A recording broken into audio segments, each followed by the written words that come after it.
There's a time when we heed a certain call, when the world must come together as one. There are people dying. Oh, and it's time to lend a hand to life, the greatest gift of all. We can't go on pretending day by day that someone somewhere will soon make a change. We are a part of God's great big family. Anybody's joining in, just be patient. We are starting in just a couple of minutes. We are the children. We are the ones who make a brighter day. So let's start giving. There's a choice we're making. We're saving our own lives. It's true, we make a better day. Just you and me.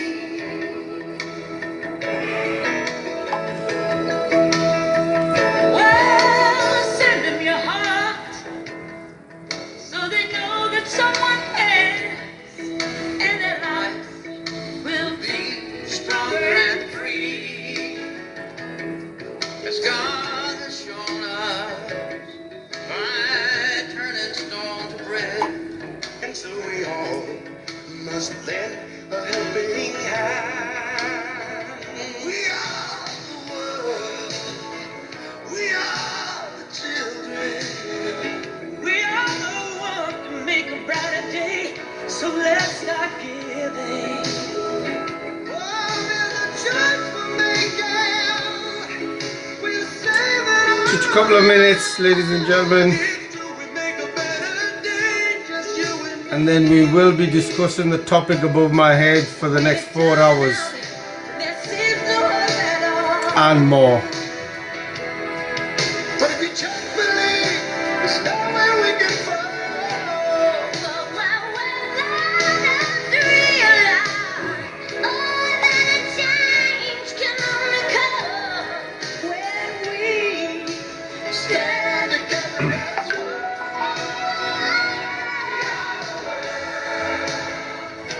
We are the children. We are the ones who make a brighter day. So let's start giving. There's a choice we're making. We're saving our own lives. We'll make a better day. Just you and me.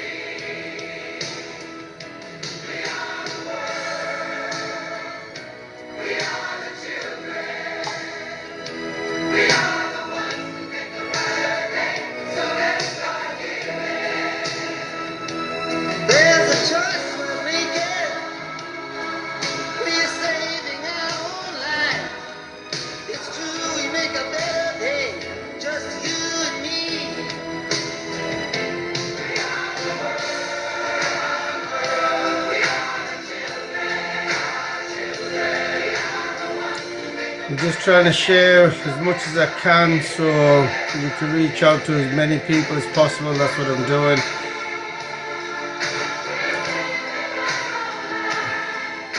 It's true, we make a better day. Just you and me. All right, let me hear you.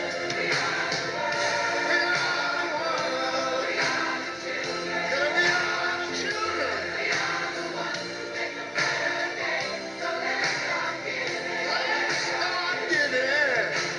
There's a choice we're making. We're saving our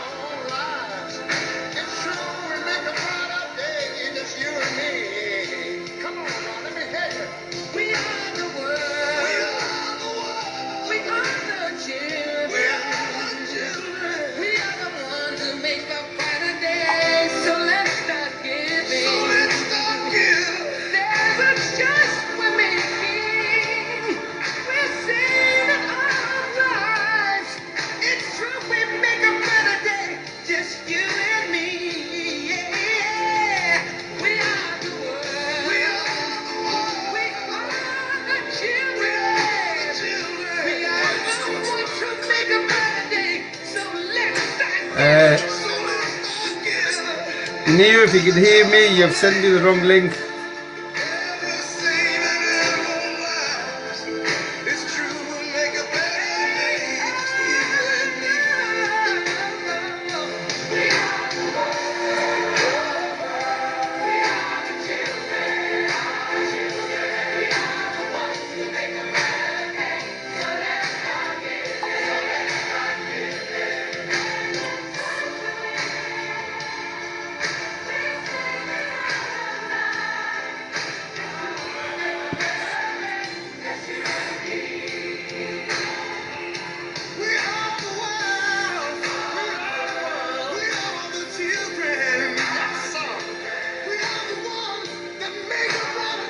Okay.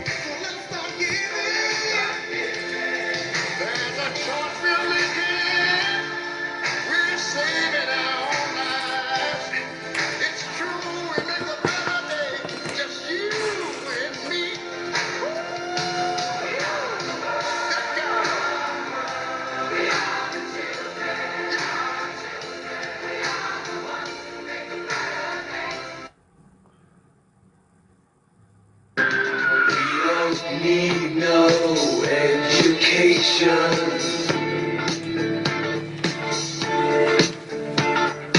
We don't need no thought control. No dark sarcasm in the classroom.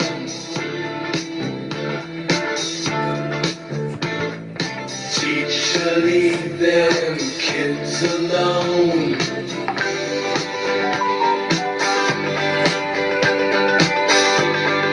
Hey, teacher, leave them kids alone.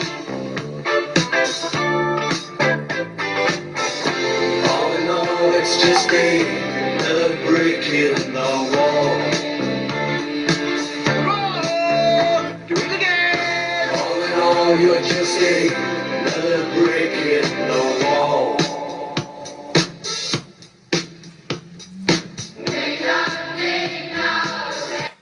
Okay, ladies and gentlemen, thank you very much for joining me. My name is Rangy Latif. My nickname is Rangy. Born and bred in the UK, in the northeast of England, in a beautiful place called Stockton-on-Tees, near Middlesbrough. I went to a school in my primary in the 70s. My secondary was in Ian Ramsey School, which was in the 80s. And I've lived there virtually all my life, apart from the last year or so. However, it's very important for everybody to actually know exactly who I am. So if you're joining me tonight, this is a night where we're exposing, speaking up against the problems and issues that we're all are facing today. So if you are tuning in for the first time, if you have a look at the billboard above my head, I'll just give you the script of what the topic is all about. So on the left hand side you will see Breaking Silence Project, what happens when you break silence against these crimes. And you're talking about child sexual exploitation, abuse at home, bullying, neglect, online abuse, self-abuse, and a whole load more. But you or the victim or any victim could call 999, 101, Childline, NSPCC, Kafka schools, MPs, mayors, and more. But nobody is going to, nobody's going to turn up. Nobody's going to come to your aid. So I just want to make it clear. Now also, we're discussing and talking about the right hand side, which is Breaking Silence and the Broken System phase 1, where we're asking, firstly we're sort of asking the question, but we are going to give you the answers. Are social services liars, criminals, storytellers? Who do they lie to? What do they lie about? Do social services neglect children? Do social services mistreat children? Are social services doing the crime and our children are doing the time? Are victims being victimized? Do social services control our judges and police with lies and stories? And are there any good social workers out there? So the last one's got the only one with the yes on it. Now you're probably wondering in the middle of this, why have I got this in the middle where we're exposing pedophile rings, corruption within the authorities, and grooming gangs, and a lot more. The reason why there is links and ties now. When a victim over here breaks silence, let's say for child sexual abuse, over this side here, this corporate company will block it, will cover it up. It is overwhelming. However, the victim then gets victimized. The pedophiles and the grooming gangs are roaming free amongst us all, having a field day on the rest of the nation. This is now put the nation at risk, and it's my responsibility. Anything that we know and have, we will be speaking up about it and releasing it to the public. I want people to please understand, on the right hand side, it's due to safeguarding and child protection. I'm limited what I can say or show on public media. But if anybody wants to ask questions, and if they're not capable of putting it in the comments or maybe into coming in the boxes, please, you can contact us through www.lcs.news, and I will make that information and evidence available for anybody who wishes to help and support these victims. Okay, very, very simple. Would you like to know more on this side? And we're always appealing for help and support. The help and support is, majority of it is for the members of the public. There are women, sisters, people's daughters, sisters, mothers, wives, grandmothers in every corner of the country who are suffering in silence because of the corruption and pedophile rings, that there's no aid coming to them. Okay, so this is the topic of this evening. I know we'll be touching probably a few of the topics like school education. We'll be touching on that as well, only because we now know what they're doing at school, what they're teaching our babies. So I'll give you an example. In our juniors for school, they're teaching our children at the early ages of 4-year-old about anal sex, about masturbation, and also telling them that they could keep a secret from the parents. This is part of a pedophile. You would expect them to behave like this, or a grooming gang.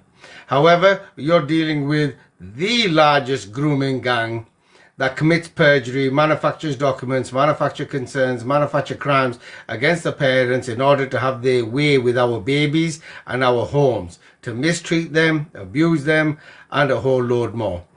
So we'll be talking about a whole load more. I just want to make it very, very simple and clear for anybody who is tuning in and joining in. We are very, very simple rules on this live. I don't want anybody to be criticizing, condemning, or complaining to anybody in the comments.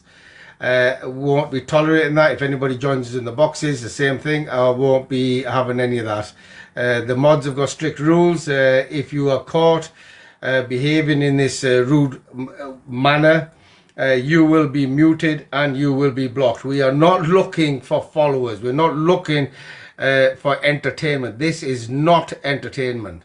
Everything that we're talking about here is taking place every single day, where women and children are abused, fathers are being persecuted, all under the flag of safeguarding children and child protection. We're not going to tolerate that. However, I will probably come across some TikTokers, for example, that like to go on TikTok shows to have their little rant and rave. This is not one of those lives. So if you happen to be one of those people that have jumped on here and you can't have a rational conversation, touch the screen, swipe it up, move on. However, with what I've just described, what the topic is all about, if anybody knows a professional, in whether it's a social worker, a nurse, a police officer, it doesn't matter who they are, as long as they know about safeguarding child protection, and if they want to learn more, it might be a good idea, maybe send them this link, and they could also get involved and ask the questions. However, I will not be putting any child or victim at risk on public media, because for the last 28 months I have now found and caught a number of predators who are working with social workers and pedophile rings, who are claiming and telling everybody that we are there for victims of sexual abuse, victims of to safeguard women and children, but they're not. What they're doing is they're victimizing victims.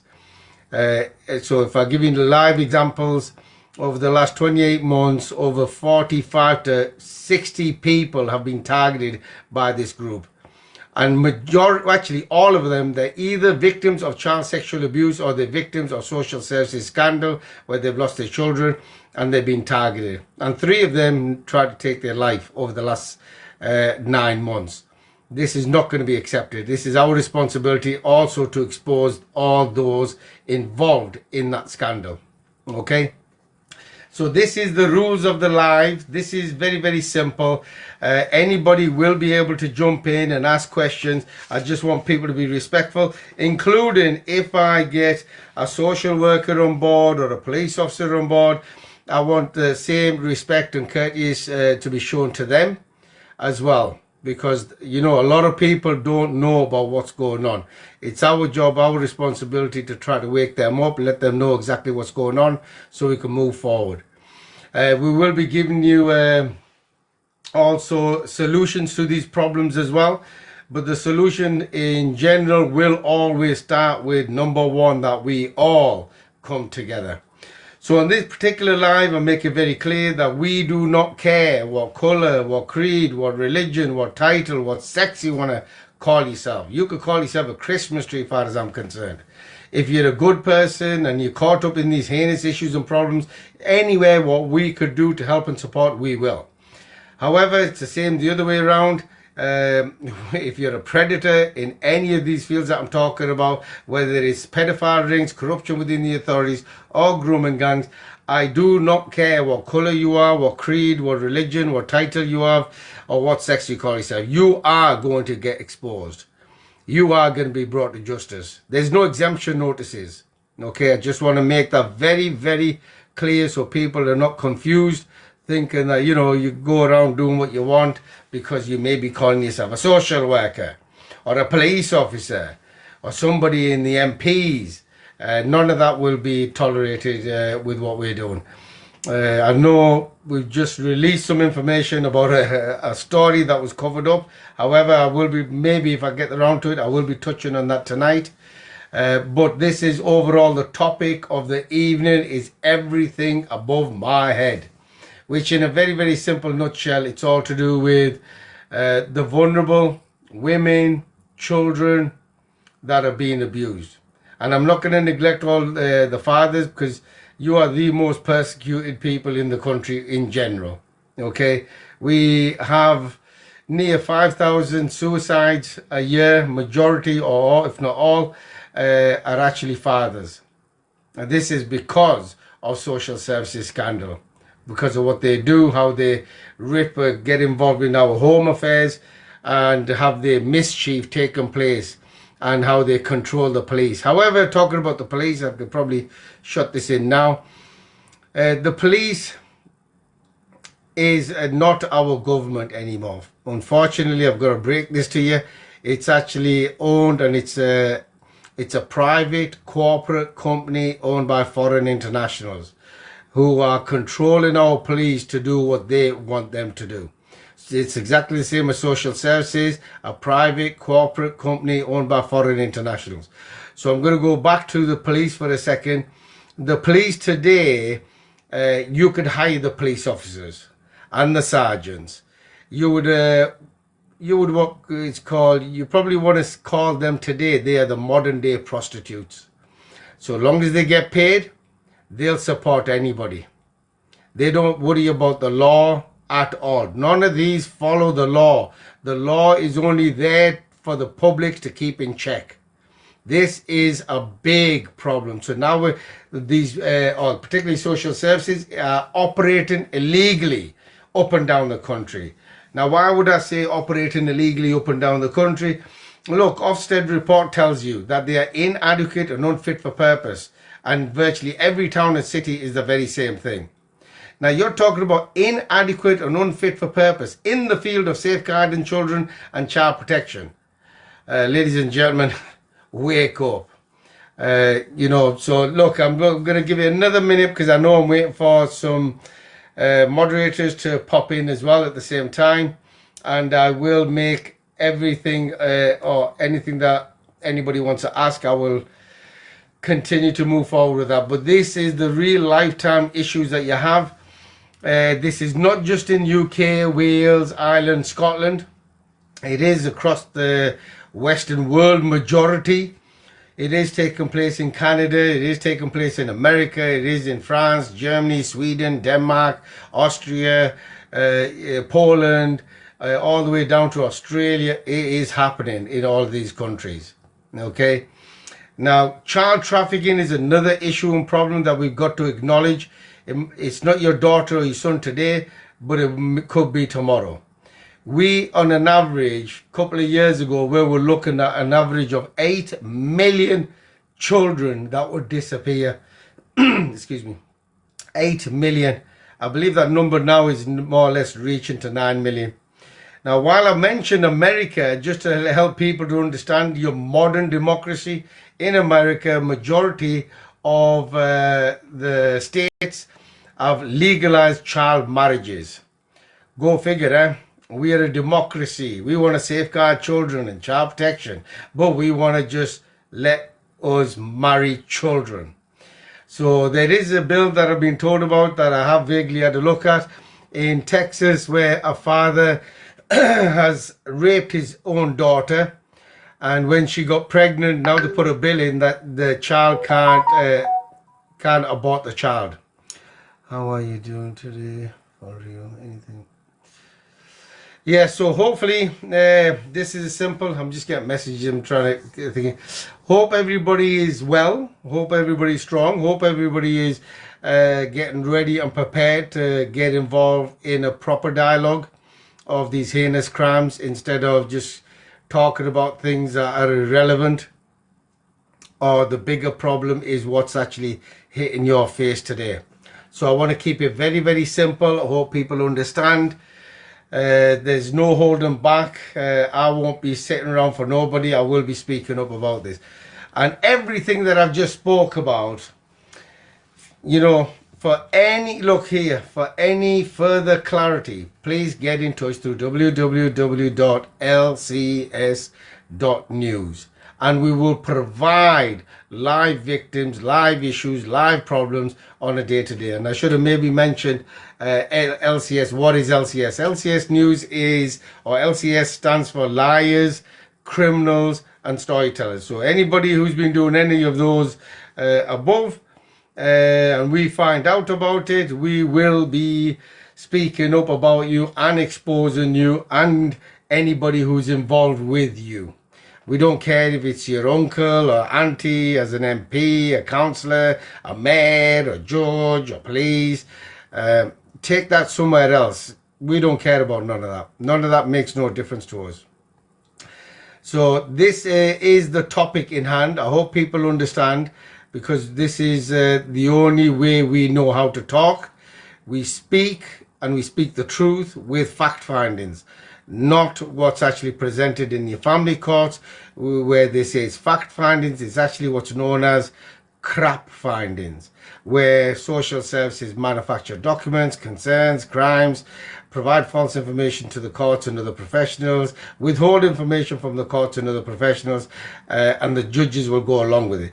However, seeing as though people or the judges think that they could support your local councillors, which is private corporate companies, I just want to make it clear, if anybody thinks that social workers are telling the truth, then everything I'm talking about, all our judges are liars, criminals, storytellers, stealing children and profiteering, and a lot more. They might as well be responsible for the pedophile rings and the grooming gangs.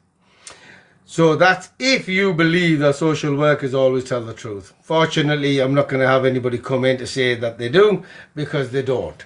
This is the reality of what we're talking about.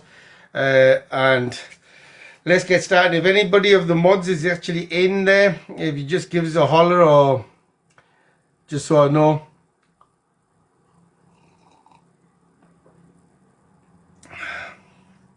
Let's see if I've got any of the mods in there, because the mods are just for safeguarding, to be honest. They're very, very good, very respectful. I'm grateful for the team members who have been supporting us. Absolutely amazing. They get involved, they support the members of the public, and somebody, if anybody triggers anybody or tries to victimize them, they'll get defended and we'll just bin the rest. We're not bothered.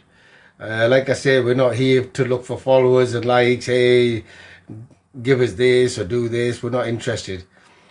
So what you need to ask yourself now is what you could do for your community today. Okay, because that's the state of affairs. Our authorities have failed, and now we need to move forward and make sure we help and support each other. Treason needs to come back into law. Bobby, you're 100% right. So because he's mentioned treason, let me add something to you. This is to our traitor, Tony Blair. 17 years of campaigning, and then when he got into Parliament, the first bill he changed that he overruled was that he put a law back into place that for treason you can't be sentenced to death. And go figure, ever since, every single Prime Minister in England has been lying to the public, telling them one thing. When they go in, they just completely ignore everything what they got the votes for to begin with. So when we're talking about now the Parliament, you talk about Labour, Tories, Conservatives, UK Reform, Green Party. They're all the same. They just got different titles. They're all paid by the same paymaster. So it doesn't matter who gets in, they'll completely ignore you. So do not believe them anymore. Especially, I'll also give you Nigel Farage. Nigel Farage, if you're not aware of it, he's had lovely, great 4K pictures being taken with him and his friend, Jeffrey Epstein. So you know where this is leading to now. So we literally have pedophiles who are running the nation, controlling the circumstances, and exploiting the rest of the members of the public and our homes and our children. This is a big problem. He sure did. Yeah, you're right, my friend. Any mods jumping in there, please let me know, because I want to get moving, because for the next, we're on till 12 o'clock midnight UK time. Anybody could jump in, by the way. You could ask questions or you could have your comment on the topic that we're talking about. And the whole purpose that I am going to repeat again, it's about uniting people. We all need to come together because we only have one enemy. And that's the people on top. How they've been getting away with it is very, very simple. Divide and conquer. Divide and conquer. How does the devil play? He makes you look over here with this hand here while he's robbing and raping with the other hand there. This is the issue. So the enemy is the same for every single person. But on this particular live, we are going to be focused on the vulnerable, our children, babies, what's actually happening to them. Because if you can't wake up on children, then it's no point really discussing anything else with you or them. Because raping is just increasing. Grooming gangs are increasing. And the reason why they're increasing, because we have pedophiles inside the authorities. We have grooming gangs inside the authorities. So how are they supposed to fix it when they're doing it themselves? But it's one of those things that they want to show you, hey, it's happening in the public. But all along, they're robbing, raping themselves. And this is where that side of it needs to stop so we can move forward and have some proper dialogues. That's what we need to do. Look, I know I've got two people waiting to jump in. I am going to get you in. If any of the mods has jumped in, I can't tell that you're there or not. Let me see. Allow me on, please. Love Mercy, my sister. Yeah, I'll get you on. But I'm just trying to wait for the mods as well, my sister. But if you request, I'll start getting these in the boxes anyway. But when anybody jumps in the boxes, can I please ask you to mute yourselves? And then I'll go through one by one through every single one of yours. And I will give you the time. I will allow you to get either your comment out or your question out. I'm not going to hold back, so don't worry about that. So I've got one person in there. And I only got Walaikum salam, love sister. You okay? I'm okay, thank you. You okay? I'm good, good. While I'm just waiting for the mods, while I've got you in the box, is there any question or a comment you might want to ask? Because I know you've joined us a Yeah, I couple wanted of to times. ask this: if a person, are they allowed to opt out of this curriculum, like the parents for their children, or it's Uh, not allowed to opt out? no, look, every one of us needs to opt out from that curriculum. One thing And I've, I understand that then it's going to make it harder for them, but are they allowed to opt out of it? That's what I'm asking. well, you see, now you're asking if we're allowed. It's our children. We don't No, no, need no. their I understand that. permission. No, no, no. You don't understand what I'm saying. For example, PE, science, that has to be taught. There's no reason for that. But what I'm trying to Mm. say is that for this new this new, I don't know, session, whatever you like to call it, curriculum, in the school, if a parent said, "I don't want my child learning this," are they allowed to put their foot down for that? They won't try and fight it off, will they? Uh, what they're already doing right now is they're trying to pass another bill, okay, to say that you can't opt out. They Okay, can't. now, yeah, they're trying to pass a bill through. See, everything is run inside there, you see, so that's what they will be doing. However, you need to bring it to the attention of the teachers. I mean, once you start bringing it to the attention of the teachers, they should know this is pedophilia. Okay, and if the teachers go along with it, now the teachers have also been threatened that if they need to keep their jobs, they have to teach uh, masturbation, anal sex from the early ages of 4-year-old. This is how sick they are. Okay, I understand that 4 years old, but what's the zero got to do Zero. with it up until four? Yeah, because zero baby, what they're supposed to? I don't understand. Okay, so when it comes to the zero in the where they're getting this information from, the curriculum was made by people, which obviously I love the gentleman will probably join in today. The people who are actually bringing this education in, they've also put in and said that our children are sexually active from birth. These people have been doing experiments from 3-month-old babies. That's Okay, sick. They've been yeah, doing well, it this, on 3 months old baby experiments. yeah, on 3-month-old babies. Oh my god. The experiment was to how what they could do to make them have orgasms. And one of the things in the literature you find is that when they say there's tears coming out of the child's eye, uh, well, how they interpreting that is them children, them babies are enjoying it. And this is why I mentioned yesterday, as these are grown-ups who are pushing this, maybe I should kick them in the nuts. And when them tears come out, I'll say they're pleasurable as well. Okay? I didn't know this. So wait a minute. So when they're trying to please them, I'm sorry, I'm a bit different from everybody else. Yeah, I don't mean to be taking the mick or anything. Yeah, so just go a bit easy on me, okay? So when you're saying teasing, it's like it's when they're making them happy and the tears are coming out of their eyes, When they're playing with them, sexually right? assaulting them. Okay, Okay. that's what we're on about. That's actually in the Like, literature.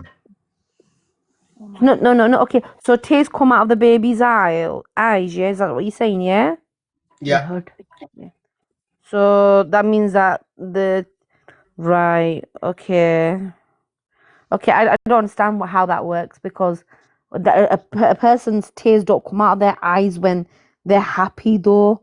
I don't.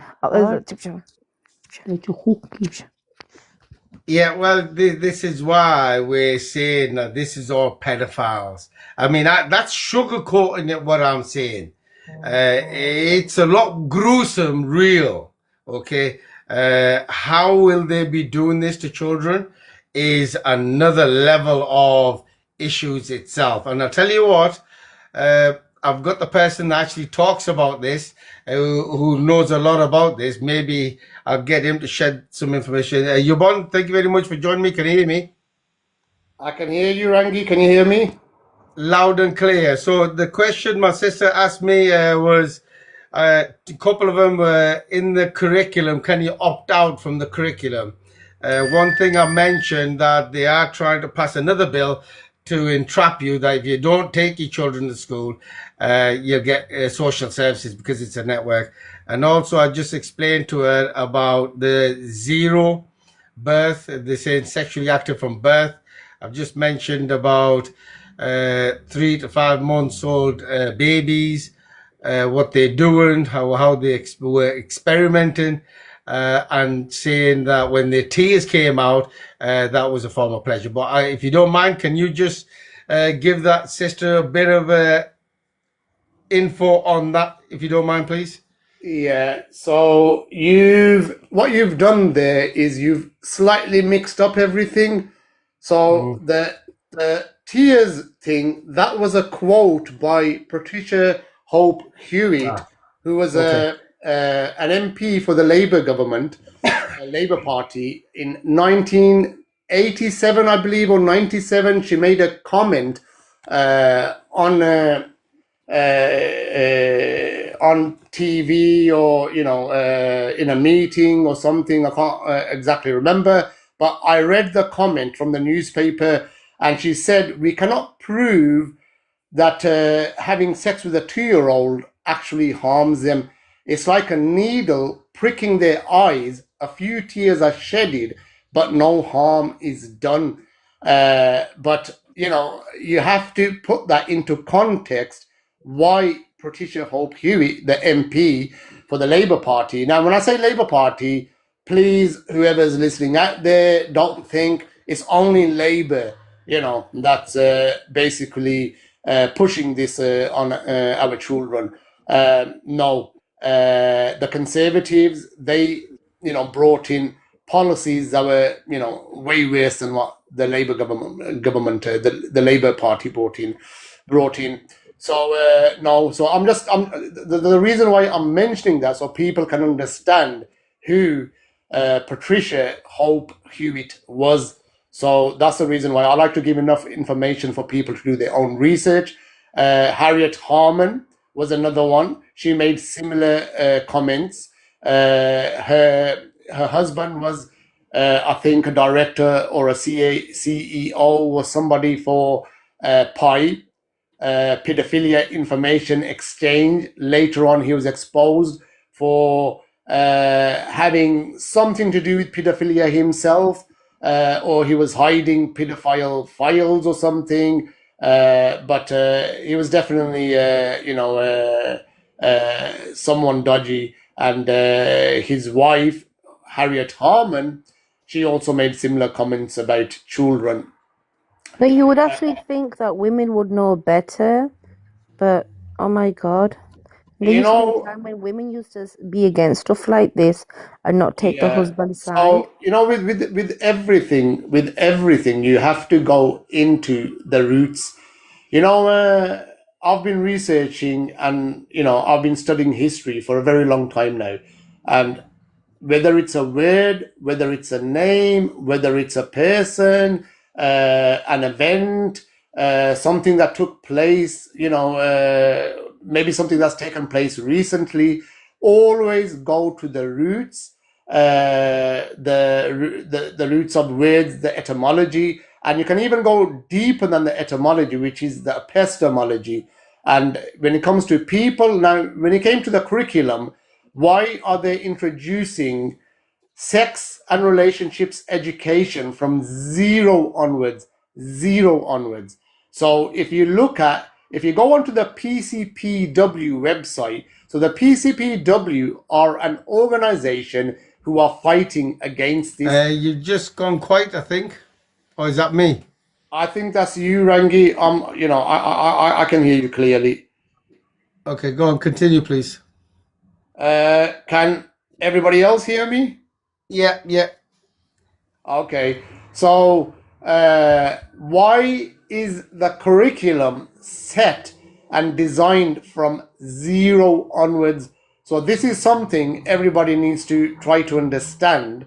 Where is it coming from? Now, look. there's sciences people don't understand. It's like an astronaut, telling a yogi that he's been to the moon, and the yogi is floating on thin air, and he's saying that's impossible. But yet the astronaut, he's shocked. His mouth is open, his eyes are open, and he's looking at the yogi floating in thin air, saying, it's impossible to go to the moon in a space aircraft, but yet he's floating on thin air. The issue is that both don't understand each other's science. So you have to understand where this is coming from. So the zero to zero sex and relationships education from zero onwards, where they take it from. And as I was mentioning, you can check that up on the PCPW website, which is run by Kimberly Isherwood, who's a criminologist, and she's got all the information on her website why they're introducing sex and relationships education from zero onwards.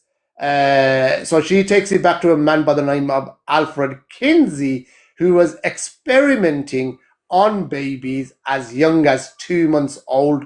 If you look at his works, his chapter 5, table 34 of the Kinsey scale. That's what you want to type up, the Kinsey scale. So chapter 5, table 34, where he's experimenting on babies as young as 2 months old. Maybe the information you'll find is 5 months old, but I've found information 2 months old.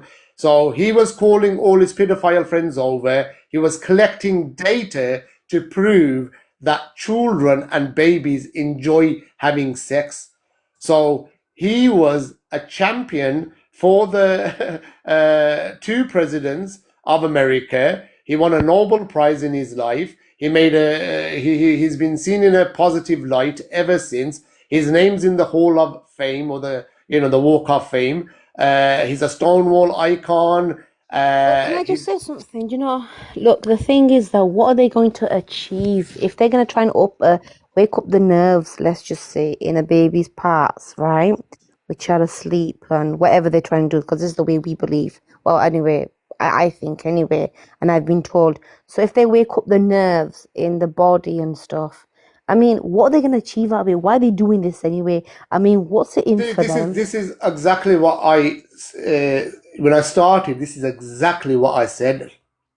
This is what I'm trying to explain. You won't, if somebody is having a conversation and you walk in halfway through, you've missed the whole context of it. You won't understand until you understand who these people are. So Sun Tzu, a military general in the Chinese army about 2,500 years ago, he wrote a book called The Art of War. The Art of War has been read and studied by people of military leaders, today even entrepreneurs and people from all backgrounds. They study his book. His strategy of warfare can be applied in everyday life. Now, Sun Tzu says that one of his quotes, if you know your enemy and you know yourself, you not need to fear 100 battles. So what Sun Tzu is trying to say there is it's imperative for you to know your enemy and yourself. And if you do know that, then you've got no worries. So we need to know who these people are that are pushing this. So if you look at people like Alfred Kinsey, who was a pedophile, and if anybody can prove he's not a pedophile, then I like to see that, because it's pretty obvious, from everything, he's been up to and everything he's been doing, his experiments, his books and everything. He wrote a book called The Behavior of a Male and the Sexual Behavior of the Female. The female one's way worse, because he speaks about female sexuality, and he's the one who, in America, is the one who tries to get rid of female morality. So he says to women in the sexual behavior of the female, that why do women submit to men's desires, their sexual desires? They should explore their own sexuality. So go out, have relationships with other men, have sex with whoever you want, women, animals, whatever. Explore your sexuality, experiment. You know, this is what he was encouraging women to do in his sexual behavior of the female. Himself and his wife had an open love relationship. She could go and have sex with whoever or whatever she wanted, and the same with him. They, you know, and they probably brought, you know, partners from outside home, and they had, you know, massive orgies and all sorts. These are the people that are influencing our education system, going back even before Alfred Kinsey. I mean, Alfred Kinsey's institute was funded by the Rockefellers, and they were doing this for a reason. They wanted to bring in laws. Just type it in on AI or type it in on Google. Why was the Rockefeller Foundation and the government promoting Alfred Kinsey's works? And it'll come up because they want you to use his works, his data, to change laws and policies. The very laws and policies we're seeing today in our schools, in our education system, education from sex and relationships education from zero onwards.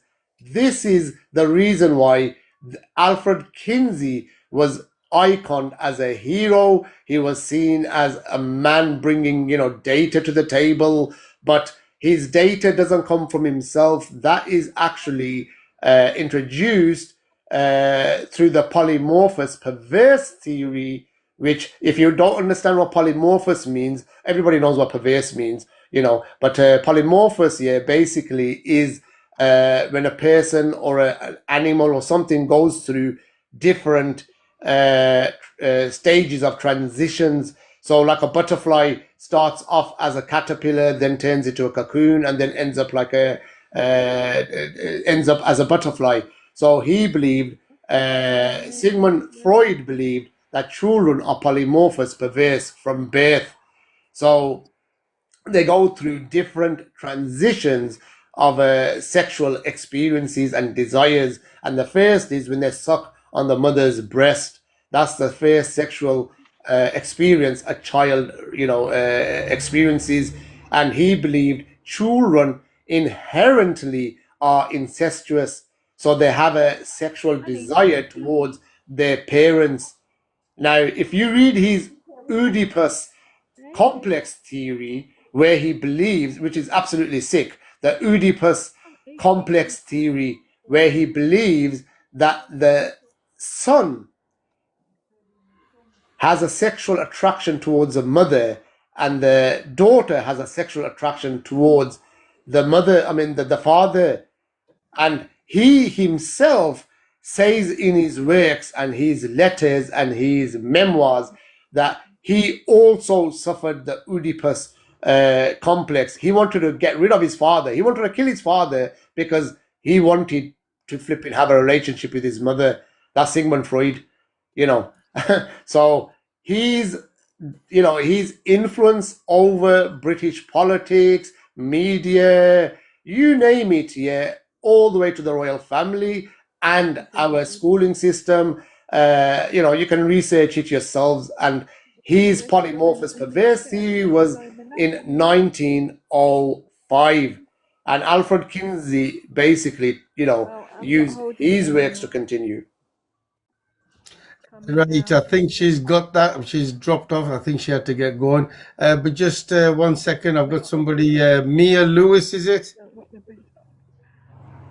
Mia Lewis. Mia Lewis, you're in the box. Can you hear me? All the way at the back. I can feel it all the way at the back. Mia Lewis, did you jump in the box by mistake, maybe? Mia Lewis.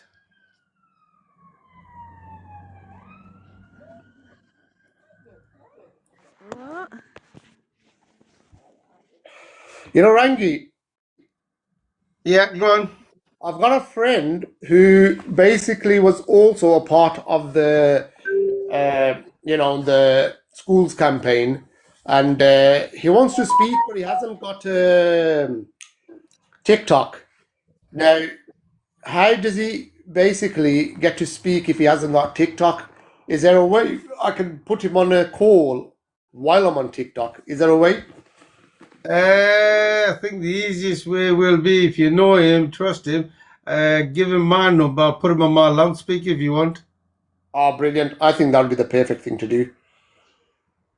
No, no, I definitely trust him. He's somebody Yeah. who fought hard in the campaign. He was on the TV and everything. Yeah. So I spoke to him earlier on, and I said, why don't you come on and just sort of say a few words, tell us about your experience through the school thing, and yeah, just spread a bit of awareness. No, 100%. So if he wants to jump on, just give him the number and I'll get him linked in. Just tell him to drop me a text to let me know who he is so I know who I'm bringing in, shall I say, and then I'll answer the call. He Yeah. can WhatsApp me or whichever, and I'll just put it on loudspeaker and we could have a I don't think he's open got dialogue. WhatsApp either. Well, he could ring me the other way, that's fine. Yeah. All right then. Fair enough. Okay then. I'm gonna jump off. I'll get him connected, and then I'll jump back on again. Yeah, do that then. Okay then. No problem. Assalamu alaikum. Thanks. Yeah, so Mia, you've jumped on. Mia, what is it? Mia Lewis. I don't know if it was by mistake. If it was by mistake, maybe just drop off and then come back if you want to ask a question, or just feel free to ask the questions in the comments. That's just as good. You don't need to come in the boxes if you don't want. I don't want to force anybody to come into the boxes. That's not the purpose of this. So if anybody, like I say, right now is joining in, there are major issues that are going on. It's all about pedophilia, grooming, and corruption. So, I mean, I know on the top right-hand side, phase one is social services scandal, which for me is the root cause of all this mischief. And they're a private corporate company owned by foreign internationals. So it's okay, Mia Louise, if you just drop out of the box or just stay there for the time being, that's not a problem. It just, I didn't want to be rude. You in there and then not give you the opportunity. That's why I was shouting you. That's all, my sister. I hope that is a sister. Otherwise, you'll probably be shouting at me tomorrow. So I hope people understand this is the topic. You can't, everything to do with children is what we're talking about, because we, the public, have to now start uniting. We have to come together, regardless of what color, creed, religion, title, or what sex you want to claim yourselves. Everybody literally is working together.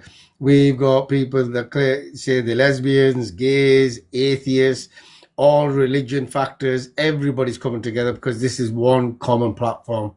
And the common platform is we all hate and do not agree with pedophilia, grooming gangs, and the corruption all mixed up in one is a really bad cocktail which is causing us all the harm. More importantly, our children are paying the price for it today, and they're going to continue to pay the price for it because they simply don't care, because it's not their children. They claim that our children are like their children. That's a load of nonsense, absolute joke. And that doesn't mean everybody. I want to repeat this. I said the same thing yesterday. There is a lot of great social workers out there, and that's why I put on there yes for them ones. Okay, it should be put on there because there is a lot of good social workers out there. However, the good social workers, if they do speak up, they'll get sacked, removed, or sent on the sick. That's the problem. You are from which city, brother? I'm born and bred originally all my life in the northeast of England, Stockton-on-Tees. So Stockton, Thornby, Middlesbrough, Hartlepool, Redcar. This is all my home in general. Currently, right now, I'm in the middle of the country. First time I moved away from my hometown, and that's because of I was being targeted, people trying to come round with weapons, trying to silence me, and I'm not going to be silenced. And these are all people either part of the pedophile rings, the grooming problem, or the corruption within the authorities itself. So now I'm in the middle of the country in a city called, in the middle of West Yorkshire, without giving too much. But, you know, people know that I'm in Bradford district, and this is a big district, but however, this is where I am. I hope this helps, Blue Sky. I don't know how it'll help you, but as long as you know everything about me, so I've got no issues. My real name, my full name is Aurangzeb Latif. You could have a look up, even on Google, you'll find that I'm exposing the social services. They're not happy with me. They keep trying to find me guilty because of the corruption within the courts. But that doesn't stop me anymore. No more silence, no more nothing. Why? Because rapes, abuse, mistreatment of our children is happening. Because social services are allowing it to happen deliberately. Okay, so these are not mistakes I'm talking about. I hope people understand. These are not mistakes. However, even though we're speaking up from England, for Wales, Scotland, Ireland, we're also speaking up for people in whether they're in Canada, America, Sweden, Denmark, France, Germany, Austria, and the list just goes on and on and on, all the way to Australia. And so these issues and problems are happening, and it's our job, our responsibility, do whatever it takes to get the job done. So if there's anybody that wanted to ask questions, feel free to ask questions. You don't need to come into the boxes. You could just ask from the comments, because I am going to put a message out unless people... Oh, this might be that person that is on about. Hello? Hello, my friend. It's Ayaz here, Azar's friend. Ah. Right, okay. Well, what's your name, brother? Ayaz, A-Y-A-Z. A-Y-A-Z. Ayaz. Okay, Assalamualaikum Ayaz. Right. I'm going to put your loudspeaker, but I think Az will be joining me back in there as well. So while I'm on air, I am going to, because I think this is one of the ways we're going to get you on. Just 1 second. Right, I've got you on loudspeaker. Can you still hear me? Yeah, I can hear you, yeah. Oh, perfect. If you just hang fire there, I'm just waiting for Yobon to join back up. Yobon, Az, are you back in? And let's see if he's in. Because he tells me, Ayaz, that you've done some work with the school education, with what they're teaching there. Yeah, if you search my name up on Google, you'll see all the news articles. Right, okay, just give me a moment. Did Az say he's going to jump straight back on? Yeah. Right, okay. Let's give him a minute while people are listening. So if you just hang fire there, brother, and I'm just going to let everybody know what we are doing in general. So anybody who's still tuning in, and those new people that are coming in on this platform, we are exposing your pedophiles, your MPs, your councillors, your mayors. Yeah. We're also exposing the grooming gangs.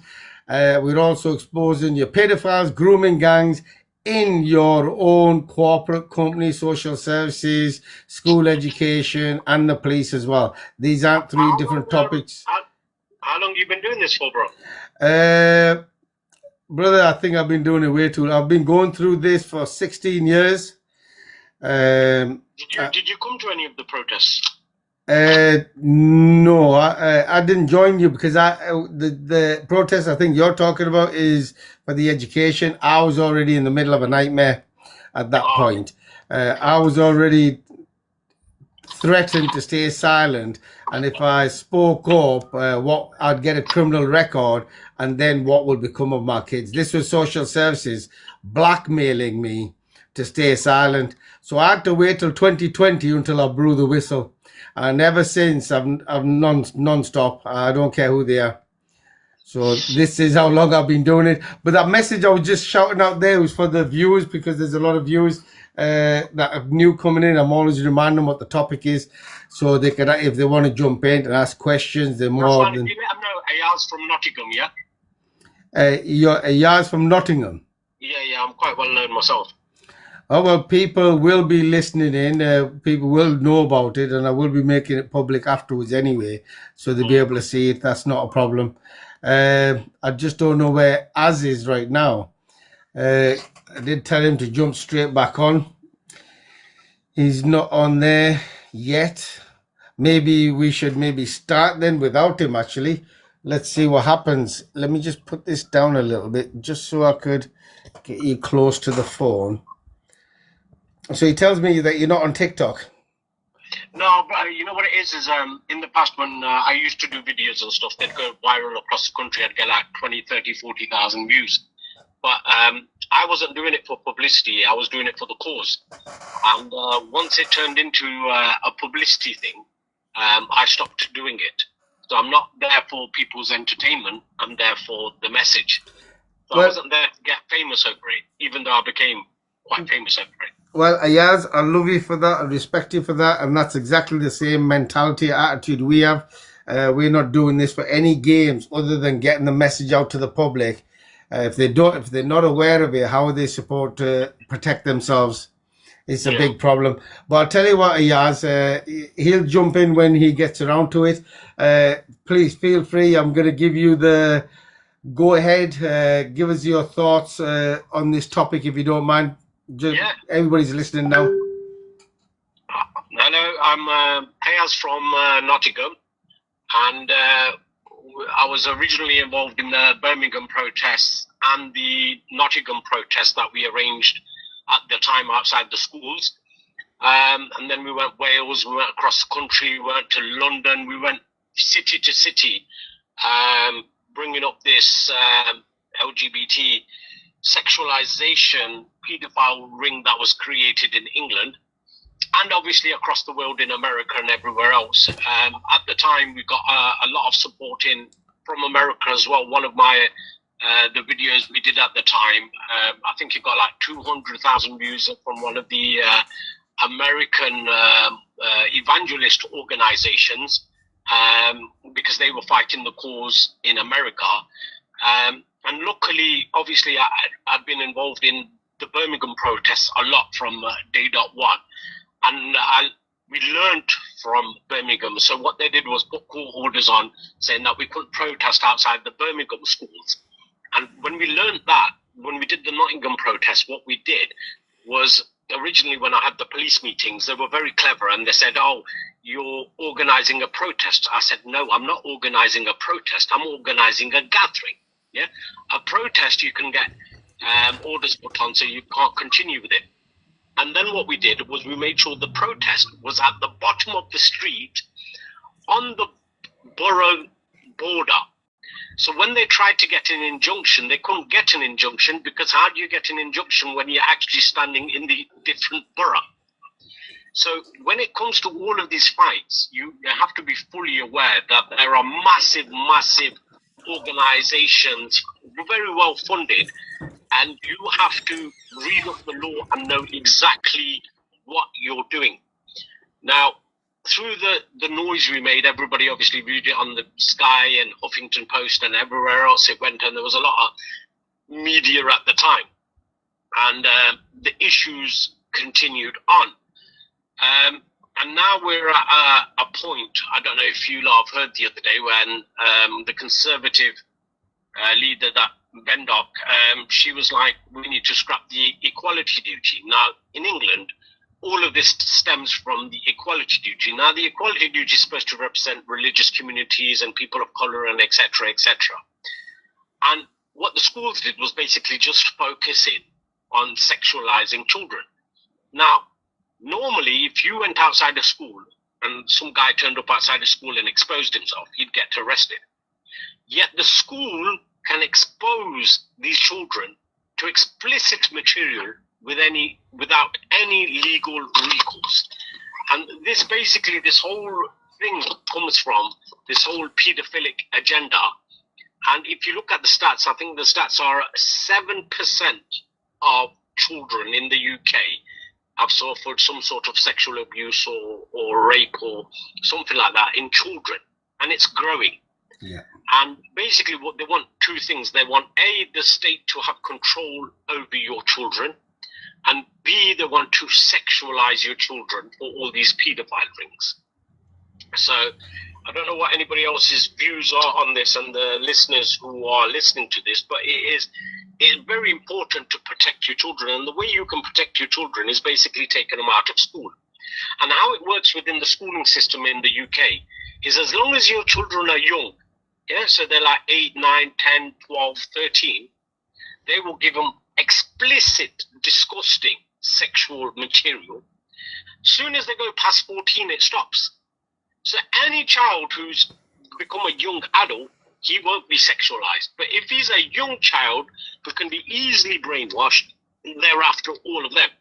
So what I did with my kids was I took them out of school. And at the time, I remember going down my kids' primary school, and the head teacher said to me, look, every school in England is getting training off your videos against all this material. And what we'd like is for you to stop making all this noise that you're making, and we won't teach it to your kids. Now, can you see how much corruption there is and how much, how shall I say, they wanted to kind of buy me out? And at that time, I said to the head teacher, I said to him, it's not about my kids. It's about everybody else's kids. Anyway, I took my kids out of school and homeschooled them. And that's what basically everybody needs to do, is the more people who take their kids out of school. And I know it's not easy homeschooling your kids and all of that, and there's a cost associated to it, but that's the best thing you can do, is just remove them out of this pedophilic system. No, I agree with you. I actually agree with you with that side. But look, I've got us back into the box there. I'm just going to answer the question that somebody wanted to help and support. Look, anybody that wants to help and support in these causes, my suggestion is please go through www.lcs.news. Go to where it says contact us, submit a ticket, and just put in the subject that you want to help and support. Somebody will be in touch with you to deal with that. Just unmute yourself, please, if you can. I've muted you, by the way, because there was an echo, that's why. Yeah, I was sort of getting cut off and on because I'm slightly away from the house, so my internet here is a little bit weak. But yeah, I did hear a little bit what Ayaz was saying. Is he still on there? Yeah, he's here live with us. What I'm going to do is, if you don't mind, I'm going to give you a couple of minutes for yourself to speak to him and speak about this topic, because it is a serious topic where they are sexualizing our children. And then I'm going to have my input where it comes to the pedophiles and the grooming gangs in the system. Okay, Az? Yep. Right, Az, please go ahead. Ayaz is here with us, or he's on the phone now live with you.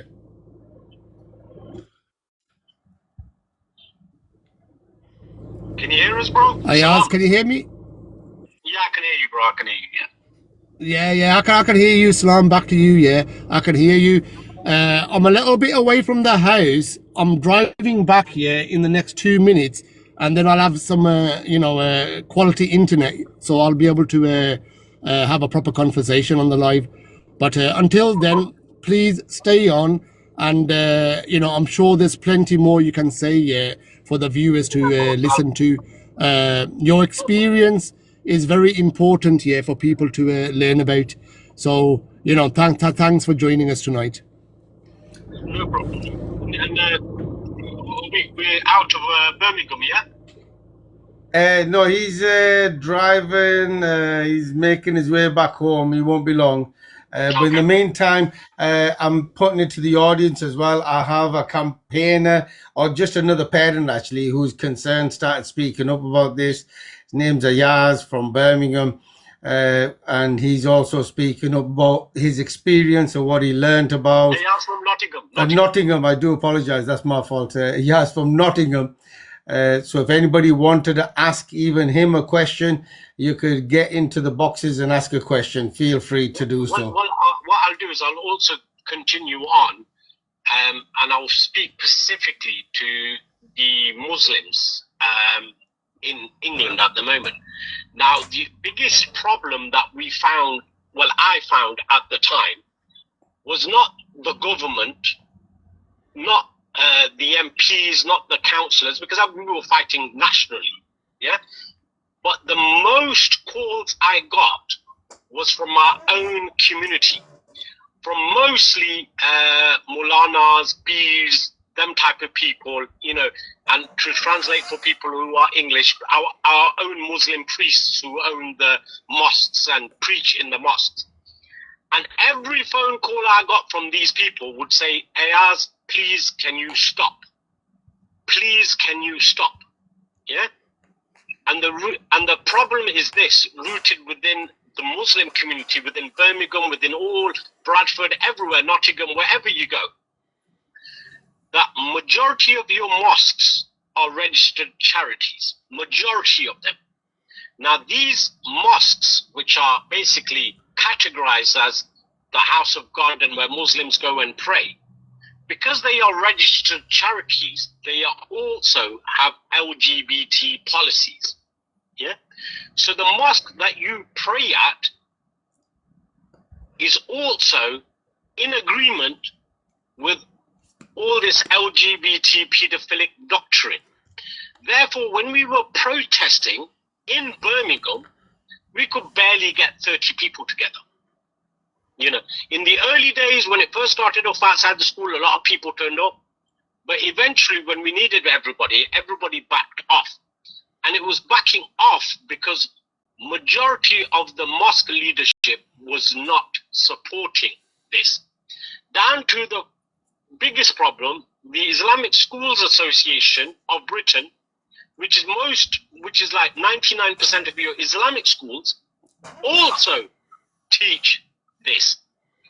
So then the problem happened. It was obviously once upon a time I was a regular goer to the mosque.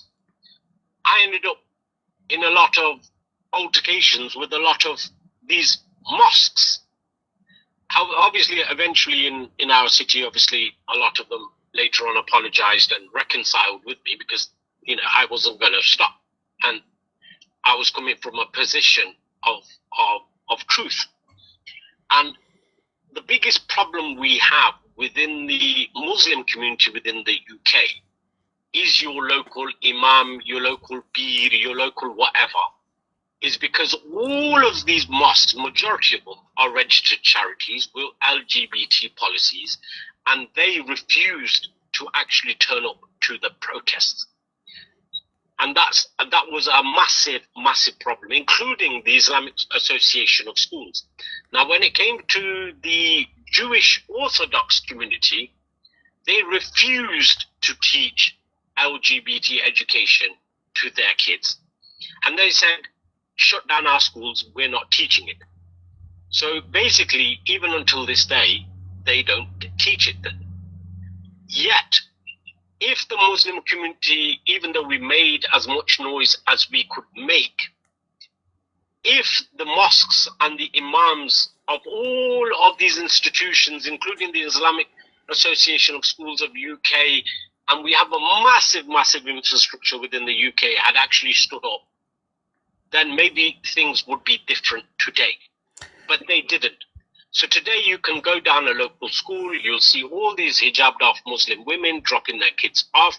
And inside that school, they're showing naked men and naked women and all sorts of explicit stuff that, you know, you can't even imagine.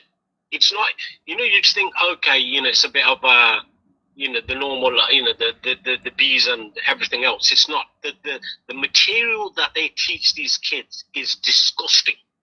It's like even for an adult, it would be disgusting. Yet, the community is to a degree, it is still silent. Within Birmingham even within Bradford, wherever you look at where large amounts of the Muslim community lie, the reason they are silent is because the mosques and the mosque leaderships are too busy making money. And that's what it boils down to. You know. Well, Ayaz, just give me a second just so I could get people to understand what has just been said. When people actually start getting on a charity from the system, they are being colonized. So this is, yeah, the mosques is happening, but that's the same as the churches. But because the brothers brought the mosques in, I want to make it very clear because everything we do, we don't care about color, creed, religion, title. This is wrong. Yeah. So now with Ayaz bringing that attention to me, I am going to draft something up and every mosque in the country is going to get it. Yeah. And if they go along with it, then they better expect me to turn up at their doorsteps. Not the doorsteps home, but they expect me to turn up at the mosque. This is not acceptable. And I'm going to say the very same thing to all the Christians out there, your churches, you better stop this nonsense. And that's the fundamental problem here. The reason, even though, don't get me wrong, the evangelicals supported, they brought in a lot of support and they appreciated it. And we went to, me and Azza went up to London and met a lot of them and all of that, yeah. And I think the fundamental problem within the religious community specifically, I'm talking now, yeah, is that because most of their institutions are registered charities, everything's about money. Same applies to the Muslim community. Now, in the Muslim community, it's even worse because if you, as a Muslim, you were to accept LGBT, then you're basically no longer a Muslim because it goes back to Sodom and Gomorrah. Yeah? Yeah, that's right. And if you're saying that this mosque is an Islamic mosque, if the Islamic mosque has an LGBT policy, then it basically agrees with Sodom and Gomorrah, religiously speaking, and it can't be categorized as an Islamic mosque. It can be categorized because it specifically has a policy on LGBT. And that's where the problem lies within our community and a lot of the churches and everybody else. Now, out of this, we're going to talk about atheists. And the most amazing experiences I ever had was up in Wales. We went up to Wales and we were going up to Wales on a regular, and like 500, 600, 700 majority women were turning up, majority non-religious, atheists, and they ran such a massive campaign that we were regularly giving talks on and turning up there, and they got a whole movement going there against all this pedophilic stuff. The unfortunate part is us within the UK, the Muslim community, to a degree, even though we made a lot of noise, we failed because of our institutions. And every mosque you turn up to, at that time, on a Friday, the mosque was full. So if we got the congregation of one mosque in Birmingham, that would have been 2,000 people. But we didn't. People were going for their Friday prayers, but nobody would turn up to a protest because the imams of the mosques refuse to engage on this topic because the bottom line is it's all about money. And that's the problem. You see, overall in England, now we talk about politics and people don't agree with Labour and neither do they agree with the Conservative Party. The problem is we don't have any proper leadership at all. And then within the Muslim community, yes, you do have Muslim MPs. But again, they don't represent neither. They just go into the system and it's all about the money. And that's basically, in Britain, that's what the downfall is because nobody really knows what to vote for anymore. You don't want to vote for the Conservative parties. They're there to make money. The Labour Party is there just to make their money. You've got Reform in, but they're taking millions from everywhere else as well. And that just leaves the British people in a mess. Then, they won't bring up the issues that everybody's suffering in England and there's hardship and there's high unemployment and etc., etc., etc. They just follow the lobby groups and the lobby groups are pedophilic. And therefore, everybody loses. Now, for us within the Muslim community, the best thing you could do, and I've done this, I protested outside mosques, on a Friday. I did a lot of that. And that's your best avenue. But even then, the imams of these mosques refuse to turn up, refuse to protest, and kind of go like, oh well, if the girls are being shown, porn at school, that's okay. She can come home and read namaz. How does that even make sense? No, it doesn't make sense at all. The kids are suffering child abuse in Bradford, in Birmingham, everywhere else, and the parents are like, "Oh, it's okay." You go outside your house, go to any school, and you'll see a whole load of Muslim parents there, all with hijabs on, dropping their daughters off and sons off. And even, all right, I'm gonna be a bit like, what do you call it? People might not like this that much, but all right, your boys, you might think, all right, he's a boy, he's seen whatever, he's seen naked men. You and me, if we sat down and we put on some gay blue movie, you and me would be traumatized as straight men. Forget about a child watching that crap. You know what I mean? You imagine you and me were at school and we had to sit down in class and watch that crap. We would be traumatized for life. I agree with you, but just hang fire just for 30 seconds, because with what you've just mentioned, because everybody's listening in, I want to make it clear so everybody now knows. And particularly this message is for everybody who calls himself religious, Muslim or non-Muslim. But because we're talking about Muslims, because I'm a Muslim myself, I want to make it clear, anybody, any mosque, allowing this kind of teaching, you are going to be paid a visit. We are going to have a dialogue with you. You bring your best of imams, if that's what you think Islam is, and let's have a dialogue, because we are going to do it in public now. Now I'm aware of this side, which I didn't know. Now I'm going to make sure that every mosque... I'll give you a bit more information. So the Association of Mosques is set up in every city across England. And these are basically set up by the government. The Association of Mosques for Nottingham went against me. Alhamdulillah, one of the imams in Nottingham, Maulana Raza, he supported me a lot. But generally speaking, the Association of Mosques, all these organizations did not turn up to the protest. Now, what they did later on, after the issue had calmed down, is one or two of the imams who were actually getting cussed by people decided then to do little talks on the LGBT issue just to pretend that they were part of it. And I went to a massive mosque about 2 years ago in London. There was a marriage ceremony at a mosque.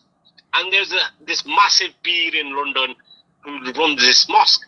And this, I will call him an idiot, decided to give a whole speech about LGBT and how he turned up somewhere, some event somewhere, and, there was some anti-LGBT and this, that, the other, trying to say that he basically stood up for LGBT. And I said to him, I don't know who you are, bro, yeah, but you did not talk on this issue, yeah? Neither did any imam come out, and you are now lying. And you know what his reply was? His reply to me was, I have thousands and thousands of followers. And I was like, you might have thousands of followers, but you're an idiot. And unfortunately, majority of the imams you have and the committees you have and the system you have within our religious system within UK, the mosque system, they're full of idiots. These idiots never came out. And now, years later, that you might go outside a mosque and have this discussion with them. And they'll be like, no, we are against it. No, you're not. Because if you were against it, on a Friday, you would take your congregation down to your local school.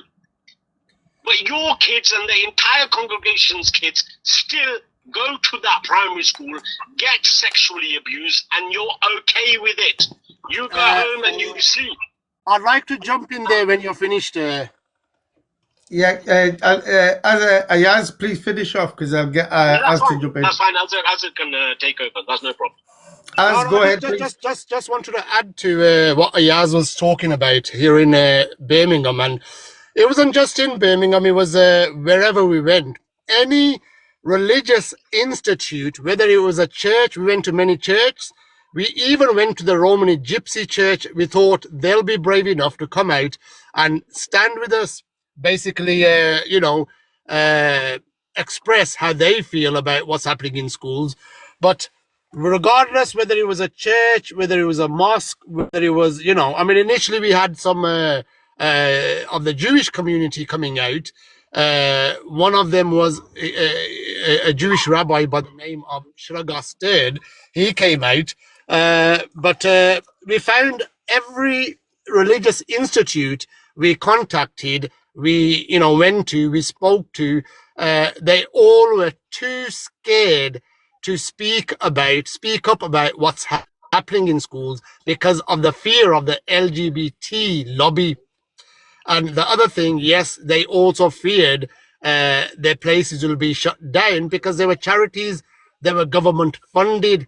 So that's basically what happened. But it was happening everywhere. It wasn't just the mosque. It was happening in the church. It was happening, in every religious institute we went to.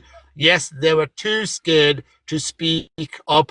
They felt that God will intervene and protect the children, so they don't need to do anything, and it's too much of a it's too dangerous to mess with the hornet's hive. So that's the way they see it. I just wanted to add to that. Okay, while you added that, I just want to make it clear again for the audience that's listening, if you're a Muslim or a Christian, particularly now if you're a Muslim, can you make sure you let every single mosque know what is happening? Okay, because now I know about this, I am going to draft something together.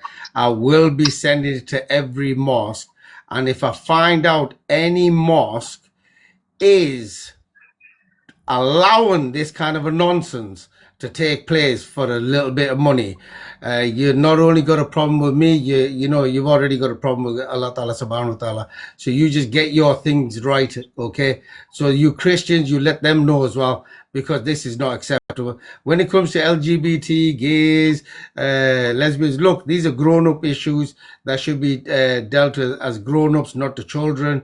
And everybody in general does support this cause, even from them backgrounds, okay? I've got no objections. This is England, live and let live. But nobody has the right to go to our children and start teaching this filth. Okay, this is the kind of things that pedophiles do, grooming gangs do to our children. We can't have this now taking place in our system, in our institutes, particularly now the religious institutes. So I'm blatantly now telling everybody, now I'm aware of it, I'm going to be telling every mosque. I will be now traveling to every mosque as well. And if any imam... They will straight out lie to your face, my papa. Because every mosque is a charity. They have to have an LGBT policy. If the mosque has an LGBT policy, Sodom and Gomorrah policy, then it can't be called a Muslim mosque. You can call it whatever you like, but you can't call it a Muslim mosque. No, then it's nothing to do with Islam neither. I make that quite frank, quite simple, quite serious. So if you just to add to that, look, even it's explicitly, transparent, even Bible, where we stand with this. But this wasn't just about the LGBT. We had no issues with LGBT communities who, in private, responsibly, whatever their sexuality is, that's fine. But the issue was about the schools.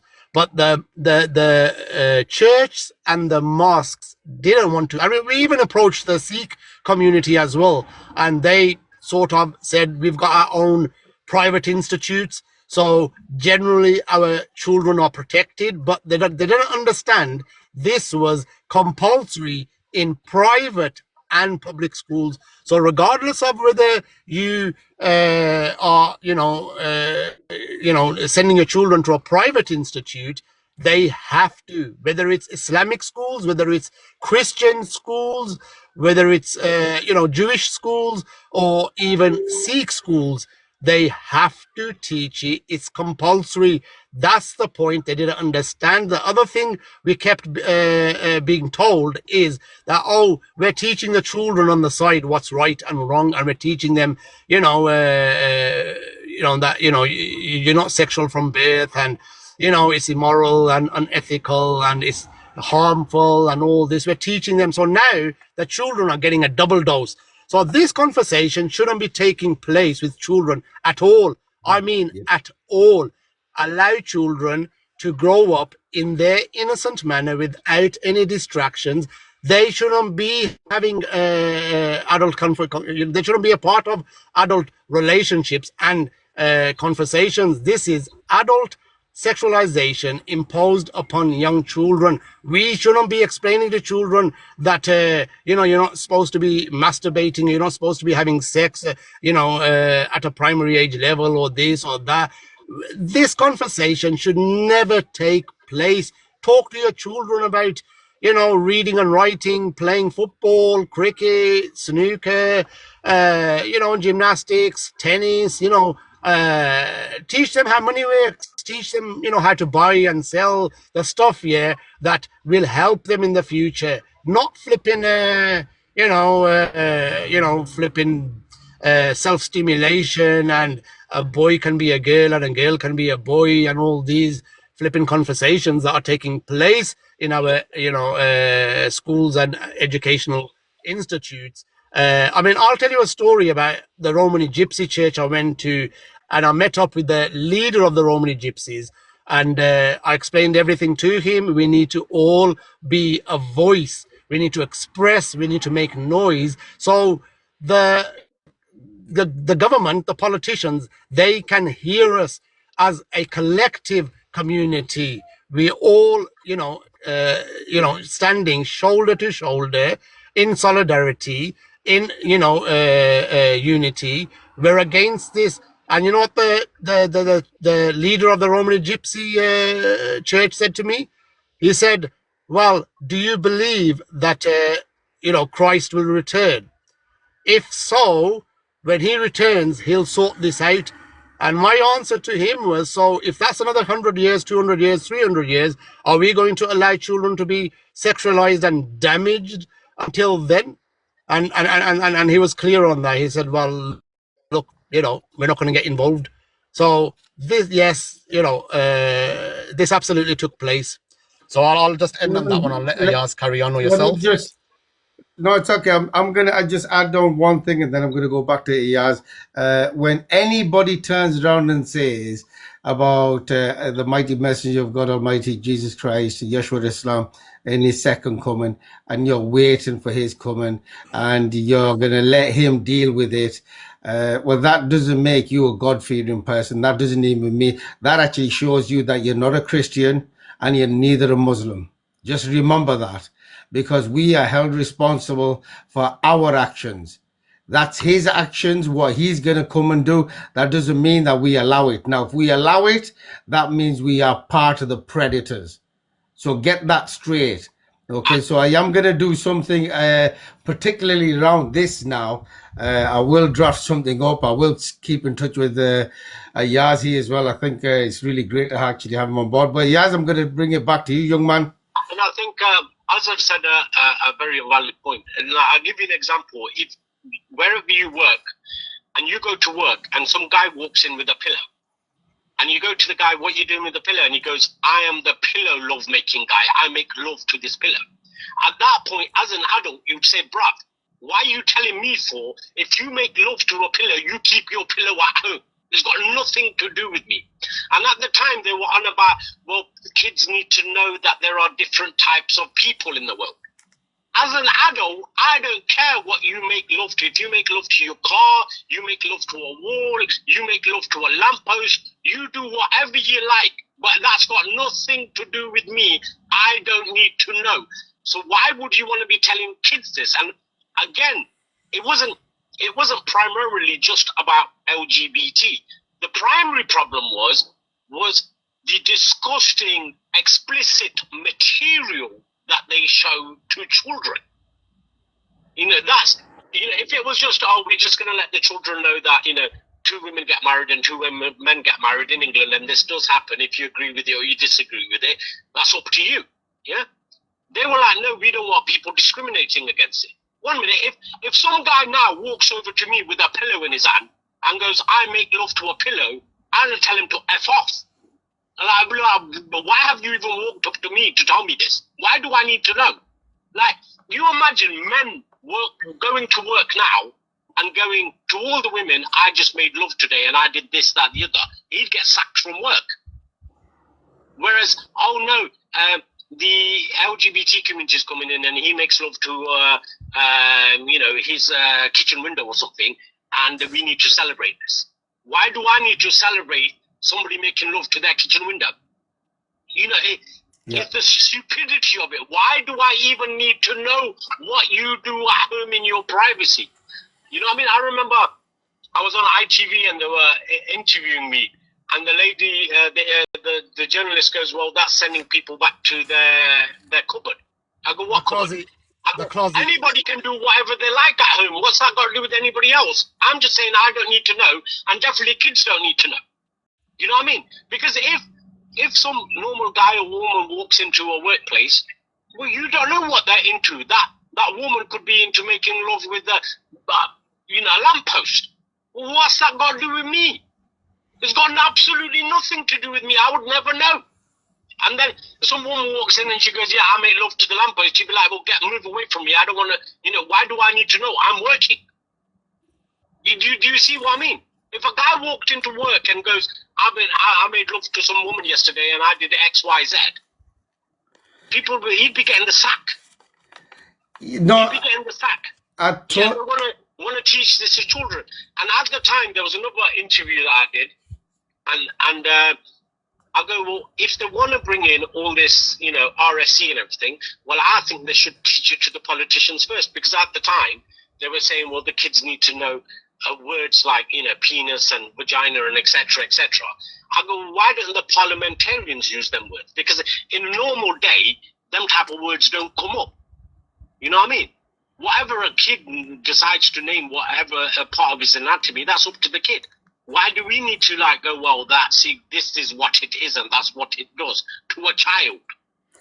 To a child, let a child be a child. But bottom line is since we're speaking on Muslims, that our leadership within the mosques is completely destroyed. They lie through their teeth. You can go on a Friday, listen to their speeches, yet they are letting the kids go to school and see all this explicit material. Down to, they at the time, I remember they launched an app within the schooling system. And this app had thousands of naked men on it and thousands of naked women. And specifically of the female anatomy. And somebody told me about this app being in the school, so I looked at this app. I'm not lying to you. As a grown adult, married with kids, them pictures of them personal anatomy parts of them women were that disgusting, that moldy. Basically, it was like looking at something that had some infection on it, that if as a child I looked at something like that, I would never want to go near a woman because it looked diseased. And they deliberately are putting this in children's mindsets, showing them something that is abnormal. You and me, who wants to look at, the most disgusting pictures you can imagine? And then you have to remember the Maulvi Sahib, the Imam of the mosque, his own children are going to school, his own daughter's going to school, looking at naked men pictures, and he's going to, alhamdulillah, my daughter's going to become an engineer. No, bruh. The imams in this country are total beginners. And even at one time we were having a conversation, and I think it stems from that majority of these imams have come from Pakistan. And I think they're that way inclined themselves. Because why would you let your daughter go to school and look at such explicit material and be okay with it? That means you're not even a man. You're not even a man, because even an animal, you go get a chicken and try to grab the chicken, little chicken children. Yeah, then the chicken will try to attack you. Go for a dog that's which has got some little puppies. The dog will attack you. Yeah, because even animals take care of their children. So these imams and these institutions are worse than animals. They're worse than dogs. And that's the phrase, even though a lot of the people listening might not like it, is the new word that should be used for the imams this day. And I'll tell you another story. Alhamdulillah, Brother Azhar, who's here, at the time, me and Shakil aren't that religious. You know what I mean? Brother Azhar, Alhamdulillah, reads all his namaz, are very religious. Yeah? Alhamdulillah, at the time when I was fighting over this topic, and I'd be saying, how is it possible that everybody's going 5-time namaz, but they won't turn up against this issue? Brother Azhar at the time, he was reading all his namaz. And I felt so proud of him, it was unbelievable, that at least we have a proper Muslim who's standing with us, reading all his namaz on his deen and standing up for the issue. Because at the time, the biggest issue was I was thinking, where are everybody who's heavily into their deen? You go into any masjid, Sunni, Wahhabi, this, that, the other, Salwar, the whole lot's going on. And you go, are your kids going to school? Yeah, my daughter goes to school. You're the biggest Baghairat in England, bruv. You're the biggest Baghairat in England. You go up to the Imam. Your kids go, yeah, of course. Of course, your daughter goes to school and looks at naked men pictures and you're perfectly okay with it. You're not an Imam, you're a dog. And if the community in all across England, now when they go to the masjid, say, Assalamu alaikum, Alama Saab, you're a dog, then maybe they get some, they maybe change their opinion. Well, we're going to all about money. Ayaz, just give me 1 second. Russell, you put a comment there. Ask him. Just want to know. Ask him what. But something I want to put to you, Ayaz.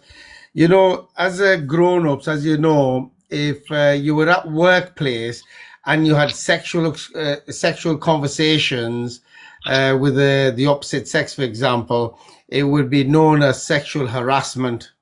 Okay.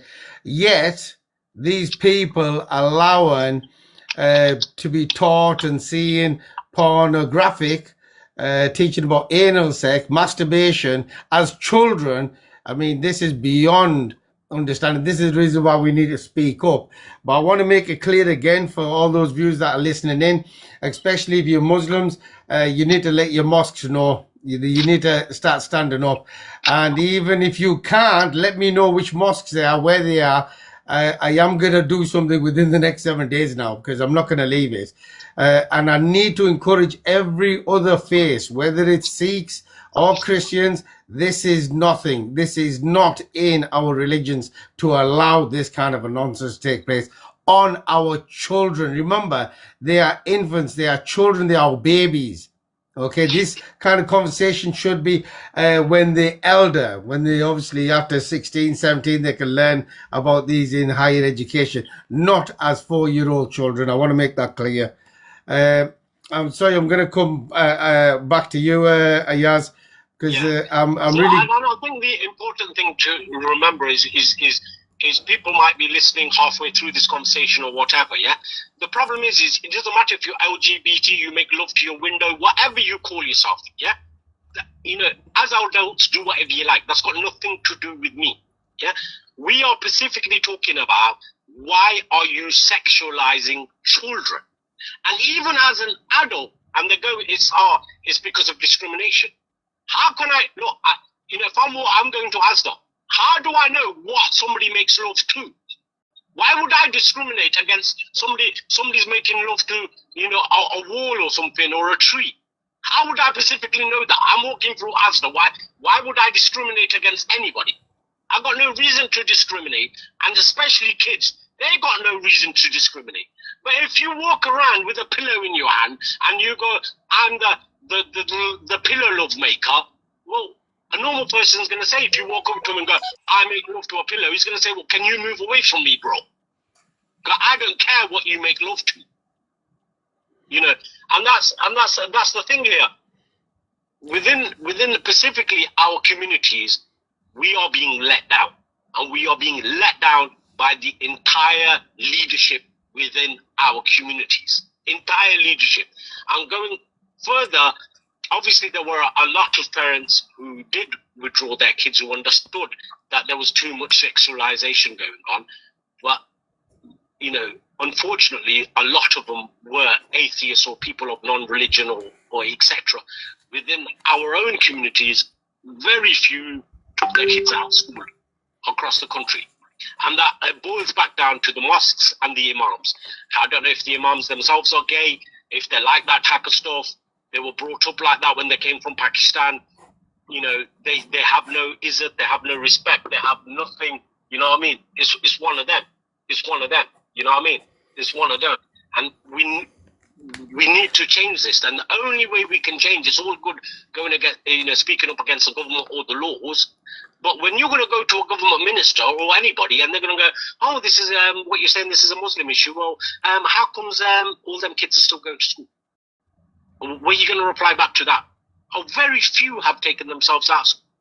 All it would take is just one school in Birmingham or Bradford to withdraw all their kids. Yeah, laws would change very quickly.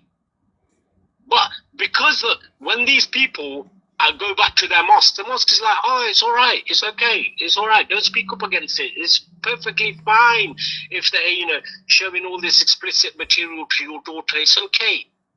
You know what I mean? And what type of bagharat do you have to be okay with this? And when you go to the masjid imam, he'll be like, no, yeah, we speak. No, you don't speak against it, because if you were against it on Jummah, you would be outside the school. But you're not, are you, mate?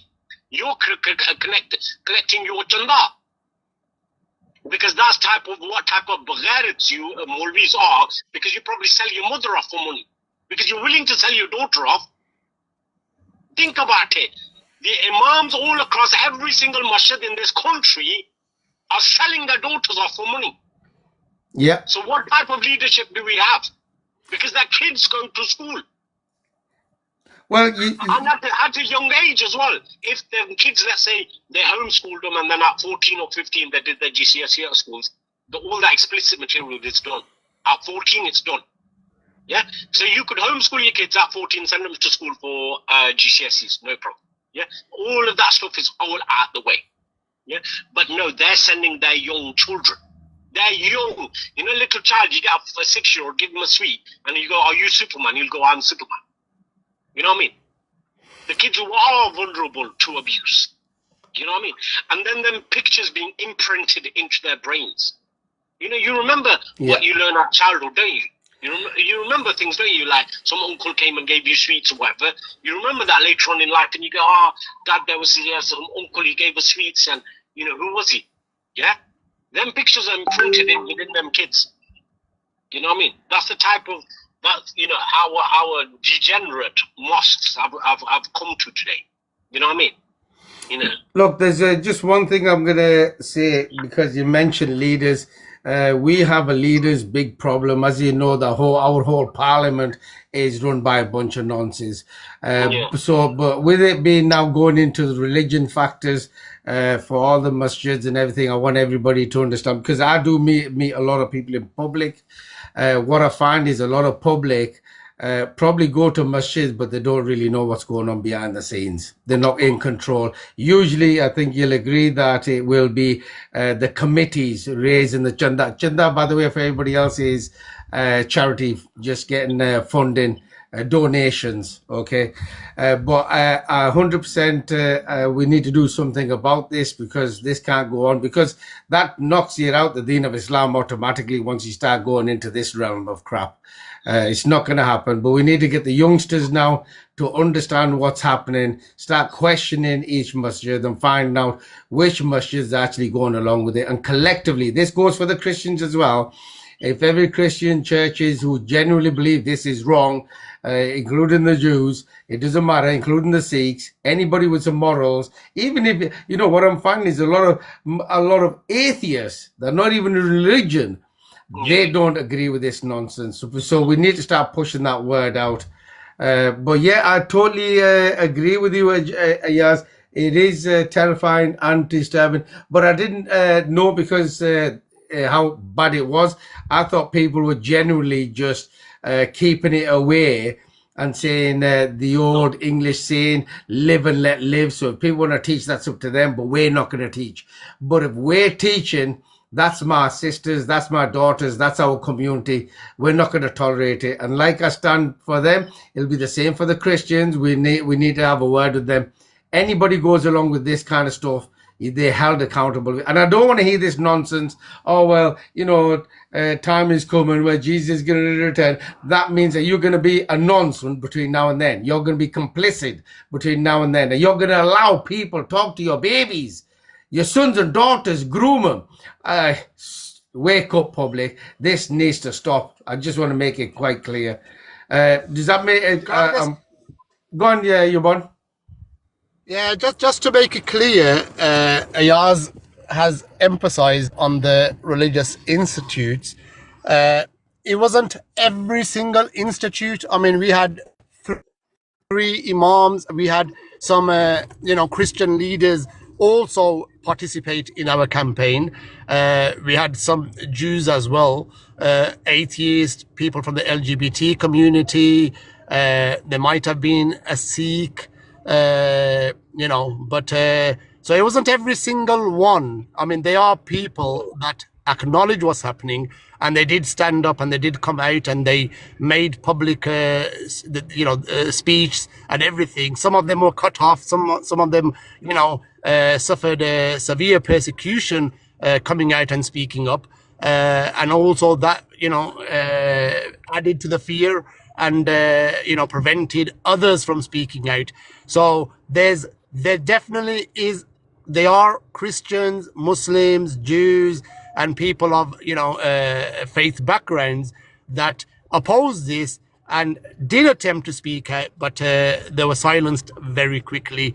So we just need to be more brave and basically speak out and say not on our watch. It's not happening on our watch, and but yeah, it wasn't every single one. It was I'm glad you said that because I mean I have been traveling and majority that I've witnessed, nobody likes this. Everybody's against it, but now it is being brought to my attention, whether you like it or not. I am going to be putting something to every mosque and the churches, and if anybody's got an issue they want to delve in between, I think I might call them all out, to be perfectly honest. Because I think Azhar's got a valid point there, but when I'm talking about the majority.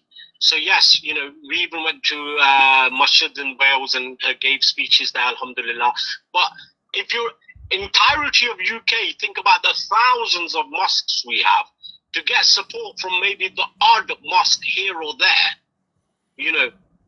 is literally nothing. It's like having a 2 kilos of rice and one little rice supports you. It was a very minority within a minority, even within the masjids. No, I think and I'm glad you actually came on. I really am, alhamdulillah, because these issues need to stop, because this sex education is grooming our children. One of the things when it started coming out, I had to think outside the box. So I want to make it clear for everybody what I'm going to say next. When you try to teach our children about anal sex and so on, about pedophilia at the early age of 4 or 5-year-old, because of the way the law is going, trying to say about the children can consent. When a child in time, and this is going to happen whether you like it or not, when a child then does break silence and says somebody who has sexually assaulted them, raped them, what these are going to use as an excuse is they're going to say, oh no, nothing's happened to them. They're only uttering what we've been teaching them. Okay, this is the same technique that the grooming gangs and pedophiles do. They not do these same things? They groom the children, coercive control, goading them, and when they have the dirty, filthy way, oh, it was consensual. This is not gonna. It's not gonna be we'll have to do something about this. You didn't hold your own brother's account. Benny, I don't. It's a shame on you, actually. I just want to make sure everybody who knows who I am. My name is Rangy Lcs. I'm a born-bred Englishman. My heritage is from Pakistan, and they call me an Asian, and I happen to be in the religion of Islam. And I'm calling out everybody. I think it's or you need to actually start calling out your own. We do call out and we speak up and we're exposing every single one of them. The problem that you'll find is, like I'm bringing to the table now, where when it comes to Pakistanis who have been going through these heinous crimes and they speak up, and then social services, which are not Asian, okay, then cover it up, and that allows the pedophiles to roam free. Whose issue is that? That is not the public's issue and problem. That's the corporate companies that are inciting these issues and allowing it to happen. So I'm hoping, Benny, you could understand what I'm saying. I want to make it clear. We don't care. I don't care what color, what creed, what religion, what title you come from. If you're a predator, you're going to be called out, including your mom, uncle, dad, whoever it may be. It won't make no difference to me. I just want to make it very clear, just because I've seen that comment. I think it's a silly comment, but however, people do this Yeah, because I'd they're like to not. add They're to that, not. right? Go on, please. Go on. Yeah, so look, the Department for Education, the politicians, the people that are bringing this into our educational institutes, I'm talking about the schools. Look, they're not Muslims, they're not, Christians, they're not Jews or, people of faith. These people, they don't affiliate to any religious background. In countries like Pakistan, Kashmir, India, I don't know about India, but Africa, these places, if anything like that was taught in a school, the people, the parents, they'll grab that person who's teaching that filth and they'll deal with him severely. And I'm talking the most severe punishment that doesn't take place, in the open in those places, especially in the educational institutes. You might have some rotten apples, but as a part of education, that's definitely not taught. So that needs to be made very clear. And yes, we are calling out everybody. Ayaz, what he's spoken about, he has been calling it out. People like myself, even you, Rangi, you've spoken about this many times before. You call out everybody. But what we're talking about here is the curriculum and what's been introduced as a part of the curriculum. You can't blame it on the Chinese. You can't blame it on the Africans. You can't, this is a national issue we're talking about within the UK, but it's not just happening in the UK. This filth has been promoted throughout Europe, Americas, Australia, Canada. I mean, we've had people on the panel that are from New Zealand, from Canada, from America, from Australia, from Sweden, and they're all talking about the same thing. So rather than pointing the fingers on certain people from a certain community, we need to open our eyes, critically think, and have a look. Where is this poison stemming from? What's the foundation? That's what we really need to look at. It's easy to blame people, from a certain community and ignore the whole picture. I mean, we're after the little guppies in the fish tank here, while we've got sharks out there that are, the main people responsible for this. So, we need to really understand what's happening and critically think. Fighting between each other, it's not going to help. It's not going to resolve the issue. We do need to unite. We need to come together. We're all human beings, and the children rely upon us to protect them. We're their guardians, regardless of what children they are, who they are, where they come from, what their backgrounds, what their faith is. That's regardless. We ultimately are the protectors of children. Nobody else is going to come and protect our children. As parents, nobody else cares about our children. Only we do. So We can either work together. A famous quote of Martin Luther King was that at the end, it's not the oppression of the enemy that's going to hurt, but the silence of our friends. And unless we start working together as brothers and sisters, we should be prepared to die as fools. So perish as fools, that was his quote. So, we need to all come together on this one instead of pointing fingers to each other. We went to all the religious institutes. We've had a conversation with everybody. So it wasn't just, the mosques and the Muslims. Ayaz, he's giving his own personal experience. So yeah, I just wanted to add that. I just want to, because I'll always say that a little bit more. We know who's doing this. You know who's doing this, so stop playing games. These are the people on top, the people that call themselves Zionists, that are allowing this to happen. Okay, they're part of the cabal, which you already know, and we need to focus where we need to unite, regardless of our color, creed, religion, title, what sex you might call yourselves. I mean, openly on this platform, I'm going to tell you there's a lot of people who are lesbians, gays, part of the LGBT. They're all supporting, they're all coming together, including all the religions factors. Okay, so we need to come together, because how they've been getting away with it is by dividing and conquering. What we need to do is unite so we could do the same back. And what we're doing it for is to protect our children. And let me get it clear. We, the public, are our children's last line of defense in the West, whether you like it or not. So please wake up, get off your ears, put it in gear, and start focusing on this. We're going to be calling out every single person who's involved. I'm going to be doing a lot more work with Ayaz, particularly about the mosques, the ones that are going along with it. I want to be calling them all out, because you can't call yourself a God-fearing person if you're going off the track and allowing this to happen. It's not going to happen. Sorry, Ayaz, I'm coming back to you, brother. You still with me? Yeah, I'm still here, bro. And the reason I talk about the mosques is I'll tell you something. So what happened was, when we organized the protest in Nottingham, the local government went to the mosque leaders and the Association of Mosques to make sure people did not turn up at the protest. Yeah? Yeah. And then the local government wrote a report about the events in Nottingham, and they specifically mentioned the Association of Mosques in Nottingham and how they worked with the imams of Nottingham to make sure that enough turnout did not happen in Nottingham.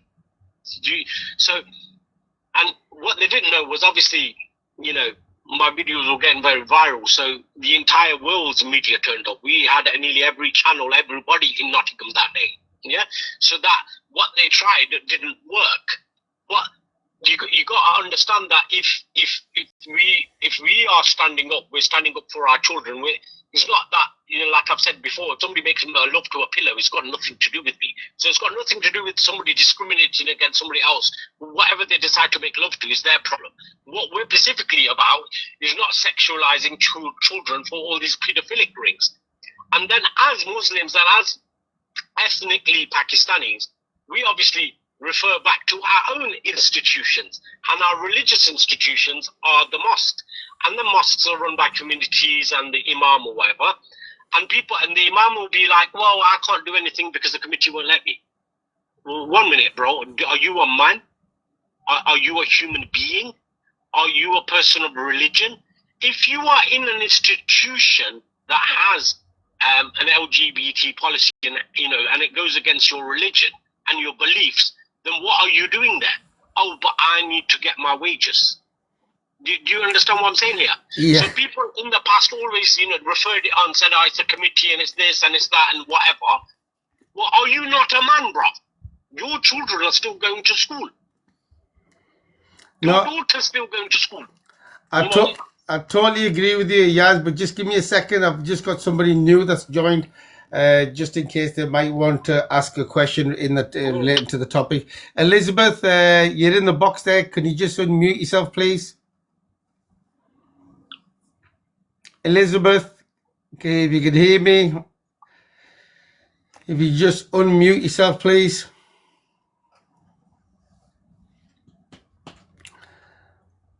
Elizabeth, last shout out for you. If you just unmute yourself, please.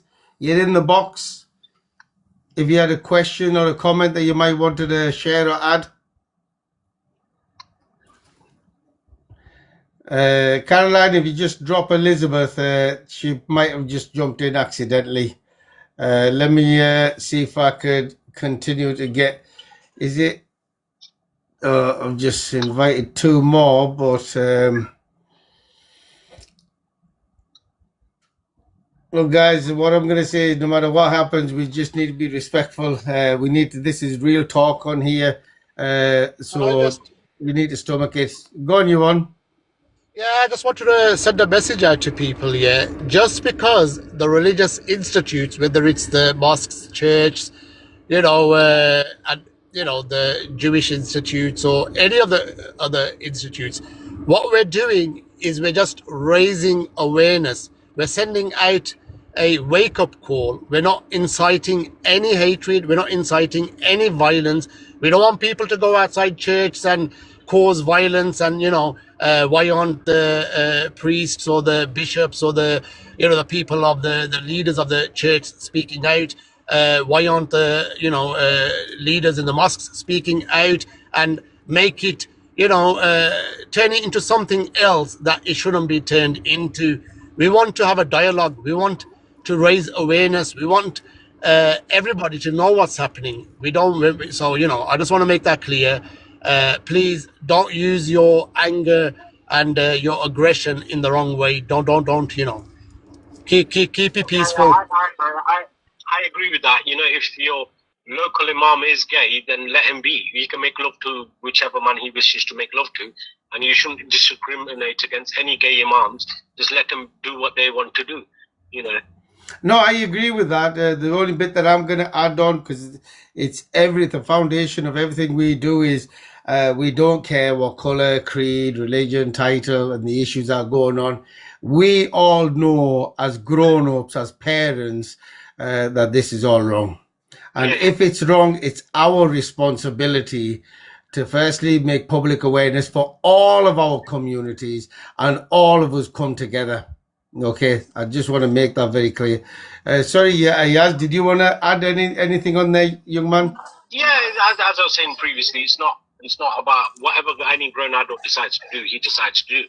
And like I was saying, if the local imams are gay, then let them be. You should go into the mosque and give him mubarakbad for being like that.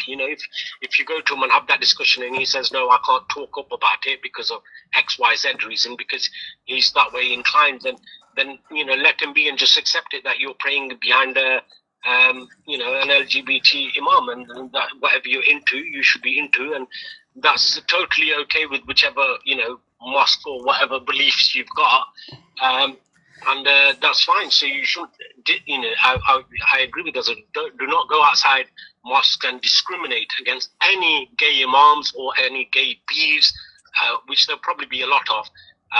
We're just saying that, we're just on about protecting the children.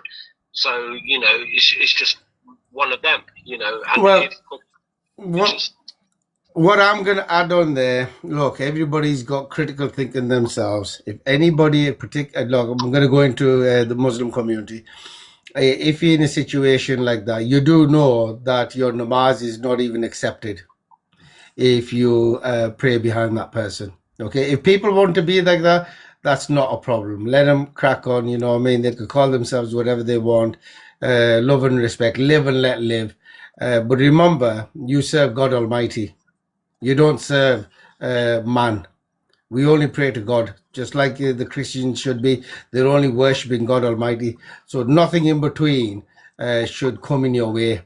And if anybody does, under the flag of any of the religions, it's our responsibility to safeguard our children. It doesn't matter from who. Whether it's a priest or an imam sahib, it doesn't make no difference. Okay, I just want to make that clear.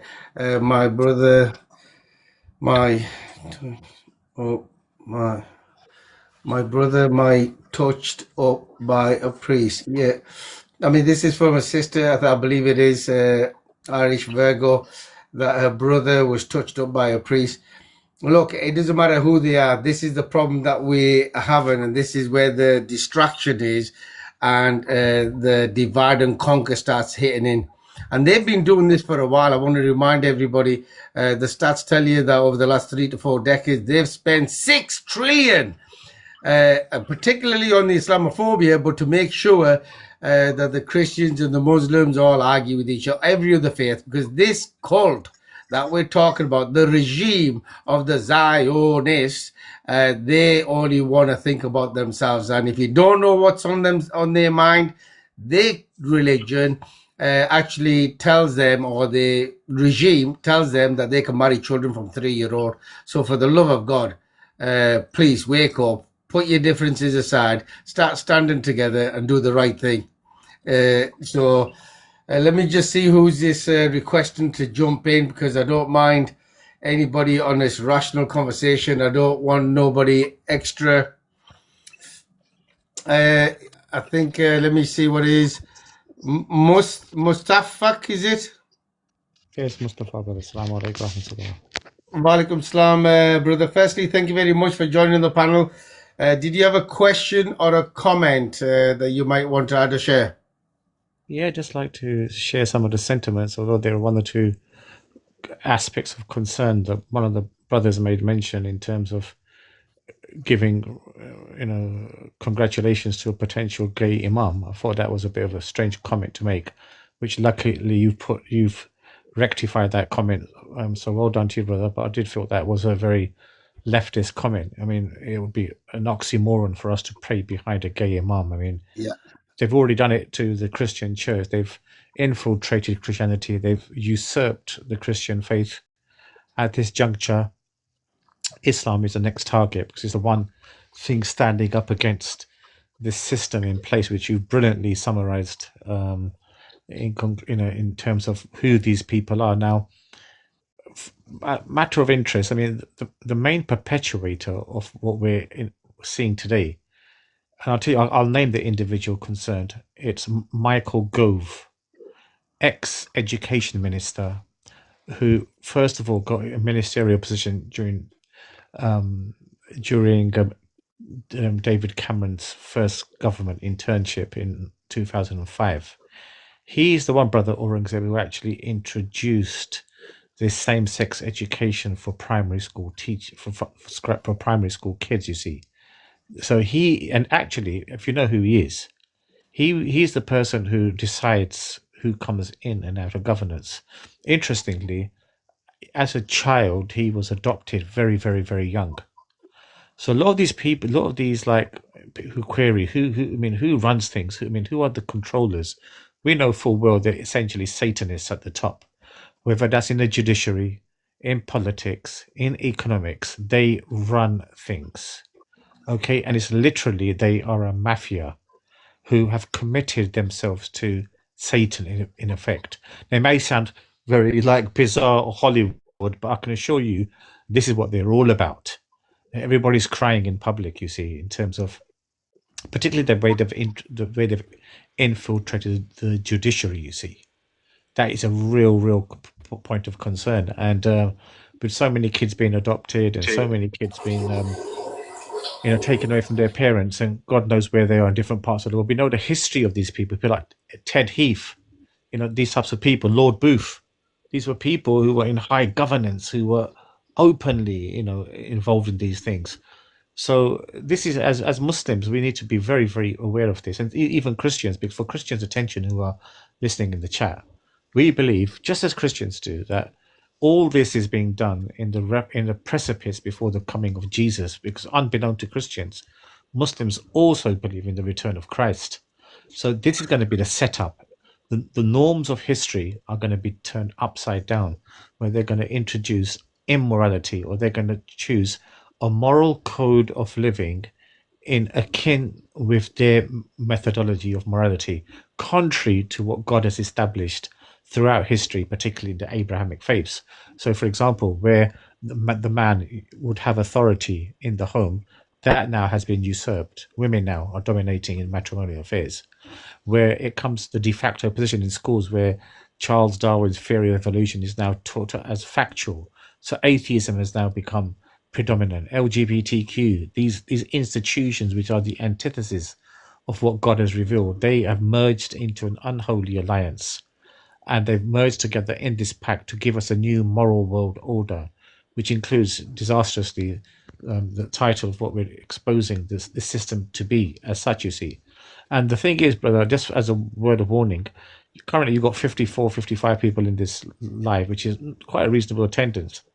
But the moment you become very popular, just say you get into the thousands who attend this particular live, at that point you'll become noticed by them, as you full well know. If you exactly, Cyril Smith is another person someone's mentioned in the chat. If you become noticed by them, then they'll give you warnings to lay back. And at the end, what they'll do, they'll come after you or your loved ones. And this is how they work, you see. They work in this operative manner, like 3-strike rule that they have. So this is something that we need to be aware of. But however, when it comes to matters of your children and so forth, you can't just lie back, you see. You've got to stick your neck out, whether even the guillotine goes down on it.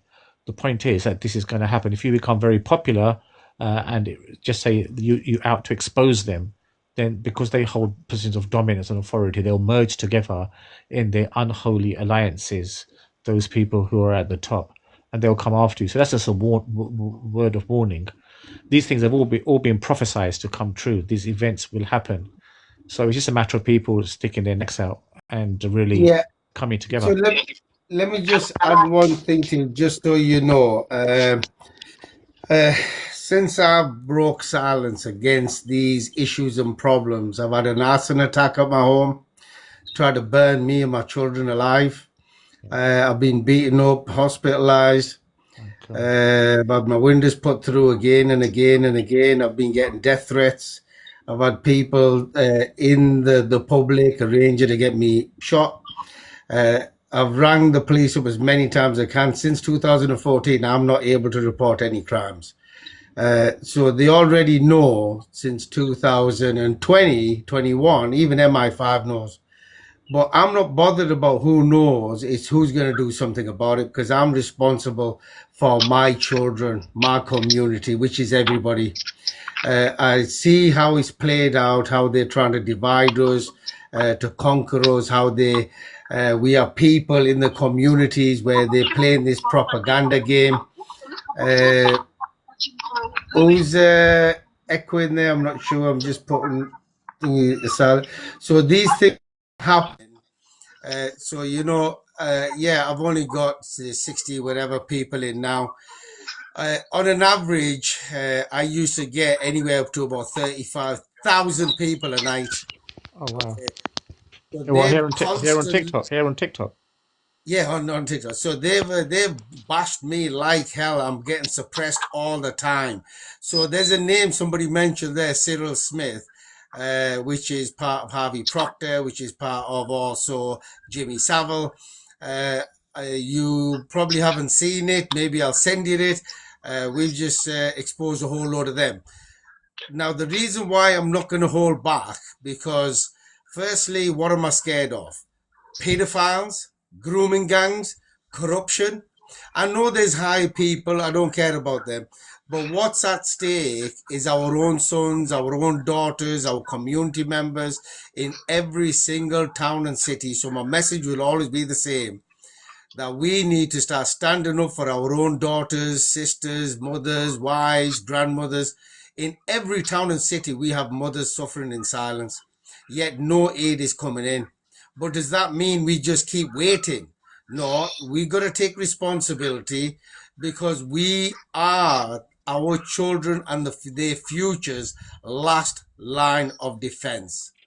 So I just wanted to, just so you know, so I understand the risks and understand the risk side of it, but the rewards is far greater for me, because how many children are we going to sacrifice? And anybody who believes, oh, we're going to wait till Jesus turns up, they're a hypocrite. They don't believe in religion.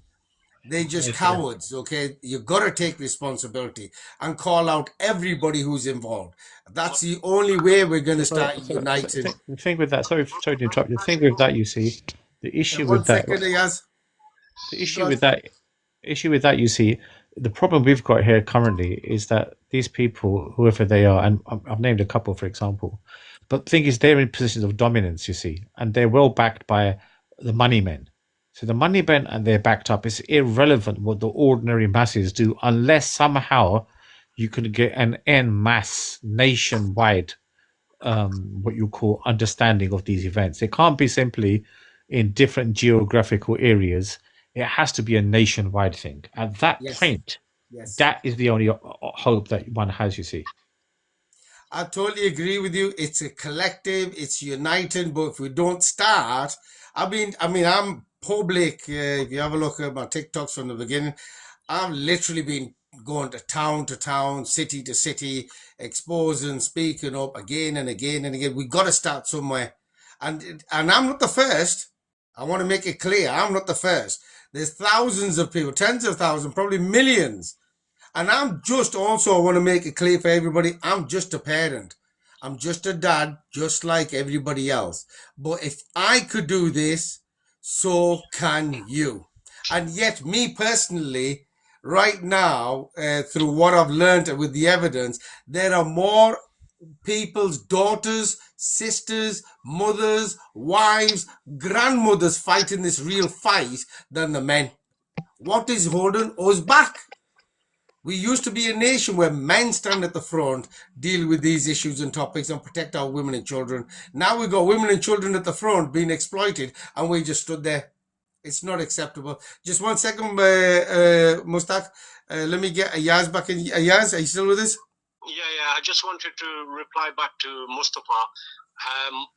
My brother, I've been involved in this from day dot one. Yeah.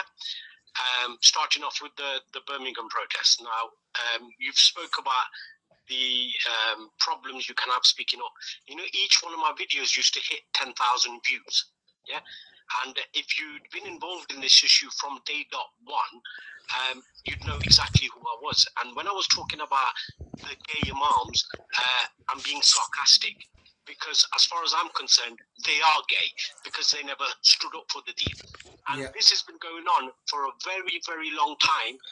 And me and Brother Azhar and Shakil and Brother Amr were there from day dot one on every media channel, on every news channel, on the BBC, on BBC Radio, everything. You know, and as far as you go, you know, at the time, and my policy was this, was, you know, I've done a lot of badness in my life, you know, I'm a severe sinner and all of that, but this was one thing I was not going to have on my head, because the sin you equate with your silence and fear, yeah, is in the billions and billions and billions, because every child who sees one of these explicit pictures and you are silent on this issue is billions of sin. So, you know, when you walk down the street and you look at somebody who's an alcoholic or a drug addict and you think, my God, what type of Muslim is he? The people who stay silent on this issue are a billion times worse, because one day that time will come for your judgment day, and billions of angels will stand behind you, because there are millions and millions of children all across the world, all across this country, all across Europe. Every time they're seeing it, your silence means that you agree with it. You never stood up against it. You never stood up outside the schools whilst everybody else was protesting. So when I call the gay imams, I don't mean it in the literal sense. I mean it as in a sense of they are the lowest of the low. Our imams are scum of the earth.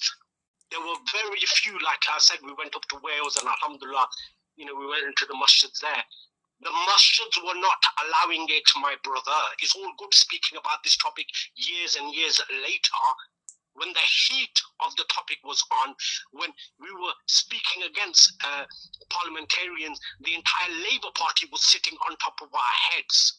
You know, daily calls from the police. Many people were being arrested and all sorts was going on.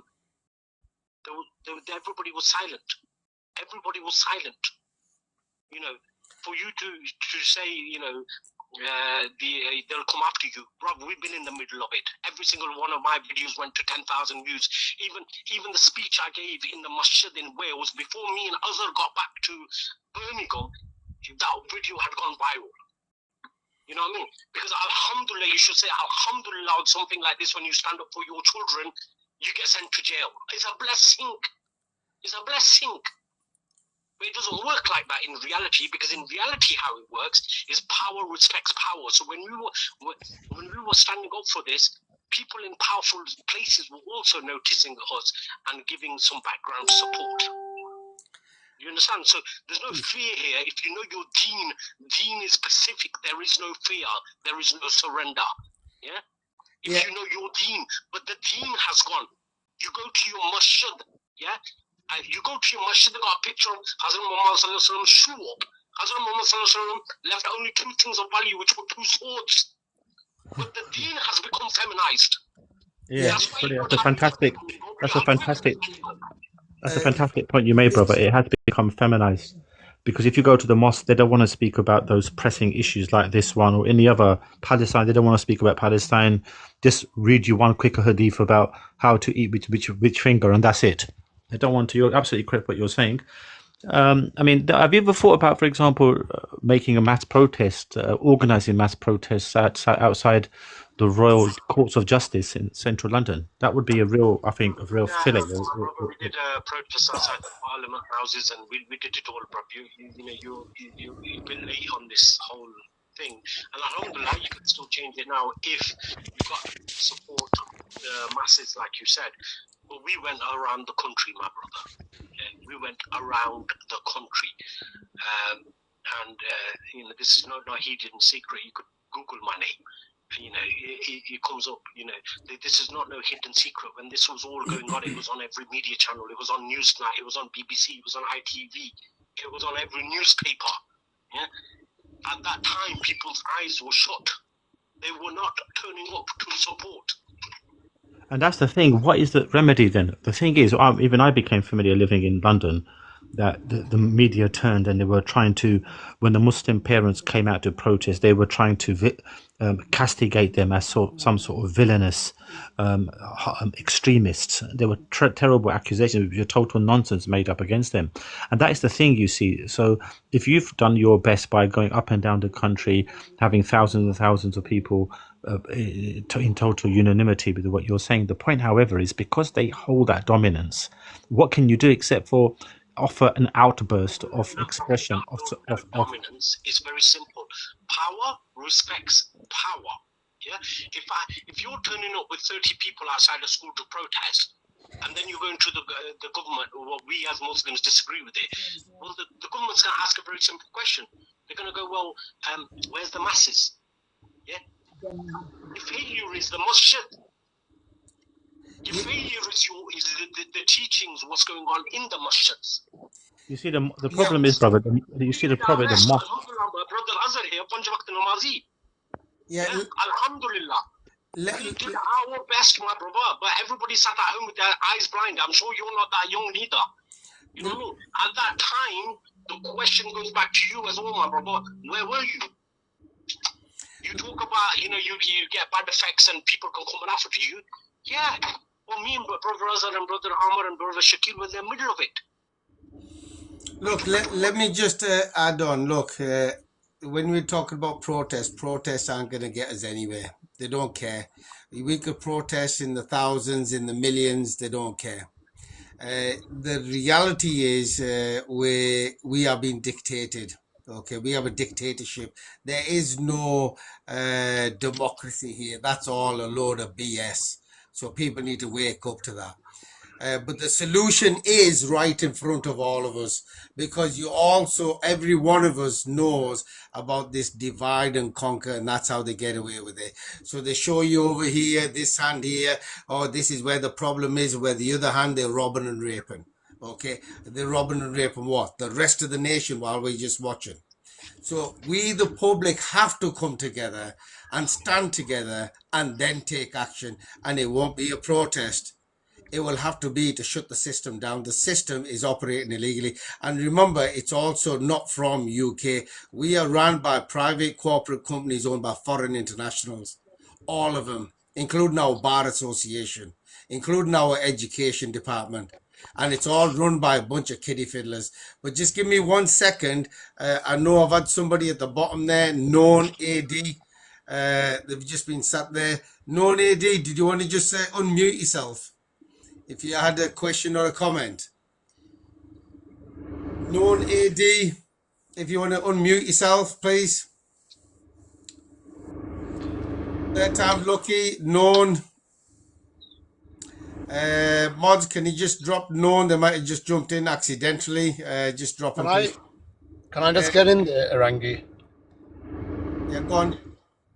Yeah, so first of all, I would like to say thanks to Mustafa for joining us. I encourage him to come back on the panel again on a regular basis. We need people like him to speak out. So thanks to him. I like to encourage others as well to come and speak up, because we do need more people to speak out. I always go into I heard everything Mustafa said, and he's 100% right. Yes, there is a fear factor and everything else, getting persecuted and all sorts. But we do need to have these conversations. We do need to raise awareness, and we need to go into the roots of the problem. I spoke about, Sigmund Freud earlier on, and I'm not sure if Mustafa was listening to me earlier on. I'm not sure when he actually joined, but I'll go into the roots. So, 1806, the Prussians get defeated by Napoleon. The Prussians go back, they sit down, and they look into why they were defeated. They realized the soldiers were critically thinking for themselves, and that was the cause of them losing that battle. So they decided to come up with a psychological experiment to eradicate free critical thinking.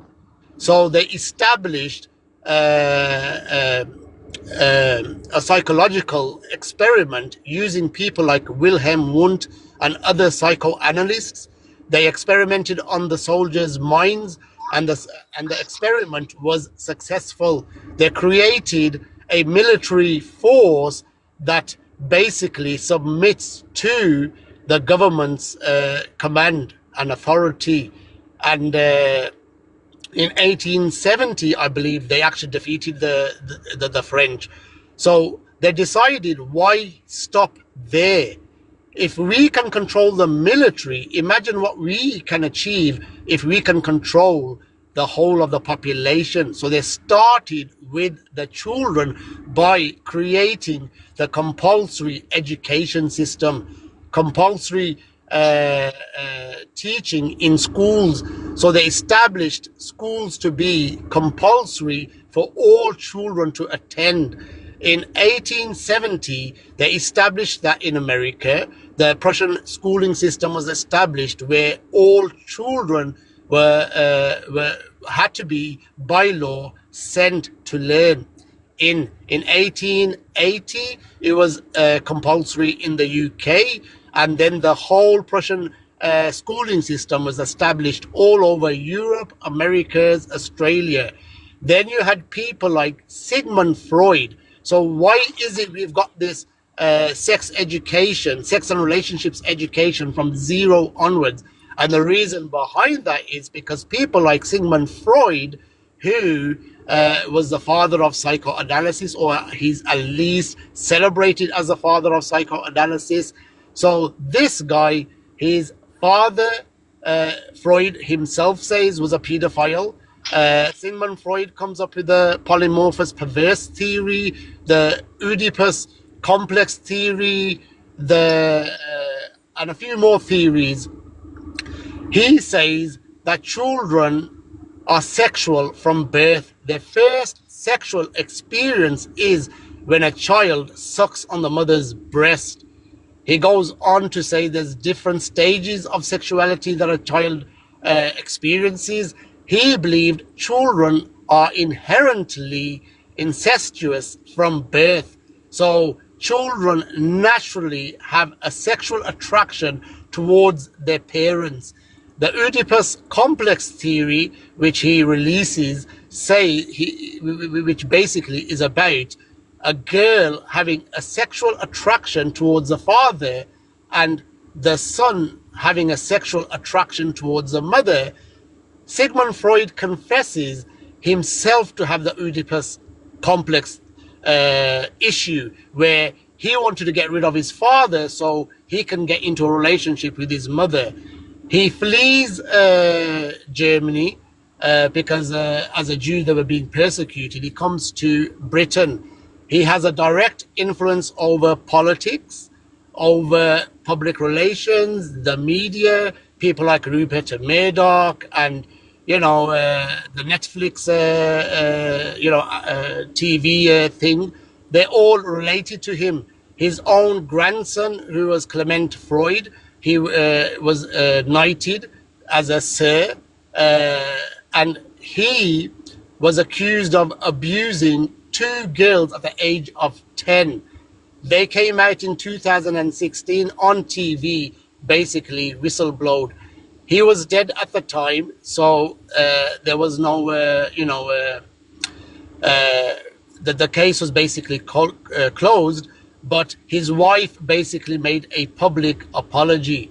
If you look at the whole of the Freud family, who has a direct influence over our politics and our schooling system, and just go into all the people, these people were occultists. They didn't affiliate to religion, and they all took over each other's works. So there was a direct student of Sigmund Freud, who flees to America by the name of Wilhelm Reich. Now, he is the one who comes up with his sex machine, which he basically hates being called a sex machine, the orgone machine. And he basically emphasized on orgasms, that basically orgasms are the answer to people's problems, while Sigmund Freud believed the universe works on sexual energy, and oppressing that sexual energy is what causes the universe to go into chaos. So he believed that people should openly express their sexual desires, regardless whether it's a child being attracted to their parents or to adults, you name it, it doesn't really matter. So Alfred Kinsey, who was a sexologist, before that he was a zoologist, and he experimented on babies as young as 2 months, according to chapter 5, table 34 of the Kinsey scale. He would call in his pedophile friends while they were experimenting on children. He was collecting data. I think two presidents of America called him a champion of the American people. Stonewall uses him as an icon, Stonewall icon, a champion for the LGBT movement. His name is in the walk of the fame of Walk in America. Liam Neeson also plays him in the movie Kinsey. So these people are celebrated, and these are the people that have influenced our schooling system. And if people want to learn more about it, there are organizations that have been fighting against this. The PCPW in Wales, if you check their website, PCPW Wales, you will actually see the Kinsey scale and everything, on there. So people can actually research that for themselves and look into it. So we need to know where this is coming from. That's very, very important. So I'd like to end on that one. No, thank you very much for that. But look, I know the brother mentioned about being worried. You can't be worried. So I just, because it's the first time, bless him, grateful for him. I think it's absolutely great having him on. So let me give you an example what we do here. So we don't hold back on this platform. There's no way of holding back. So when we're talking about officials or what they're doing, I'm going to do it right now so everybody could listen to it. And I like to see what they're going to do and how they're going to stop me.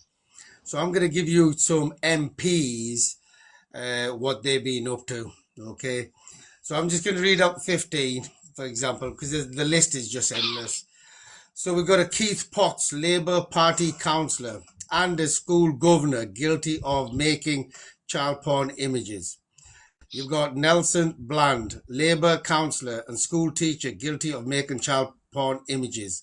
Greg Vincent, Labour councillor and school governor guilty of child pornography. Steve Carnell, Labour councillor and school governor found guilty of child porn. Adrian Circuit, Labour councillor and school governor, 3 years community order for porn.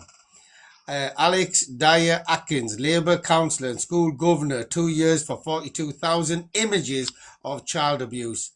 Keith Rogers, Labour Party councillor and school governor, making 2,000 child rape images.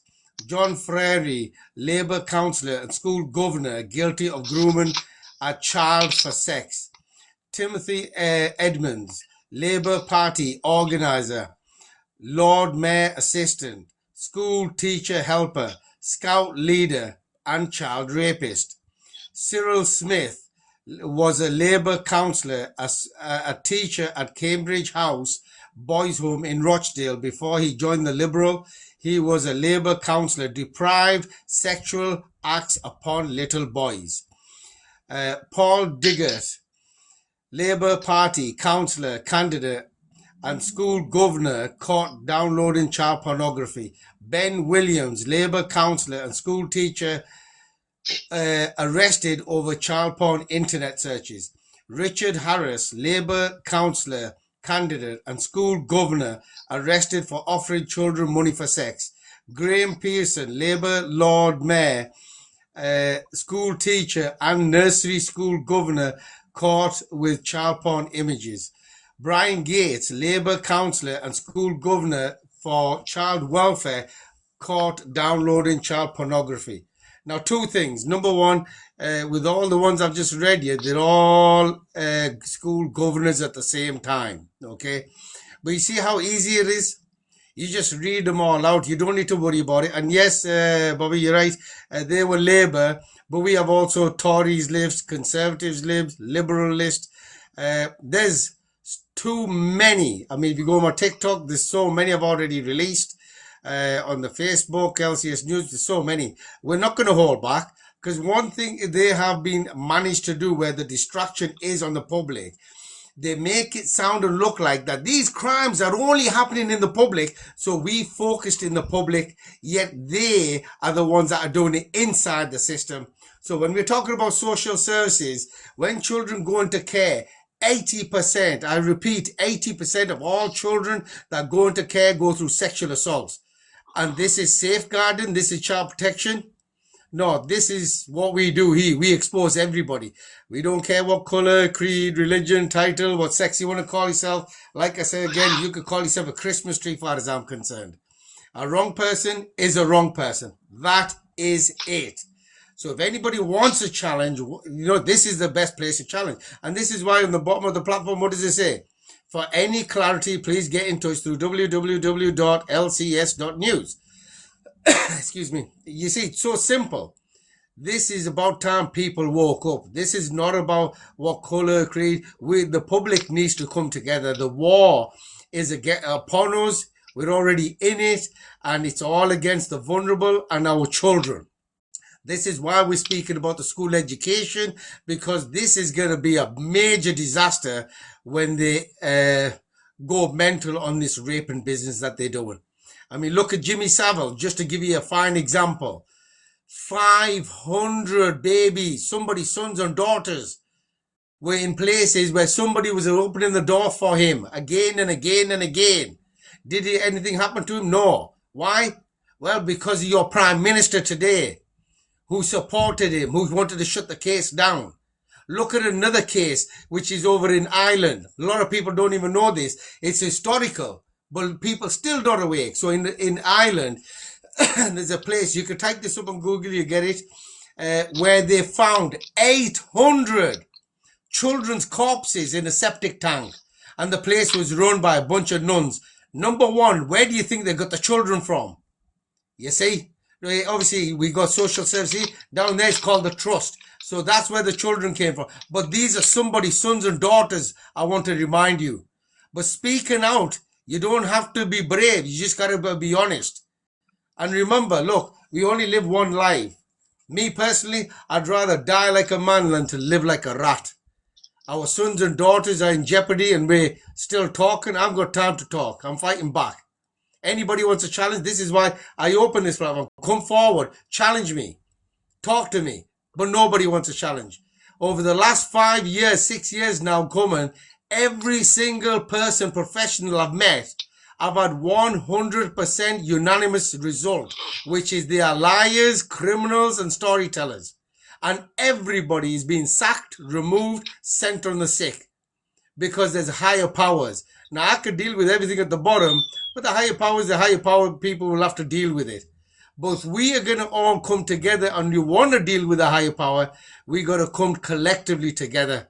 And I want to remind everybody again, in every town and city in England, Wales, Scotland, Ireland, there is somebody's daughters, sisters, mothers, wives are suffering in silence, grandmothers, and we are still talking. Where are the men? Where are my brothers of all of our communities? Shame on them.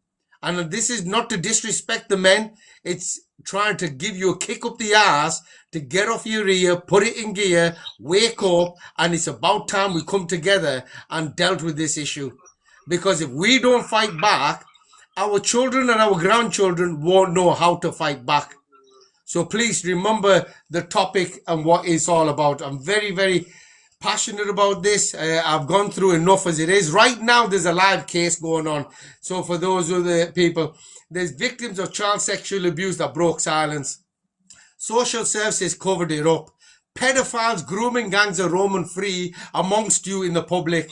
And right now, the authorities are trying to sentence and prison victims of child sexual abuse to cover up the fraudulent acts of the corporate companies, which is jeopardizing every single one of you. Am I going to stay silent? You get a grip. I'll never stay silent on these things. They better deal with it. If they don't like it, I couldn't care less. So this is just blatantly coming out with it. Now, my brother that's on the phone, Ayaz, he's not heard me say this before because he's only joining for the first time. What's your thoughts on with what I've just said, my brother? No, alhamdulillah, bro. That's the way ahead. You got to stand up. You know what I mean? You got to be passionate about what you believe in, and believing in the truth is the best thing. And standing for children and women and all of that. Alhamdulillah, you're blessed. Allah Ta'ala's placed you in a position to be able to talk and stand up against this evil. Look, I mean, because I've got my Pakistanis or Muslims on here, and this propaganda that Tommy Robinson's been doing, let me help you with something that you didn't know. There are so many cases that I know about, including the one I'm involved with, where victims of child sexual abuse out of the minorities is deliberately being covered up because they don't want to show it. And this is why they don't like me, because I happen to be a minority, even though I'm an Englishman, born and bred. I mean, I love fish and chips if it helps people, you understand? But I'm an Englishman. I'm born and bred here. I love my heritage of Pakistan. I love being my culture of the Asian culture, and I'm proud to be in the religion of Islam. And this is why I fight back, because I'm instructed to do the right thing. Truth will prevail, and the bullshit will fall. And this is why everybody I'm meeting is now racking, packing, and resigning. And this is why I was mentioning to the brother earlier on why I'm getting the threats. But they could keep threatening. They could, look, my time will come one day. But what am I going to... I remember everybody's going to answer to the big man upstairs. At least I'll be able to proudly to stand in front of him, regardless of my shortcomings. They'll be able to say that I heard about it, I knew about it, and I never stayed silent. Our sisters, our daughters of all of our communities are being massacred right now. So I hope people understand that and reason with that. Let me just get in. Doc, you were in there first. Doc, young man. Very good evening to you. Yes, I came on earlier but got disconnected for some reason. How are you, sir? I'm good. Thank you very much for joining me again. And I'm going to be ringing you tomorrow afternoon because I've got your details now. Marvellous. That's Uh, uh, champion. Doc, feel free if you wanted, because I've got one person on the phone here as well. We were talking about the school education as well. But feel free. You know how it goes here. What comment or question that you have, feel free for the public to hear. Well, that's very kind. I've been listening to the debate going on, and I think uh, the further it goes on, the broader it gets, the more lines of inquiry there are. What I find really difficult to accept in our culture, as you know, you call yourself an Englishman, and I'm proud to have you as a brother. Um, our system, I was in the political system for best part of 15 years at local level, and we have a system which insulates these people from any kind of investigation. And it's even going on today. You know, we live in a world where we're supposedly living in open government where we can criticise these people and bring these people to book. But the reality is, it's just as clandestine now, just as closed up, just as difficult to bring inquiries to bear.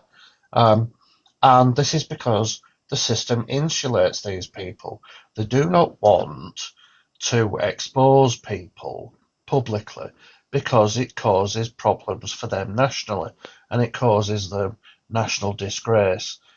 But we've got so many people that are involved in these incidents on a daily basis. Very, very few of them are actually prosecuted because the victims themselves aren't properly supported. It takes uh, a great deal to actually bring a complaint to book at the first stage and to actually progress that through to a court proceeding of any kind is horrendously difficult. But the people that are making a lot of the decisions to prosecute are the people that are insulating. They're the people that are not progressing matters on the basis of saying, well, it won't meet the two-tier test, it won't make its way through to a successful conviction. Well, that's a matter for the juries to consider. And applying the two-tier test is supposed to be an objective test. It's not objective if the person you're considering prosecuting is somebody that you know and have worked with. How can that be objective? Why are police forces bringing inquiries to bear on other police forces? That surely isn't independent. We've got a system which is so heavily self-regulating and so heavily uh, closed. It's not transparent, it's opaque, it's completely blind. You cannot make inquiries. The, uh, the ability to bring public information requests, there are something like, and I looked this up a couple of months ago, 155,000 applications for public interest disclosures, which are still blank. They're still not proceeding. And they're supposed to make these disclosures within 30 days. Well, it is not difficult to make these disclosures, even if they're fairly mundane, fairly routine disclosures. It's not difficult. It's just that they don't want to ascribe any kind of assets or any kind of resources to making these public knowledge because it's self-injurious. It destroys their own image. Yeah, so I'm just gonna add one thing. I mean, one of the reasons why, because they're all involved. If you remember, we went for a national grooming inquiry. Why did Yeah, they stop it? The yeah, reason why they stopped it because they're all involved. yeah. They hire William powers. Hague shut the first one down. William Hague shut the first one down. As you say, we had one shut down by the current Prime Minister when he was DPP. Um, they closed them down, citing no possible prospects of success.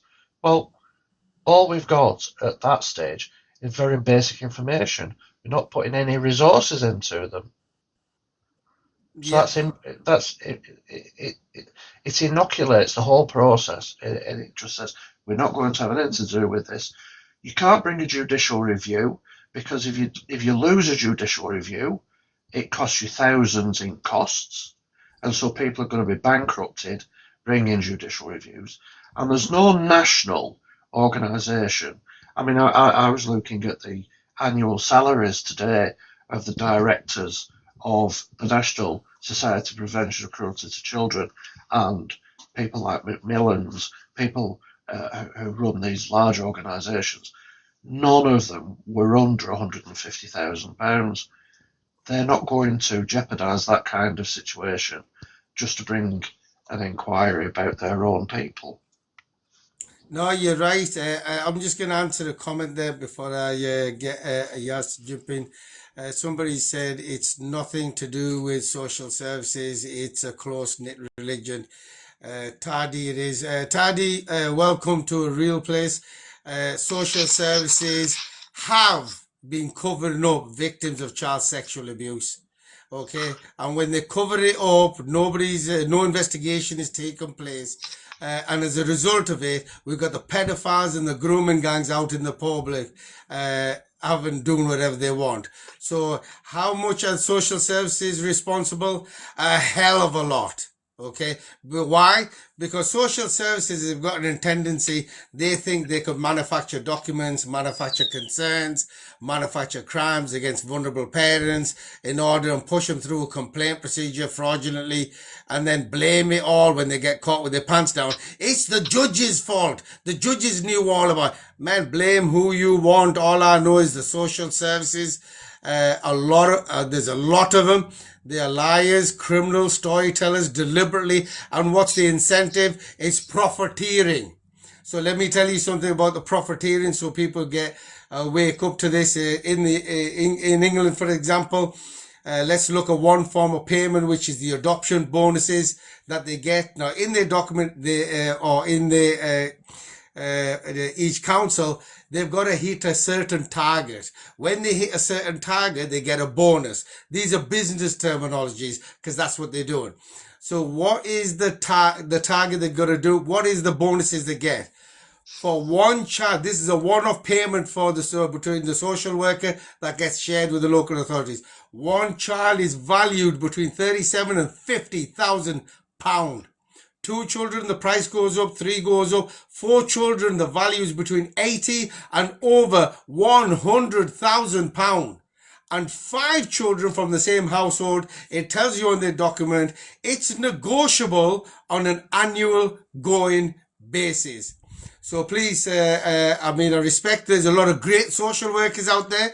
And on the great social workers, when they speak up about this, they get sacked, removed, sent on the sick. They get bullied, intimidated and threatened. And then they still don't stay silent. Eventually they'll target their children or their grandchildren in a desperate attempt to keep them silent. So there's the reality with social services. You're absolutely right. You're absolutely right there. And the other issue is this, that nobody's touched, nobody's even looked at is, every professional in the childcare service has to have professional indemnity insurance. And whether they're a private social worker, and there are 33,000 of them out there, or whether you work for a local authority or another government agency, like the probation service, the prison service, the police, wherever you're working, you're covered by professional indemnity insurance. Now, the premiums that are charged are global. So it's not against an individual person, it's against the local authority or the police force or the agency. If you're getting 2 and 3 and 4 and 5 and 10 and 20 people under investigation for abuse, the premiums that are charged astronomically multiply. And so there's an inbuilt, apart from the quite proper criticism that you brought for bonuses, there's an inherent intention to keep that figure low because they simply won't be able to insure themselves to practice. And the problem is, once one insurer, as you know, once one insurer says no, it goes on a national register, and all the other insurers say, have you ever been turned down for insurance? And local authorities have to make the same disclosure. Yes, we've been turned down for professional indemnity insurance. Why? because we've got 30 people under investigation. So it's not just one insurer, it's every professional indemnity insurer. And then you go to the reinsurance market, you're talking to people like Munich Reinsurance, who are the single largest reinsurer. They simply won't argue the toss. They will say, look, these are individual companies, they're entitled to make commercial decisions, and we're not going to argue with them. And so these local authorities and other public bodies have a vested interest in protecting themselves against positive outcomes for victims, because it means not only do they have to pay out thousands of pounds in damages, which in the UK is nothing compared to the American market, where you talk about millions of dollars, but in the UK, that has an adverse effect on their ability to get reinsurance. And it's just a self-perpetuating cycle. Complaint equals damages, equals report, equals insurance risk, equals report, and it goes all the way around time after time after time. No, you're 100% right. I'll tell you what, I'm going to get Yaz, is it? Yaz, are you still with us? Yeah, I'm still there. Yeah. Feel free to add your thoughts with where we've took this now, because this is in general the topics that we talk about. I think the gentleman's very right on what he's saying, and it is all a perpetual cycle of money making. So these large institutions get involved. So, for example, just in Nottingham, there's going to be an increase of maybe 8,000 children every year going to children's homes and increasing. So they've got a system where it benefits large international institutions like the insurers and all of that to make sure that this system continues on. And at the end of the day, really and truly, what they actually want is the state to own your children. So all the children that go to children's homes, which is increasing by the tens of thousands per city, the state, the council, is in the contracts written down as the parent. And then all these insurance companies, the back ends, all these multinational companies involved in all of this is purely profiteering. And then you go to these children's homes and you see the people who are taking care of these children, and you won't let your own children anywhere near these people because they look like pedophiles. Yeah. You know, and the amount of abuse that happens in these children's homes is just phenomenal. And like you said, it's just hidden because everything's about the big corporations, the big lobby groups, and the money. And they're not really bothered about the children. At the end of the day, the lobby groups are pushing that all the children in England will be the ownership of the state. You will no longer own your own children. You will no longer be the parent of your own children. Your local city council and the government will be the parent. And you will slowly but surely lose all control. I understand. I agree. There is another payment, for example, that people need to understand about, which is known as the DV gateway. Just so if people understand, when we left the EU, we lost all the European funding. But what there was a loophole. It was known as the DV gateway. So what they were doing, they were going to mothers, for example, or couples. They would pull the couple separate when there's never been no DV, which is domestic violence, just to make it clear.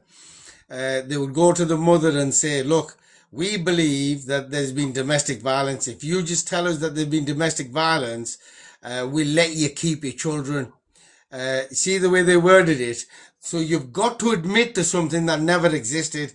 Now, when they did a survey on this, just in Birmingham in 1 year, you had 700% increase in domestic violence cases.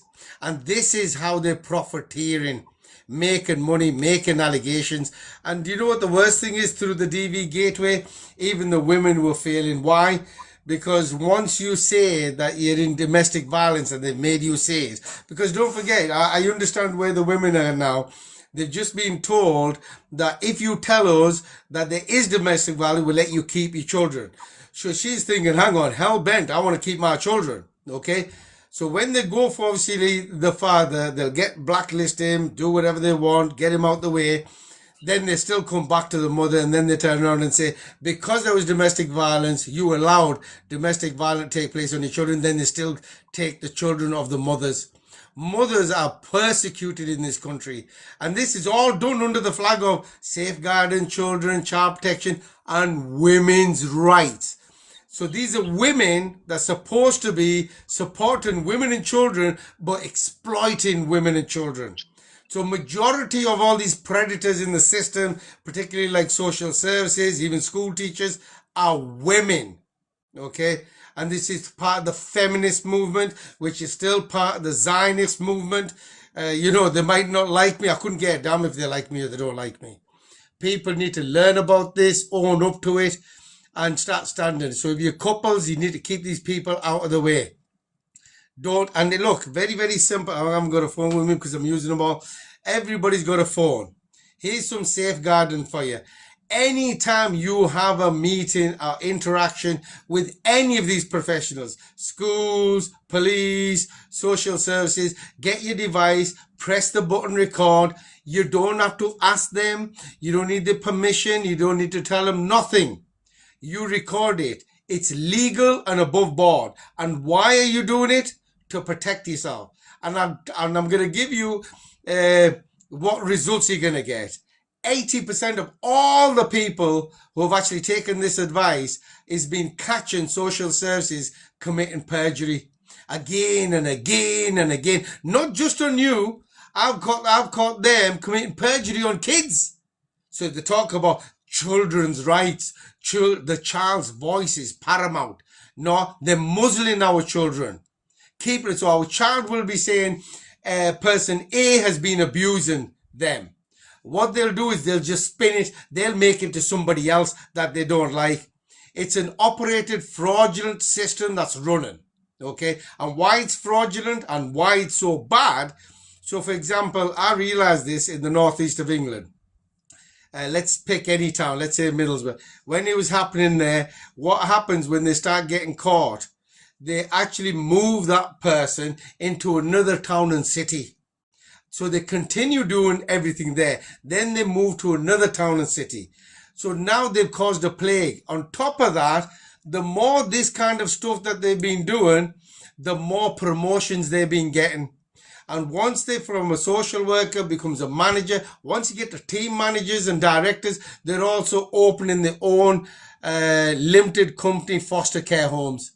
Because the demand is there, because they've got friends and colleagues there that will keep getting the children to fill their homes up. And that is in the hundreds and thousands they profiteer every year, minimum. I hope that comes well for everybody else. Yaz, I'm back to you, young man. Yeah, this is the whole system set up like that. You look about how many thousands and thousands of kids are basically being kidnapped off parents, and you see these parents protesting outside the courthouses and all across the country.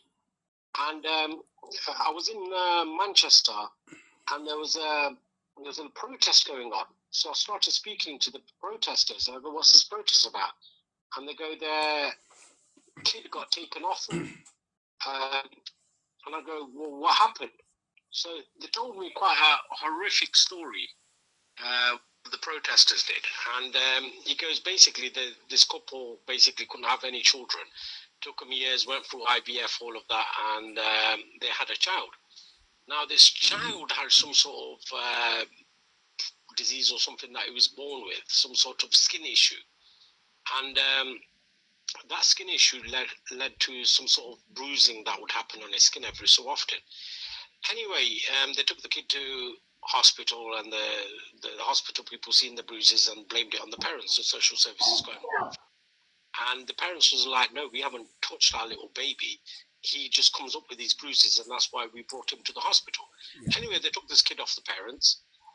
Later on, they adopted the kid out, After they adopted the kid out, it was actually medically confirmed that this kid had some sort of skin issue where he would get bruising, this little baby. And the parents, after it got approved and the case against them got dropped, they go, we want our child back. And they go, you can't have your child back because it's been fully adopted out. And we're not going to tell you where that child is. Yep, I've seen thousands of cases like that. Absolutely disgusting. And this is why the system needs to be dealt with. Ayaz, just give me 1 second. I've got Lucy in. Lucy, can you hear me? Yeah, Lucy, firstly, thank you very much for joining me. Did you have a question or a comment, my sister, please? yeah. Can Is you this hear me? is this the Lucy sister from Ireland? Yeah, can you hear me? Loud and clear, my sister. You just muted yourself, but we could hear you loud and clear. All right. Did I unmute Did I unmute myself? It's okay. You unmuted yourself. We could hear you now. Okay. Yes, my son's daughter was taken over one bruise March 2021, and while she was in foster care at the age of 2.5, then when we last seen her, she had a big black eye. So it just goes to show now she's been forced adopted out, and we haven't seen her since. We've been fighting now for I don't know how many years, coming up to 5.5 years. So yeah, Well, just sister, it's unreal. Like I done what you done, Rangy. I went to put in complaint, meeting after meeting, and just wasn't getting anywhere. It's like you say pass the book. Us ours, we say pass the buck. But either way, it means the same thing. yeah, You don't get anywhere. The minute you think you're getting somewhere, oh yes, we're investigating it, and then it's, oh, we've already investigated and there's nothing more we can do, and we're expected to accept that, you know. so Meanwhile, the social worker in my son's case, she went on to be, now she's a manager senior, and she got moved on. She's not in Uri anymore because I put in, like yourself, so many complaints. They moved her on. I think she's an Armagh now. Her name is Colleen Duffy, and she now is out there maybe destroying more family lives. Who knows, you know? But I'm here to make sure that doesn't happen. I'm not willing to sit back and. There's a protest on in London, Scotland Yard on the next weekend, and I'm hoping to get over. So I really want to get to that and speak out. Lucy, is this Aaron's protest by any chance? Yes, it is. Yeah. I'll Yeah, hopefully see you there at some point, yeah. yeah. I'm going to take hopefully my big banner with me. It's all about forced adoption and about Yeah. accountability and actions taken for their lives. And well, you know, So because I'm gonna be I'm dealing with a few things myself, I won't be able to attend the actual buildings that the destination is set to go around. I'm But not even. I will be meeting up with Aaron beforehand, so I'll probably see you there. Yeah, yeah. Well, let me I'm just, not even sure. I'm not even sure where I'm going, but I'm just hoping to get there. You know. Louise, don't worry. Lucy, don't worry. We'll work it out. Hopefully, if you come down, I'll see if I can join you. But I just want Yeah. to add something about Ireland. Ireland last year, I actually went for a 7 day trip to have a look around because there was a lot of people reaching out through LCS News in Ireland. Just to let people know, in 7 days while I was there, by the time I got back, we had nearly 150,000 people that started to react because what was happening, Yeah. a lot of people in these towns and cities that was going, this was happening, these social workers tell them that you can't tell anybody, you can't speak to anybody, can't tell your family members. So they were all isolated until I turned up and what I did. And once I did what I did, they realized, oh my gosh, we're not alone. Now a lot of people are now coming together, even in Ireland, because they Well, that's know it. it's not. Yeah, so I I'm met just, you over there. I've already met you in Ireland, Rangy yes. Street. Yeah, Yeah, so one of the things I want to also add on is about this complaint procedure. So let me explain to you how this system fraudulently operates. The parents don't have to do anything. These people will just manufacture documents, concerns, crimes, provide false information to the judges, and they'll steal your yeah, children. But when you have evidence of crimes that they have done, you got to go through a complaint procedure while they continue to ignore the crimes that they've done and keep moving forward to build more up against you to steal your children. Now, the reason why it's very important for you to understand this particular part is because I'm going to link it up to the Zionist movement now. If you look at internationally, that's what they've been doing on genocides, on wars. So, for example, remember they claimed there was weapons of mass destruction. There was no weapon, so they went there, they bombarded it, murdered 1 million people, and stole their wealth. Okay, that's a brief, simple one. Look what's happening in a beautiful place, or used to be a beautiful place called Palestine. Okay, same thing. They've been doing the very same thing, lying, cheating, deceiving again and again. Now, we as taxpayers' money, it's our payment money, is actually being funded to make the weapons that they're sending over. So, as well as we're funding across the oceans, we're also funding our own destruction. Okay, and this is why this system is corrupt so much that it needs to be dealt with, it needs to be yeah, stopped. And I don't know yeah, what people are going to do, but simple things. Look, right now, everybody needs to wake up. There's a lot of yeah, distractions out there. So I'll give you one of the distractions that was instigated by Yaxley, or the one that you call Tommy Robinson, a traitor of this country. He's been talking about asylum seekers, immigration, again and again and again. Look, yeah, if you look at the stats, for example, there's been three rapes. Now, I want to make it clear, one is too much. Every one of those is absolutely shocking, heinous crimes, and they need to be dealt with. But let's increase it and exaggerate and go to 10. There's 10 yeah, cases.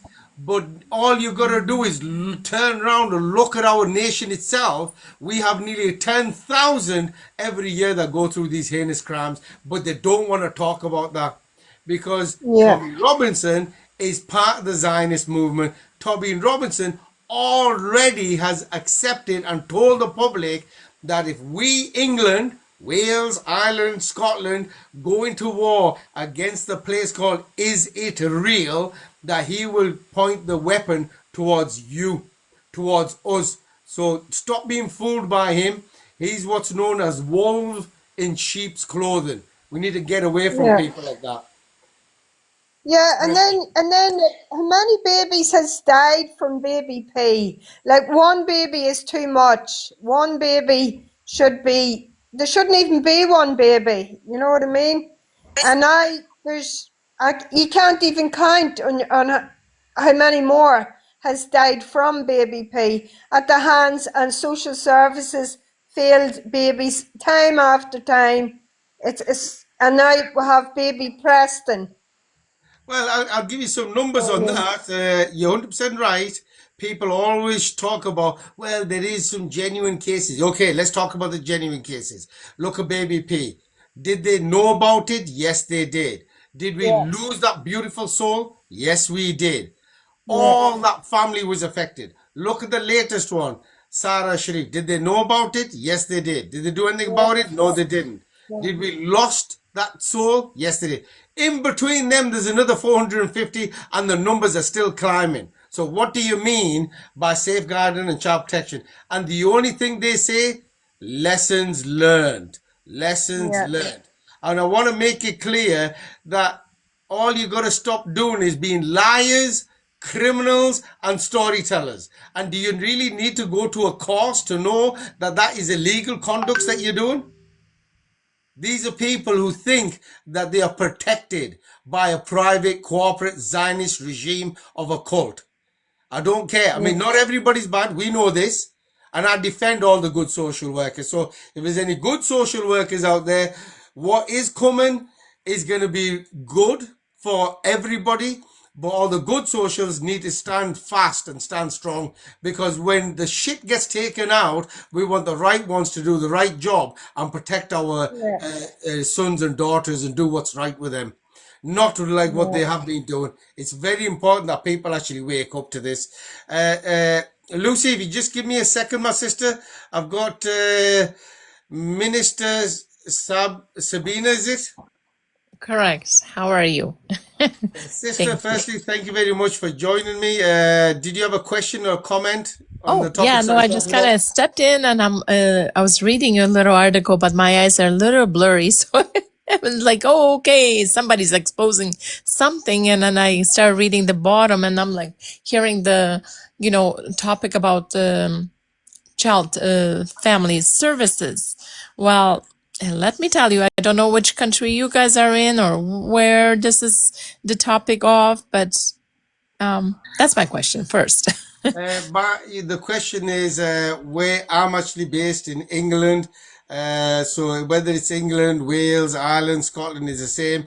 But before you say anything, we are also working with people in Canada, America, Sweden, Denmark, France, Germany, Austria, Poland, Australia. It's happening in all the West.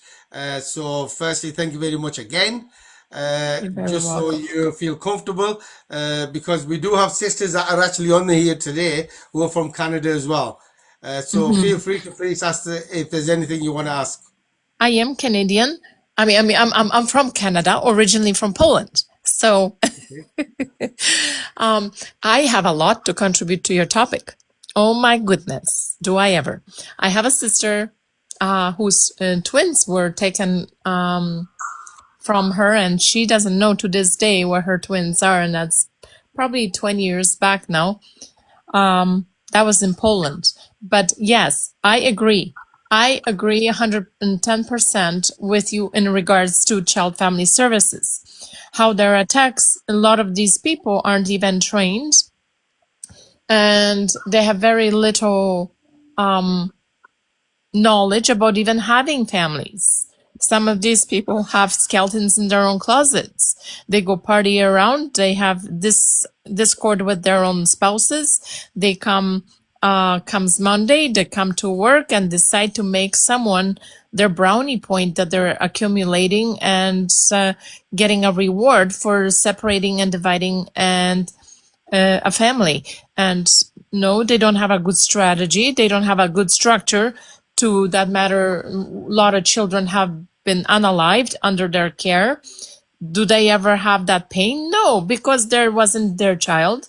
They don't have that pain in their heart, because to them it's a statistic that they're in a cahoots with a darker realm of things where, I'm going to say bluntly, a lot of organ harvesting and a lot of human trafficking and a lot of meat on the market that's being sold for hamburgers and sausages end up in that very position, and they're in a cahoots with it. As much as they don't want to say it, some of these undermined child family workers don't want to admit it because they may not know it, but there is a higher ranking realm above them that's very satanic, demonic, and corrupt. Because who are they? Did they bless that parent with a child? No. Did they make the puzzle piece crumple and you cannot bring it back together like an eggshell in the perfect order? No, you can't, because an eggshell can never be put together the same way as it was destroyed. You can, once the yolk and the egg white is spilled, the shell broken, you can never put it back together the same way. You can take time and years. There'll always be a memory, or forgiveness needs to take place. Yes, I understand all of this, but I'll tell you, I'm a victim of domestic violence, where my late husband was you know, we literally had to flee from him. But my children were taken each time that they found out that I was fleeing from domestic violence. My What? kids went through the system. They were So, victims of the system. so they keep putting the children and you at risk again and again and again. Yes, yes. So Yeah. they took my children. Instead of taking me away with my children, they took my children. So what happened? Children that end up going through these places. My oldest son, the firstborn son, that's not speaking of the firstborn daughter, because I got 7 kids, 6 of them went through the system. My older son was molested in the care. He went through hell in the care because having some developmental delays on account of their own hand, because they requested that he be immunized at 1 year of age. So because I never immunized him up till 1 year of age, I don't believe in the vaccines. I end up having to have them force me, but because I was lacking English at that time, they connived me to give him that vaccine. They put 5 vaccines all in one shot. My son became developmentally delayed. To this very day, he suffers from his from the situation that they have subjected him to. And all I wanted is peace in my life. Take my kids, take me with them, give us a home. I will raise them to the best of my ability, because the problem was not with me, the problem was my late husband. So over time, my kids grew up, they end up in jails, they end up in different places, they end up disturbed and, deprived of the love that they were alienated from, and they were abused in care. And so what do they have? Nothing but a testimony. They had to literally reach out to God for their healing, because what they've done to my children was unacceptable. And to this day, they're paying and I'm paying because Yeah. of what they did. That's so, I mean, I'm just gonna say one thing. With children, the aim is for them is to damage them at the young age. Of Okay, course. so for example, in England, right now they're trying to teach our children from the early ages of 4 year old in school about anal sex, Aye, masturbation. aye. Uh, so yeah, this is the kind of filth that they're trying to indoctrinate. Indoctrination. It's called indoctrinating the children, where a few of my brother in Christ here went to jail for that. And then he fought the battle and he won, because you know what? Children depend on our support, on our safety. They're depending on us to speak, to be their voice until they hit an age where their voice is heard loud enough to break the walls. And, it is absolutely absurd what I see this world is becoming. It is absurd. It's an agenda from the deeper than the elites itself, because elites are just the surface scratchers than what the deep state has ordered them to do. Yeah, well, the deep state, with what's actually going on up there, one of the links I think everybody should have already acknowledged, it's out, even though we already knew about it, which is like the Epstein files. Everybody in every parliament in the whole of the Western Europe is involved in pedophilia. And Absolutely. this is why they're trying to distract things. I want to just touch up on particularly you mentioned about harvesting, adrenochrome, that I'll even mention as Yeah, well. These things are happening, ladies and gentlemen. Don't kid yourselves. These are happening. Our children are being unalived. I mentioned at the beginning, we have over 8 million children disappear a year. 8 if not million. more. It's Uh, uh, probably, yeah, it's yeah, drawing, it's climbed up there. yeah, no, it is high. I mean, 8 million was a few years ago. Yeah, I'm sure it's hit 9 million right now. However, look, uh, talking about it is one thing. We need to do something about it. And look, absolutely. even you're in Canada, this is what I was explaining. And actually, the sister underneath here, I'll get it to chat in a second. We need to come together. We need to support each other. Doesn't matter what country you are. You're just like a sister here that you're over there. they've made us different as if we like they've made us divided us basically. We need to get out of that division. We need to support each other. We need to be the voice of each other because Absolutely. nobody's coming in, no help, no support, nothing's coming in. We have to act. And look, Romania, if you look at what's happening, they're causing riots, shut it down. Bulgaria, they shut the whole government down. The whole government had to flee. Italy, they've done the very same thing. What's holding us back? And I just want to Poland remind. is Solidarity has stepped into Poland and they're fighting now. Fighting like Solidarity has fought for how many years in my country? About 50 years or not more, for the independence of our country. And all of a sudden, we're starting to see that a regime of fascism is starting to rise up here and there and everywhere in hidings. But because Poland has been under the communist regime, we recognize what is happening all over the world. And a lot of us are trying to open the eyes of the blind and the ears of the deaf because they need to rise up. Our country is the first one in the Eastern Europe that's really standing up, and they are not ashamed to declare who they serve, and they're not ashamed to go onto the streets and fight back because they're pushing back. Our country is very strong in the Eastern Europe. So it's really, really important that we do the same in the West. You know, the oppression that's been placed on people, the chains and the ropes that they've tied them with. People don't realize in the spirit realm, if they don't see things in the spiritual, how it actually looks. We see I, things physically, but not spiritually, I unless you have a discernment of spirits. You're 100% right, sister. I'm just going to answer one question and I'm going to come back to Ayaz and then I'm going to come straight back to my sister. Just give me 1 second. Somebody mentioned about, oh, there it is. It's not James Bond. Look, in England, after the work I've been doing, everybody knows what's happening, including MI5, MI6. Uh, the only person I've not met yet is the one they call 007, James Bond. And I've realized he's only real in the fictional world in Hollywood. Okay, Hmm. so get away from Hollywood and Bollywood. This is the real lifetime issues we're talking about, not once upon a time. Just give me 1 second. Ayaz, you still with me, my brother? When I contribute to Hollywood, Bollywood, those are cloned individuals. They're no longer the same people. Sister, just give me 1 second. Ayaz, there's a lot that we talk about, all relating to the children and the welfare. Uh, is there anything you might want to add on or say something to what we're talking about? I think that just that the parents, need to come together and all across the country, all across the world, Yes. and stand up against this kidnapping situation.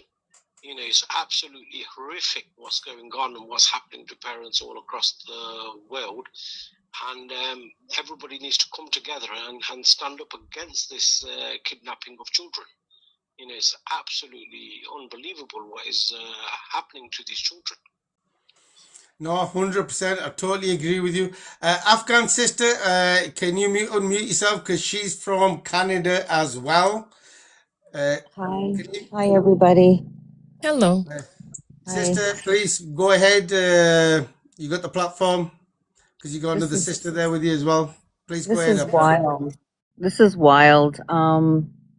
I'm not judging anybody. I'm just going to say how I live. No alcohol, no cigarettes, no weed in my house, no man. There was one, but they're out of control. I have a niece that's in care from the age of 3, and they wouldn't give her to me, but yet she had black eyes, and a 16-year-old boy used her for a punching bag to learn how to smex our children. And then my child went missing, kidnapped, at the age of 12 for 90 days. They knew where he was. They left him there, and now he's 21. But I know he has a child, and they're trying to get my grandson now, and they've got my niece. They don't like me. And last year, 2 years ago, I had 4 children, brothers and sisters, released because I made such a big stink. So I've been fighting this demon since I was 18, picketing and whatnot, but we need to take it up a notch. The picketing is Absolutely. one thing, but we need to make sure that these individuals need to be put in mental institutions. They need to go to jail. You know, talking about mental institutions, I want to make it very clear. These organizations, when you're overwhelmed, you're stressed, they'll say you got mental health issues. Now, the reality is, these people have actually got mental health issues. Okay, Mhm. they're They do. psychopaths. That's And Yeah. they just want to reflect it onto the public so they feel better in themselves. And there's only one group of people I know, they've been operating like this for over 80 years, which is part of the Zionist movement. They're just a bunch of morons, shall I say. Look, I'm going to go to, is it Minister? Minister. Is there anything you might wanted to add on again, my sister, please? Yes, actually, when the sister below is talking, I get it, and you know what? Because even my own kids have friends in foster care, and these friends are being exploited. So I get it. And my one son, who was, now he's, I think, almost 27. He was also molested by a young, like older kid in foster care. So this is, they know all this is happening. They are tyrannous. I actually have my 28-year-old son, who I was actually, he was, he keeps, he went to drugs and stuff on the streets, and he goes in and out of the mental health. And I always have discussions with a psychiatrist. And I was so out of, well, literally, I ran out of patience, and I told the psychiatrist, there is a reason why you guys commit so much suicide. You, as psychiatrists, commit suicide because you don't know how to go to the root cause of the problem. You try to just pill pop people with, and so everybody's gonna be walking high, but they aren't getting the treatment that they need emotionally because you're too busy pushing pills on people.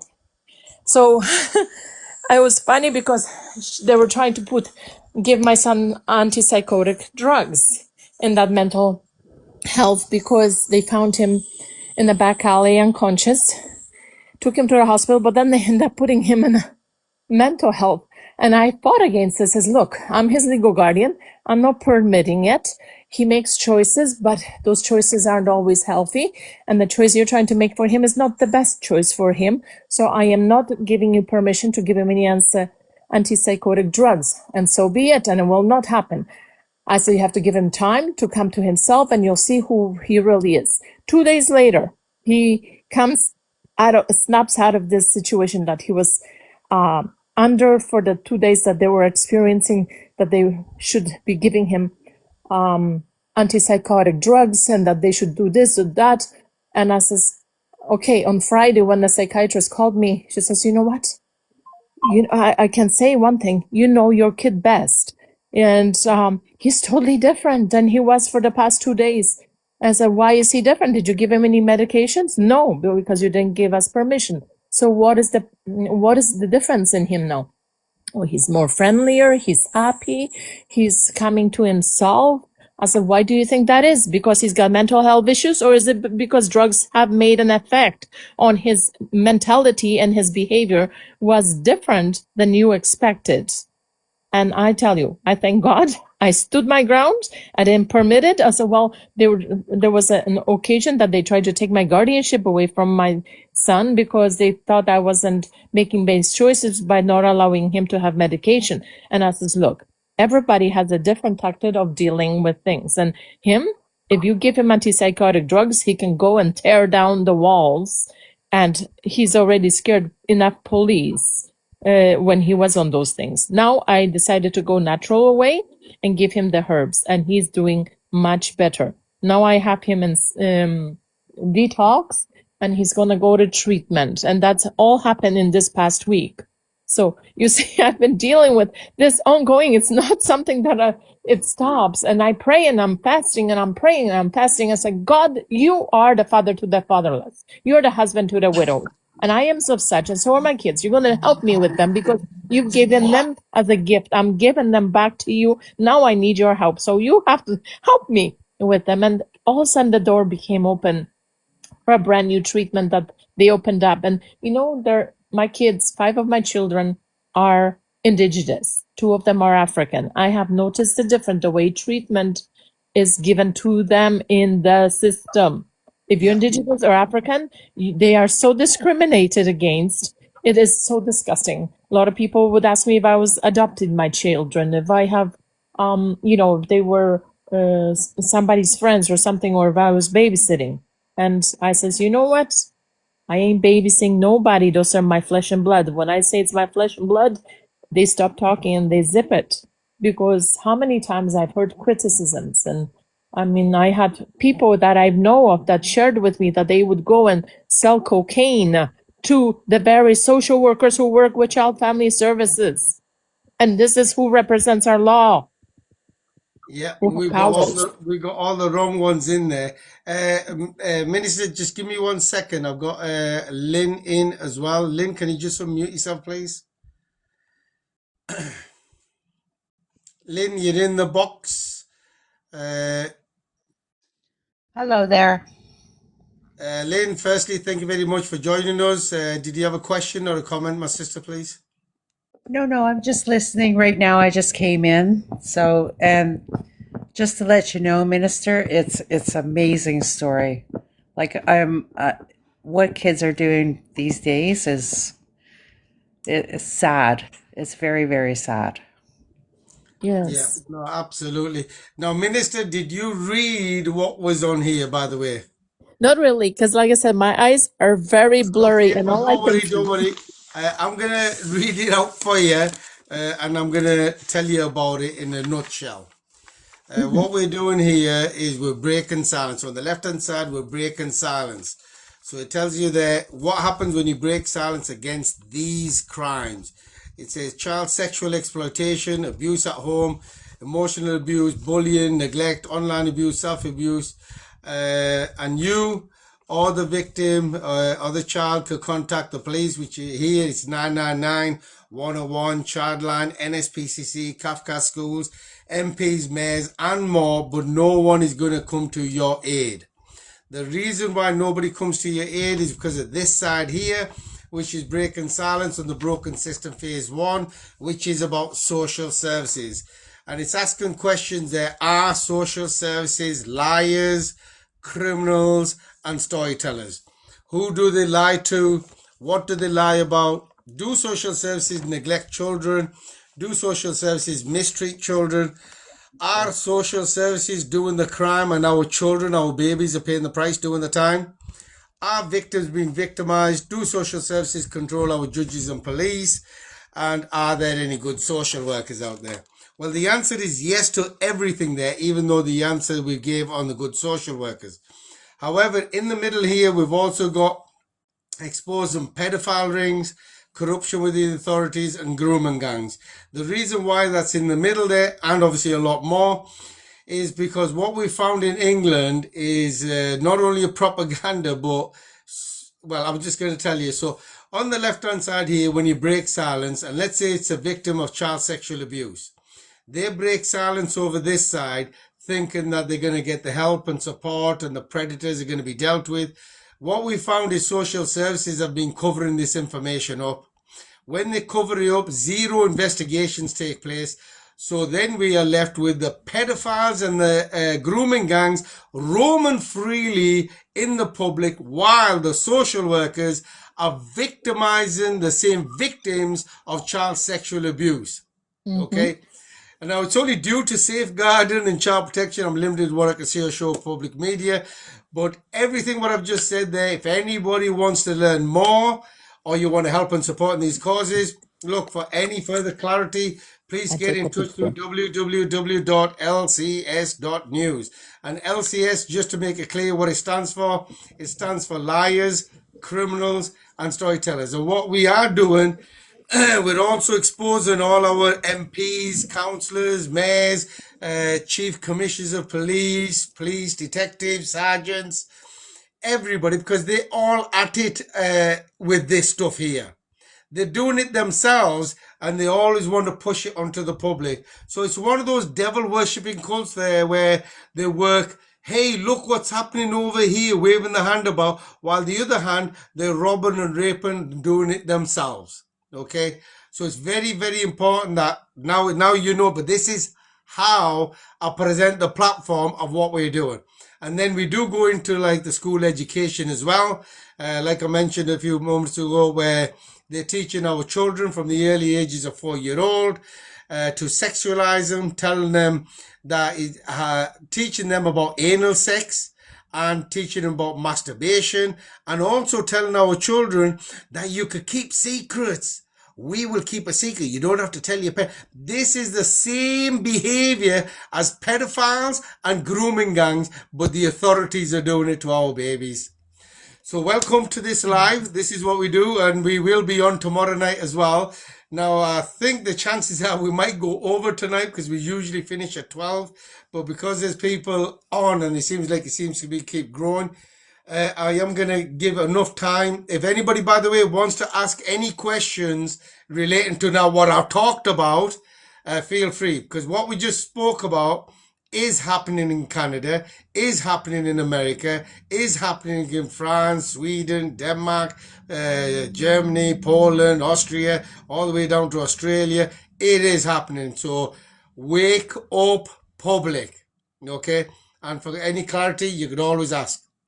So Absolutely. while Wake people are up. going to request, if they want to request, because it will come to a point that we will close, but we will be back on tomorrow, 8 p.m. UK time. I don't know what it works out in Canada. I think you're about 4 or 5 hours behind us, so it'll probably be 3 o'clock in the afternoon, I think it is for yourselves. So look, I'm going to keep moving forward. Lynn could take her time if she wants to ask any questions. If you feel like you want to ask a question, all you got to do is unmute yourself. I'll be able to see it and I'll come straight. Well, I'm going to come straight to you now. Lynn, please go ahead. Thank you so much. Oh, sorry, I thought you were going to mention something there because if you wanted to ask anything, I'll just come to you. What it is on here, we don't talk over each other. We don't need to. Everybody gets the opportunity to speak about any of these topics. Any other topics, they need to just skip over and go somewhere else because I'm fighting for our children, our women, the vulnerable, and this genocide that is taking place on all of our nations. And Oh, literally, good. I even in think this, Canada, it's the same thing. Sorry, Lynn, what were you saying there, sister? all good. I think this chat is amazing. It's about time this came up. Yes. Well, we're going to keep doing this, that's for sure. We're not going to hold back. I can't hold back. We do, by the way, I just want to let you know, we have private Zoom meetings every Wednesday. Now, the difference with the private Zoom meetings on here, I can't exactly, remember it's due to safeguarding chapter, I'm limited what I can say a show. And you probably think, well, if this is limited, how bad is it on the other side? Well, Right. that's a whole nother field. But there, at least if you ask for evidence, I could provide you evidence there and then, one after another. I've got no issues. Okay. And this is why they don't like me and what we're doing. And I just want to remind even Canada right now, I am looking forward to coming to Canada shortly. I've just got a few issues I've got to deal with within the next, hopefully 30 days. And then I am going to Europe again. Last year I went to Europe in October for 7 days. I covered 14 countries and I found the same thing in every 14 country that I went to. But I'm going to end up going back there, but I am going to be coming to Canada and America. Now, if you didn't know about America, let you know a little bit more. America, talk about democracy. Nearly every state, apart from one, has legalized child marriages. Talk about a pedophilia problem, eh? And this is why it's so worrying in this country where they're teaching this kind of filth to our children. So I'm going to go back to the panel. Sorry, Az, you unmute yourself, young man. Yeah, I just wanted to thank everybody for joining the panel tonight, and remind everybody that we will be discussing the schools issues, the sexualization that's taking place in our schools on Sunday. So if everybody's available, please do tune in. And yeah, just wanted to say thank you to everybody, and yeah, good night from me. Well, good night, God bless. And your friend has only just put the phone down. I don't know if his battery died, but try to help him to see if he could open an account. It'd be good to get him in the box, to be honest, which is easily done. But Yvonne, thank you very much. I really appreciate your support there. And it's very important. And by the way, when he's talking about school education on Sunday, that will be in depth. Okay. And any clarity that you want on that, we will make it available for you. See, I've been doing street ministry for past 28 years. And what people are being awakened to, I've been awakened to many, many, many years ago. And I thank God for you, because I was like, is there any more like us here? Is there anybody else fighting for what we're actually fighting for? So yeah, no, I really am grateful because that I actually stumbled on you here, because I would be home normally watching TikTok at this hour, but things came together, and God has a purpose for every time. And yes, we're fighting the same battle for the same purpose. And I know the very deep, dark secrets that they've been holding back from people, but enough is enough. It's time to rise up as standards. When a lion comes roaring, but God will rise up his standards. So we're going to stand up and declare the light of God will shine in the darkness, because the darkness will no longer be covered by its cover, but the light is exposing everything, and it's got to happen. Repentance has to take place. Absolutely, absolutely, Minister Sister, absolutely. Yvonne, if you're going, thank you very much once again. Please look after yourself, and I'll chat with you soon, okay? Thank Yeah, thank you you. very much, and thanks to everybody else. You're See welcome. everybody on Sunday. Yep, see Saturday, you Sunday. Sunday. If I'm not in church, I'll be on here then. That'll Yeah, be it'll be in the great. evening, It'll be you'll be great to okay. have you on. Thank You'll be you. good. Yeah, All no, right, thank you Sunday. very much. Okay, Yvonne, thank you very much, my brother. Much appreciated. So look, we still got some time. If people, as long as people are interested in the conversation, in the topic, I'm more than happy to extend the time. The only ones that are going to pay for it is the mods, because they just got to stay a bit longer. Okay, and that's we only have mods because we do have predators that try to jump on here. Either they're part of the pedophile rings, grooming gangs, or the corruption. They just filter them out and mute and block and get rid of them. We haven't got time for that. We're looking for genuine people who understand. Bring your professionals. I mean, call the police, 999, yeah, social services, whoever it is. If people genuinely believe about safeguarding children, child protection, this is the platform to come. I'm not going to be able to give them names of victims on platforms. That's just common sense. That's the first priority of ours. But if they want to do some real work, we could give them some real work. Particularly, I know so many social workers, grown ups, who are mistreating and abusing our children. So it's a very concern. So if they want to take children, they may want to look at their friends within inside social services who are abusing other people's children. I think that's where they need to start. And I'm more than happy to start give them the information of all these predators. So, this is the topic. We are going to continue for a bit longer. I don't know what Debbie's thinking there. She's probably thinking, oh my gosh, from 2 days a week, we're literally doing 6 nights a week at the moment. But we're going to continue doing what we're doing because it has to be done. Because there are people across the world that are suffering, and we have to be the voice. Those who can speak up, raise the voice, it's your responsibility. Don't think it's your responsibility and your duty. Don't leave it to somebody's going to come and save us. Look, but nobody's going to come to you. There is nobody coming. Thank you very much, Debs. We are going to stay on for a bit longer. Well, I don't know. Maybe we'll call it another half an hour and see what happens. If people keep coming in, I don't know. We'll probably keep going on. But let me go back to because the only one that's not muted is my sister, Minister. Minister, sister, please come back in. I'm right here. I'm right here. I'm just getting so excited. You know what inspired me to become a social worker? I went to school for that because after what I seen the corruption taking place, I've never finished it fully because God had a direction that He wanted me, and that's in the ministry. So I've studied enough. But do you know the word initiator means? No, please explain. Tell everybody. And point blank, God forgive me, shit disturber. And that's who the social workers are. That is one of the names for them, that they are initiators. So they are causing, they're stirring up tornadoes in people's backyards and in Yes, their so home. I'm going to elaborate on that for you because I know a case over here in UK. They got involved between two parents. So what they kept doing was they were going to the father and saying, "Oh, the mother said that you've been abusing, you've been doing this, you've been doing that," trying to trigger him. So he was a humble man. This family was quite fortunate in this sense. He was a humble man. He goes, "Look, I haven't done anything." But they were wanted to know about her. And he goes, "Look, she's a normal mother. She hasn't done anything," and left it like that. So then they'd go to her and say, "Oh, look, your husband saying that you've been abusing him, you're abusing the children, etc., etc."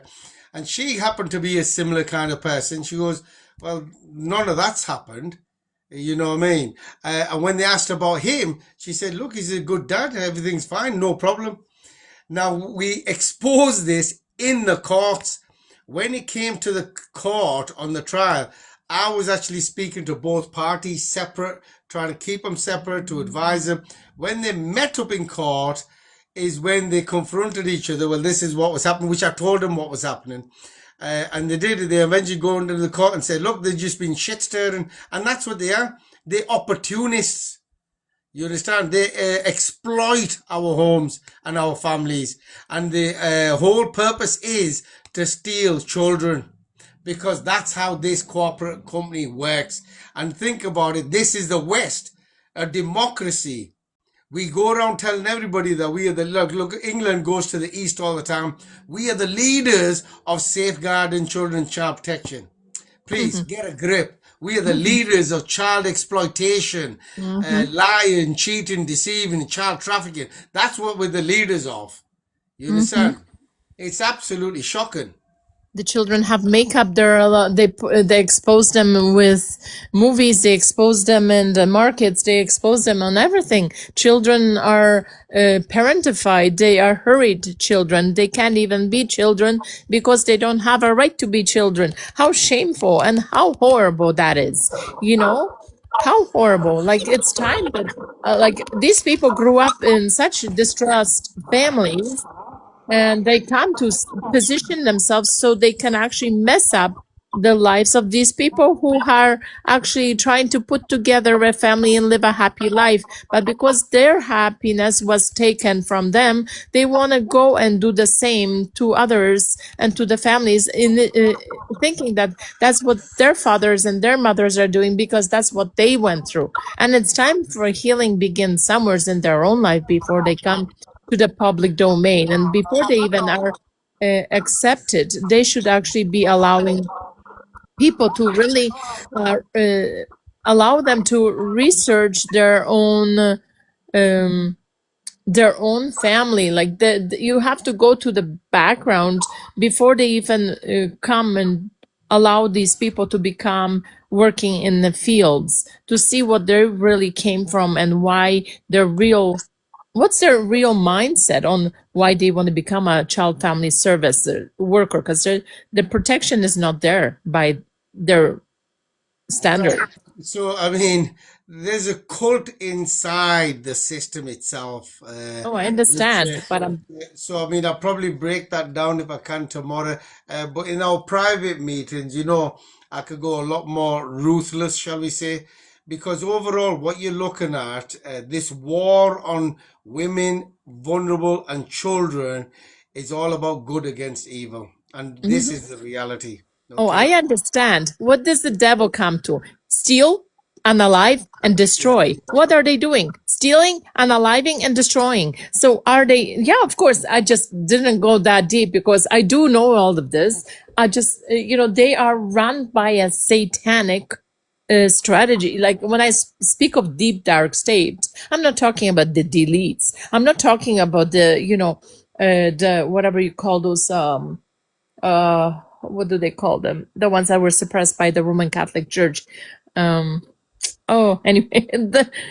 that squad there. And I'm not talking about that. I'm talking about the actual deity underground that's running them. Those are just faces. Those are just, objects of people that have been cloned, that have been, there to be presented to be the destruction. They're the demonogram. They're talking about the open portals. I'm talking about the unleashing of the demons from the Euphrates River. How this is all happening. This is all attacking the ones who are not connected to God because their heart has been far from it. So yeah, I get it. Yeah, that's obviously the exploitation of children. I want to put a one shout out because I did see somebody. I know he's from Bradford. Anybody from Bradford who knows me and needs some assistance, or when you get around to it, some of you have got my number. Give me a call, please. Let me just go on to Avenger there. Avenger, can you just please unmute yourself, please?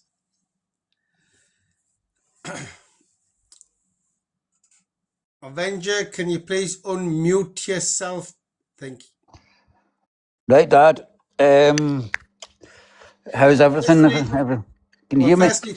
firstly, thank you very much for joining us. Please go ahead. Question or comment? Comment. Please go ahead. Now, unfortunately, I have to bury my daughter on Tuesday because I tried to reach out. I can't say too much, but Rangy knows exactly what it's all about. And there's so many people that's involved in it. So basically, it's corporate homicide. Well, firstly, I've heard about your story. Obviously, we talk behind the scenes as well. Yeah, It's absolutely shocking, but the reality is, if your daughter was with you at home, she would have still been here today. exactly. I think people need to point and understand that. So when we're talking about, look, we're saying earlier on about BBP and then Sarah Sharif and the other 400 plus still counting. Here's another one that's going on the list. It's nothing to do with safeguarding, nothing to do with child protection. But obviously, with it still going on, I'm not going to talk about it. I'm just going to leave it to my My brother if he wants to deepest, add anything. deepest condolences to you. There is no way that no parent should be bearing their own child before their time. There's Eight, absolutely no way. 8 year old. Oh, Lord, have mercy. This reminds me of a case here in my city. I'm from Calgary, Alberta, in Canada, and there was two children, 4 and I think 5 years old, where the father unalived their own kids and then called on himself to the police. And the police told him to drop off the vehicle there. And he, like, and the mother was trying to get the children because they never turned back at the given time when the visitation hours were done with the father, and the father in the time the police told her that there's nothing they can do, they have to go through the legal way. She has to go to court. Well, she went to court. In the time of the court, they released a news to her that the children were unalived by their father. So, hearing situations like this on a regular basis, I just found out about two twins in states, somewhere in states, two twin, 10-year-old state, two twins were unalived by their father, and the mother, it was not there. So, hearing these things, the children are being preyed on so big time, because if we destroy the children, our next generation is gone, and then we have no one taking care of the aging population. And then you destroy the children, you destroy the world, because there will be no more Correct. I next just generation. Yeah, go on, Caroline. I just want to say to Avenger, like, being somebody who has buried my own son, although it was different circumstances, you have my sincere condolences and sympathies, everything for you.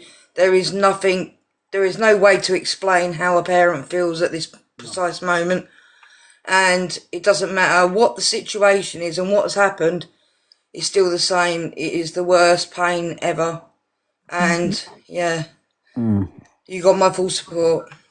Well, all I can say to you is I can't go into the full story, as you probably understand, but it was a school sports day and somebody was running with my daughter in a wheelchair and she fell out of a wheelchair and basically she was taken to hospital and she passed away the next day. That's all I can say.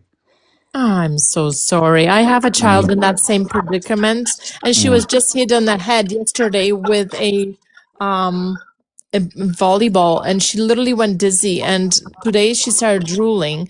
So, and she had severe brain injury when she was 13 months old, and she had 5 brain surgeries. So, having any kind of head injury is a detrimental. So, when you're telling me this, gives me red flags to literally be. I almost like I looked at the teacher and I was like, what did you guys have her in the gym for when you know she's not participating in the sport? Why have you there? And this is not the first time. Well, first time in the new school, but several times it happened in the old school. So I do Let me, understand. My advice to each and every one of you as parents is if you have children in a pram, pushchair, or buggy or wheelchair, under, under no circumstances run. yeah, just you're right. Just give me 1 second, everybody, because I've got somebody new in there. Katie, sex is it? Katie, you're in the box there. Can you hear me? Katie X, can you hear me? KTX. I just don't know if it's a sister or brother. I've got it wrong before. KTX.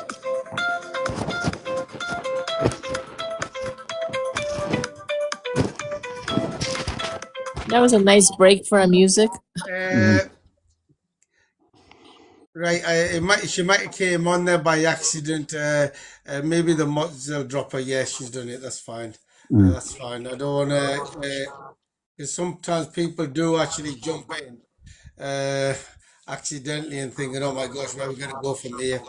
But look, Avenger, look, it is troubling where you are. I know exactly, and you know the thing is, at least we need to pray. That's something that I personally going to request all the time. People need And to start praying as well. one thing I can say as well, not one single one of the agencies came forward to help me.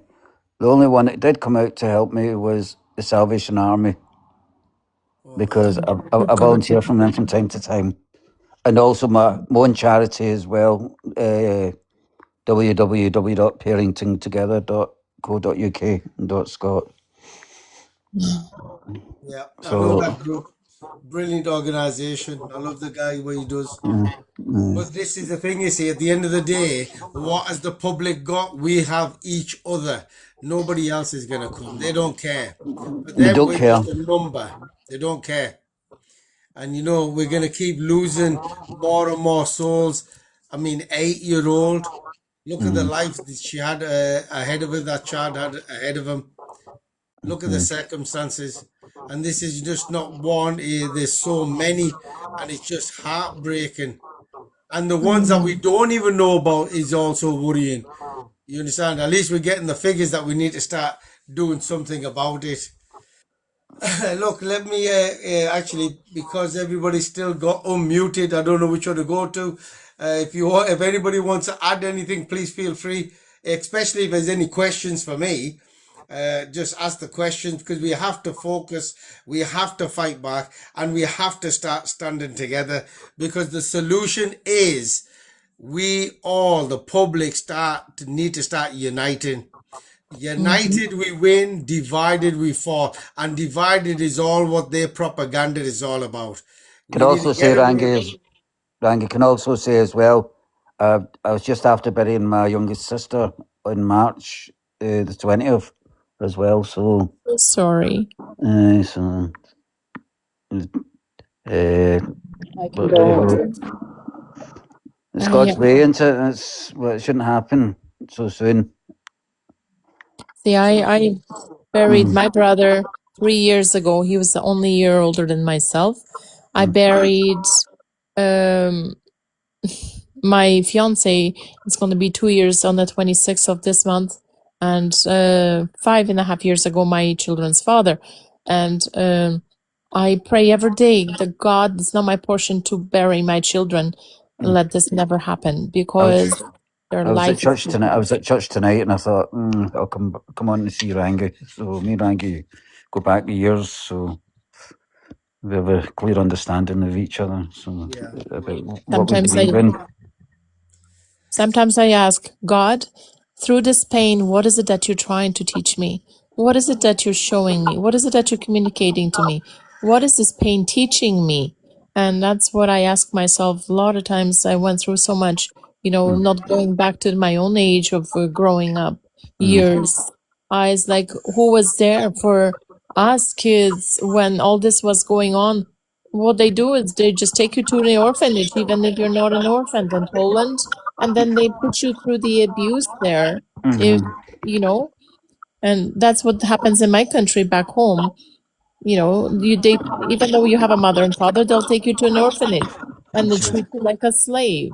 Yeah. There's no better life here. They treat you, you think the West is free. Well, I don't know how much freedom there is in the West when there's camera in every corner, eye recognition, everything is digitalized. They want to, take your freedom away of how far you eat, how much you eat, where you go. They want to create 15-minute cities. They Mm. want to put digital on everything. But you know what? People are too much cowards. They It's don't know like how to rise up. that's 666, isn't it? Basically, that's what that is. The mark of the beast. Number of the beast. Yeah, the Mm, mark of the beast. I mean, like, this is a number of man, the 666. I mean, it's like people. Okay, number one tactic of Satan himself is fear mongering, mm, pushing people into the corner. That is the number one tactic of Satan. So those who are following and are being taught to conform to his ways mm-hmm. are operating in that fear mongering way. So if you talk to someone about, okay, I know of this situation, this happened. Oh no, that person is not the topic, but your family is. Oh, this person is not the topic, but this person is. So if it's not that person, it's that person. So they never ever want to address the issue where the issue is. They want to talk about someone else's issue because the one that's really supposed to be addressed is not being touched. The You know, problem with social work is to go after those people that know what they know, what they don't want you to know. That's the problem with social work, because they become afraid, and then the way that they keep you quiet, remove your child. This is what they think. Remove your child how is that possible? or Like children. one single call, right? One call to the judge, and they have the power to be at your door, apprehending, or at the at school, apprehending children. But One call the without the problem facts. is it's not the judge that's the problem. No, I'm talking the It's power of that they it, have. it's the social work who are the problem. Oh, I They are. understand. It's like, even with like people that's being put in prison and stuff like that, they get assessed by social work, and if the social work don't like them, well, you're lying in prison for longer. Yeah, that's why I Or said, you what kind of power do they have? That the one phone call to the judge, they have that paper to apprehend the child, whether from school, whether it's from your home. hmm Like, who are these demons? And that's saying, I'm going to call them for what they are. Machiavellians, narcissists. I'm gonna be about 1 minute, so please continue because I think it's very important that people are listening to this.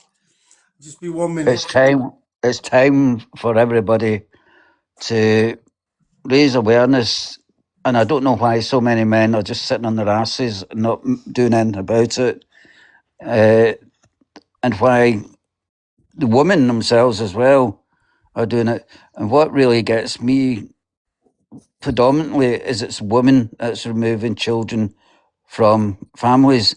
These women are the ones that give birth to children, or meant to give birth to children, or are formed to give birth to children.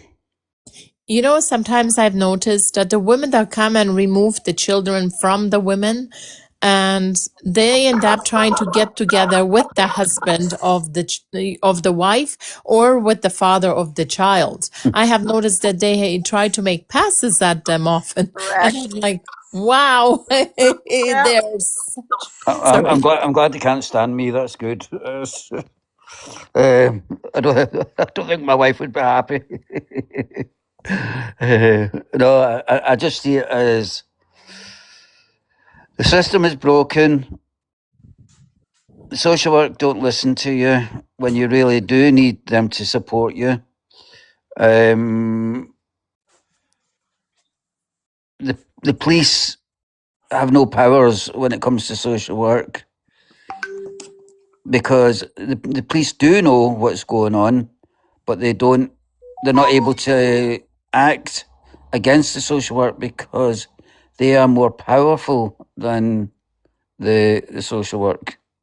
Now, I believe what should happen now is people should say, "Listen, police, these are there to protect us, the public, and to stand for us, instead of letting them direct yous to do your duty in supporting them."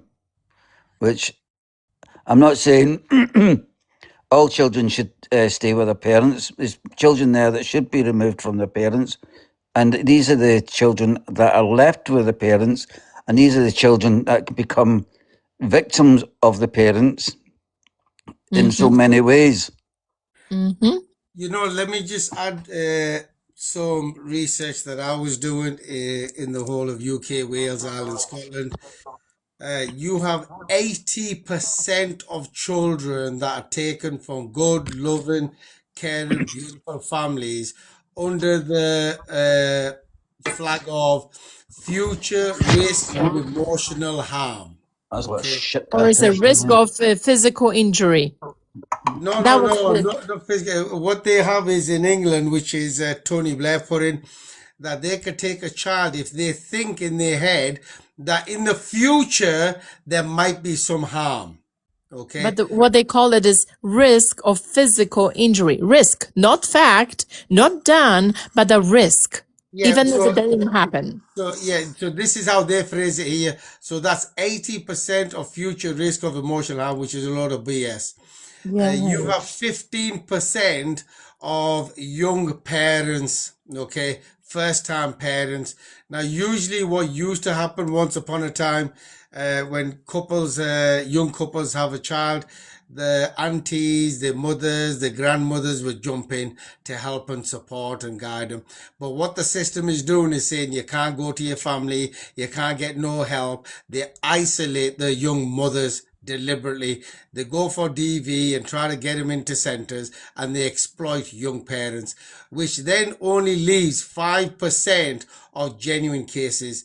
And earlier on, we'd already told how many children are unalived in their care system when they knew about it and they didn't do nothing about it. So Yeah. we've got to be a little bit more realistic now. You know, when we turn around and say, well, you know, there is some children. Yes, there is. But that doesn't mean we need a fraudulent organization like this exploiting 95% of them for that 5%. What we should do, or go back to the way it used to be, is the communities rally together, acknowledge these things, and helping them families. And if there is a child that is in some risk, that needs to be taken off, then the community gets the children. So, for example, in general, when there is a genuine risk, them children still shouldn't go to this system.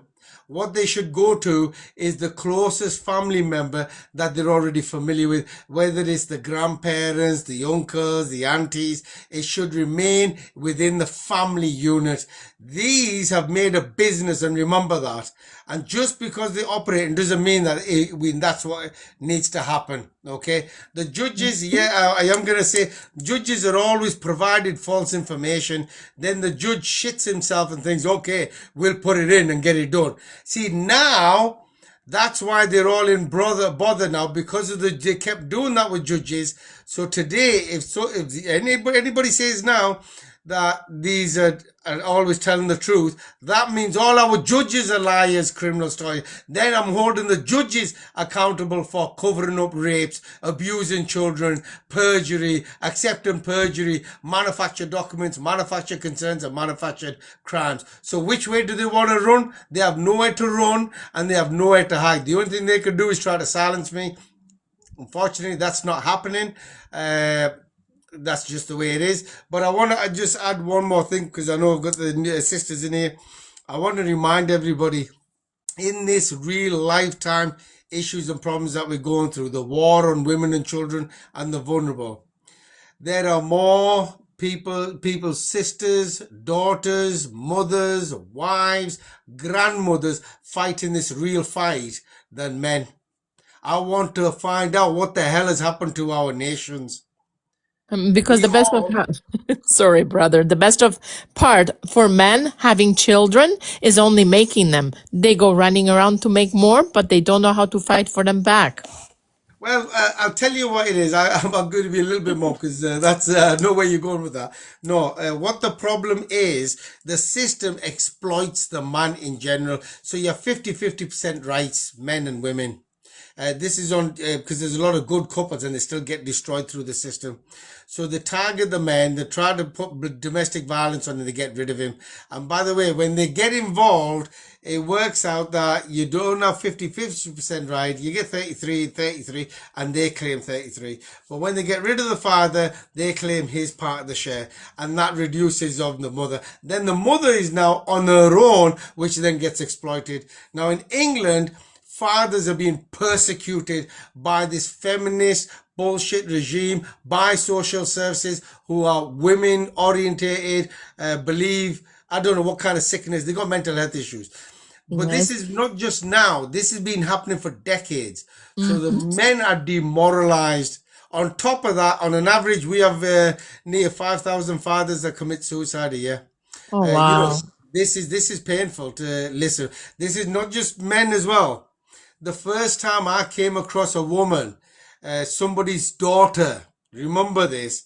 This girl was pregnant, and the social workers kept going to her again and again and again. We're going to take your child, take your child. At her most vulnerable moment, vulnerable time, she was so scared, so overwhelmed, she took her life with the child inside her. Oh, Lord. You see, Yes. and this is the nature of social services. They don't take accountability. Look, if you can't take responsibility and accountability, then pack your shit up and off you go. Well, actually, you're not going anywhere. You're going to jail first, because we want you to take responsibility. If you can't, we don't care if you're part of the Zionist group. We couldn't give a monkeys about that. We don't care if the judge is in your pocket, because then we want to hold the judge accountable for it. Somebody better get ready to take the rap. And now the problem is, throughout the whole Western nation, everybody knows about the social services. Mm-hmm. It's a network of child trafficking, Mm-hmm. because they keep taking children, keep taking children. Look, in England, we mentioned earlier on, you might have heard of this, Jimmy Savile. Jimmy Savile had his dirty way with 500 babies. Wow. 500 children he had his filthy way in. Where were these children? These were in little centers where they were holding the children, and somebody was opening the door and allowing these linked people in through, taking advantage of our vulnerable little baby boys and girls. And Wow. he got away with it as well. How? Our Prime Minister today actually bailed him out. And this is just one example. Wow. This is just one example. Because the sisters evil, I'll give you one example for Ireland now. This is historical, but people don't know about it, and it's very important to know, because it's the same, still the same thing going on. They found nearly 800 children's corpses in a septic tank. This place Mm. was run by a bunch of nuns. Where did they get the children from? This is where it came from. And they were going there. And remember, I remind people all that was somebody's sons and daughters. Have a good think about this. And this is not just isolated in one place. This is happening everywhere. Are we going to stay silent? Absolutely not. We have to wake people up. We have to fight back no matter what it takes. Now look, I did say half an hour and I'm going to stick with the half an hour. Only because I know we got tomorrow to go as well. People can request to get into the private Zoom meetings. Best way of doing it is going through www.lcs.news. When you go to contact us, submit a ticket, and just requesting the subject, either you want to help and support or you want to be part of the Zoom meeting. We have limited resources, so for example, if you need a solicitor, we can even link you up with some solicitors who are awake, who are willing to fight back. It is overwhelming, but that's the reality. But because we got still enough time, what I always do on this live, I give everybody in the boxes the last opportunity to have their final saying about anything we discussed or even what we're talking about or what we're doing, anything. It's up to the person. So maybe if I start with, I'll start from the bottom. If I start with Afghan sister, Afghan sister. Hi, we have to unite. We have to come together worldwide.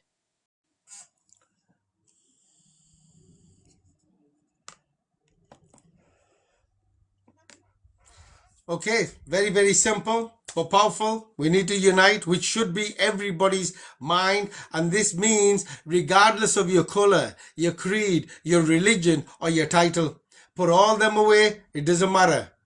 Right now, it's a war on children. We need to fight and protect our children.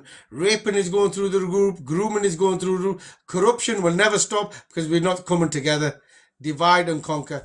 If I go to my sister now from Canada, Minister, your final statement or comment for the whole night. I'd really appreciate that.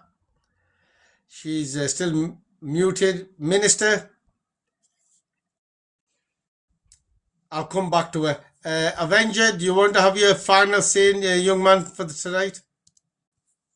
Please unmute yourself.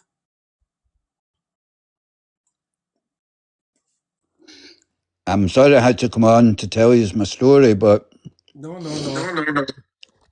the facts has to be told. If you look at the Daily Record and search for young girl, 8-year-old, dies from falling out of wheelchair or falling from wheelchair.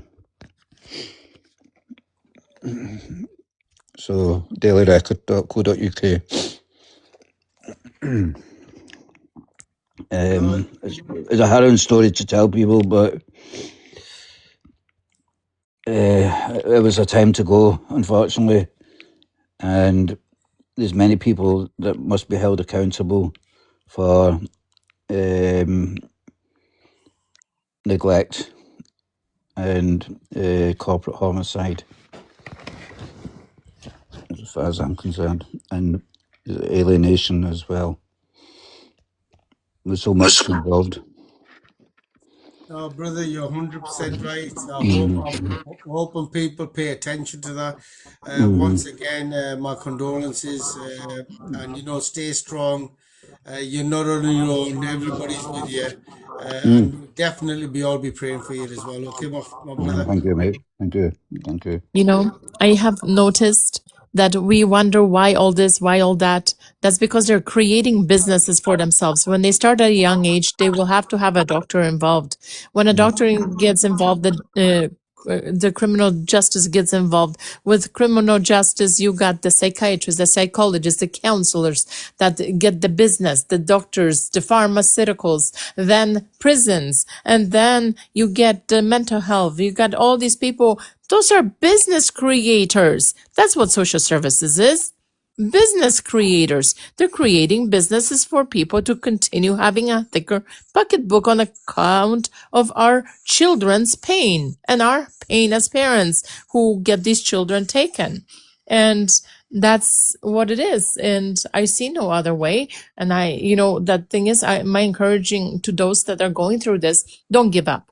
Don't give up, because that's where the key is. You have to jump through the hoops, but don't give up, because those kids are depending on you, taking them out of that misery, out of that fire, because they want you to pour that water over that fire, not add any more oil. Getting emotional with social workers, they think you have mental health issues. Being stable minded wins your child back to yourself, back to you, and let the healing begin somewhere. But you know what? We're in this stage where so much damage has been done, where so much pain has been done, that these parents, the children, are losing hope unless we start having, like, how they rally for freedom. Well, we need to rally for the freedom of our children in their well-being, because their hearts are real. They're humans. They're not just little ones. But you know what? This scripture just dropped in my spirit. Better is the one to have a millstone hung around your neck, lest you hurt one of these little ones. Because you're hurting the heart of God when you're hurting the little child. They are made in the image. Oh, we're all made in the image of God as children. And when you're touching that child, nothing you will do to can never be escaped. The judgment of God will fall upon sooner or later. People are not escaping, Amen. Well said, my even though they sister. think they Well are. said. No, well said, my sister. I really appreciate that. Just get ready for tomorrow as well. Feel free to join us. If I could go to Caroline, Caroline, can I have you for your final thoughts and statement? Hello. Yeah. Well, stay strong, everybody. Stay positive. And Save Our Children Army will be out in Orpington on Saturday the 27th of June, if anybody is in the area and wishes to join. That's it from me for tonight. Thank you very much, Caroline. Thank you so much. So, ladies and gentlemen, my last thoughts are going to be, firstly, I want to thank everybody.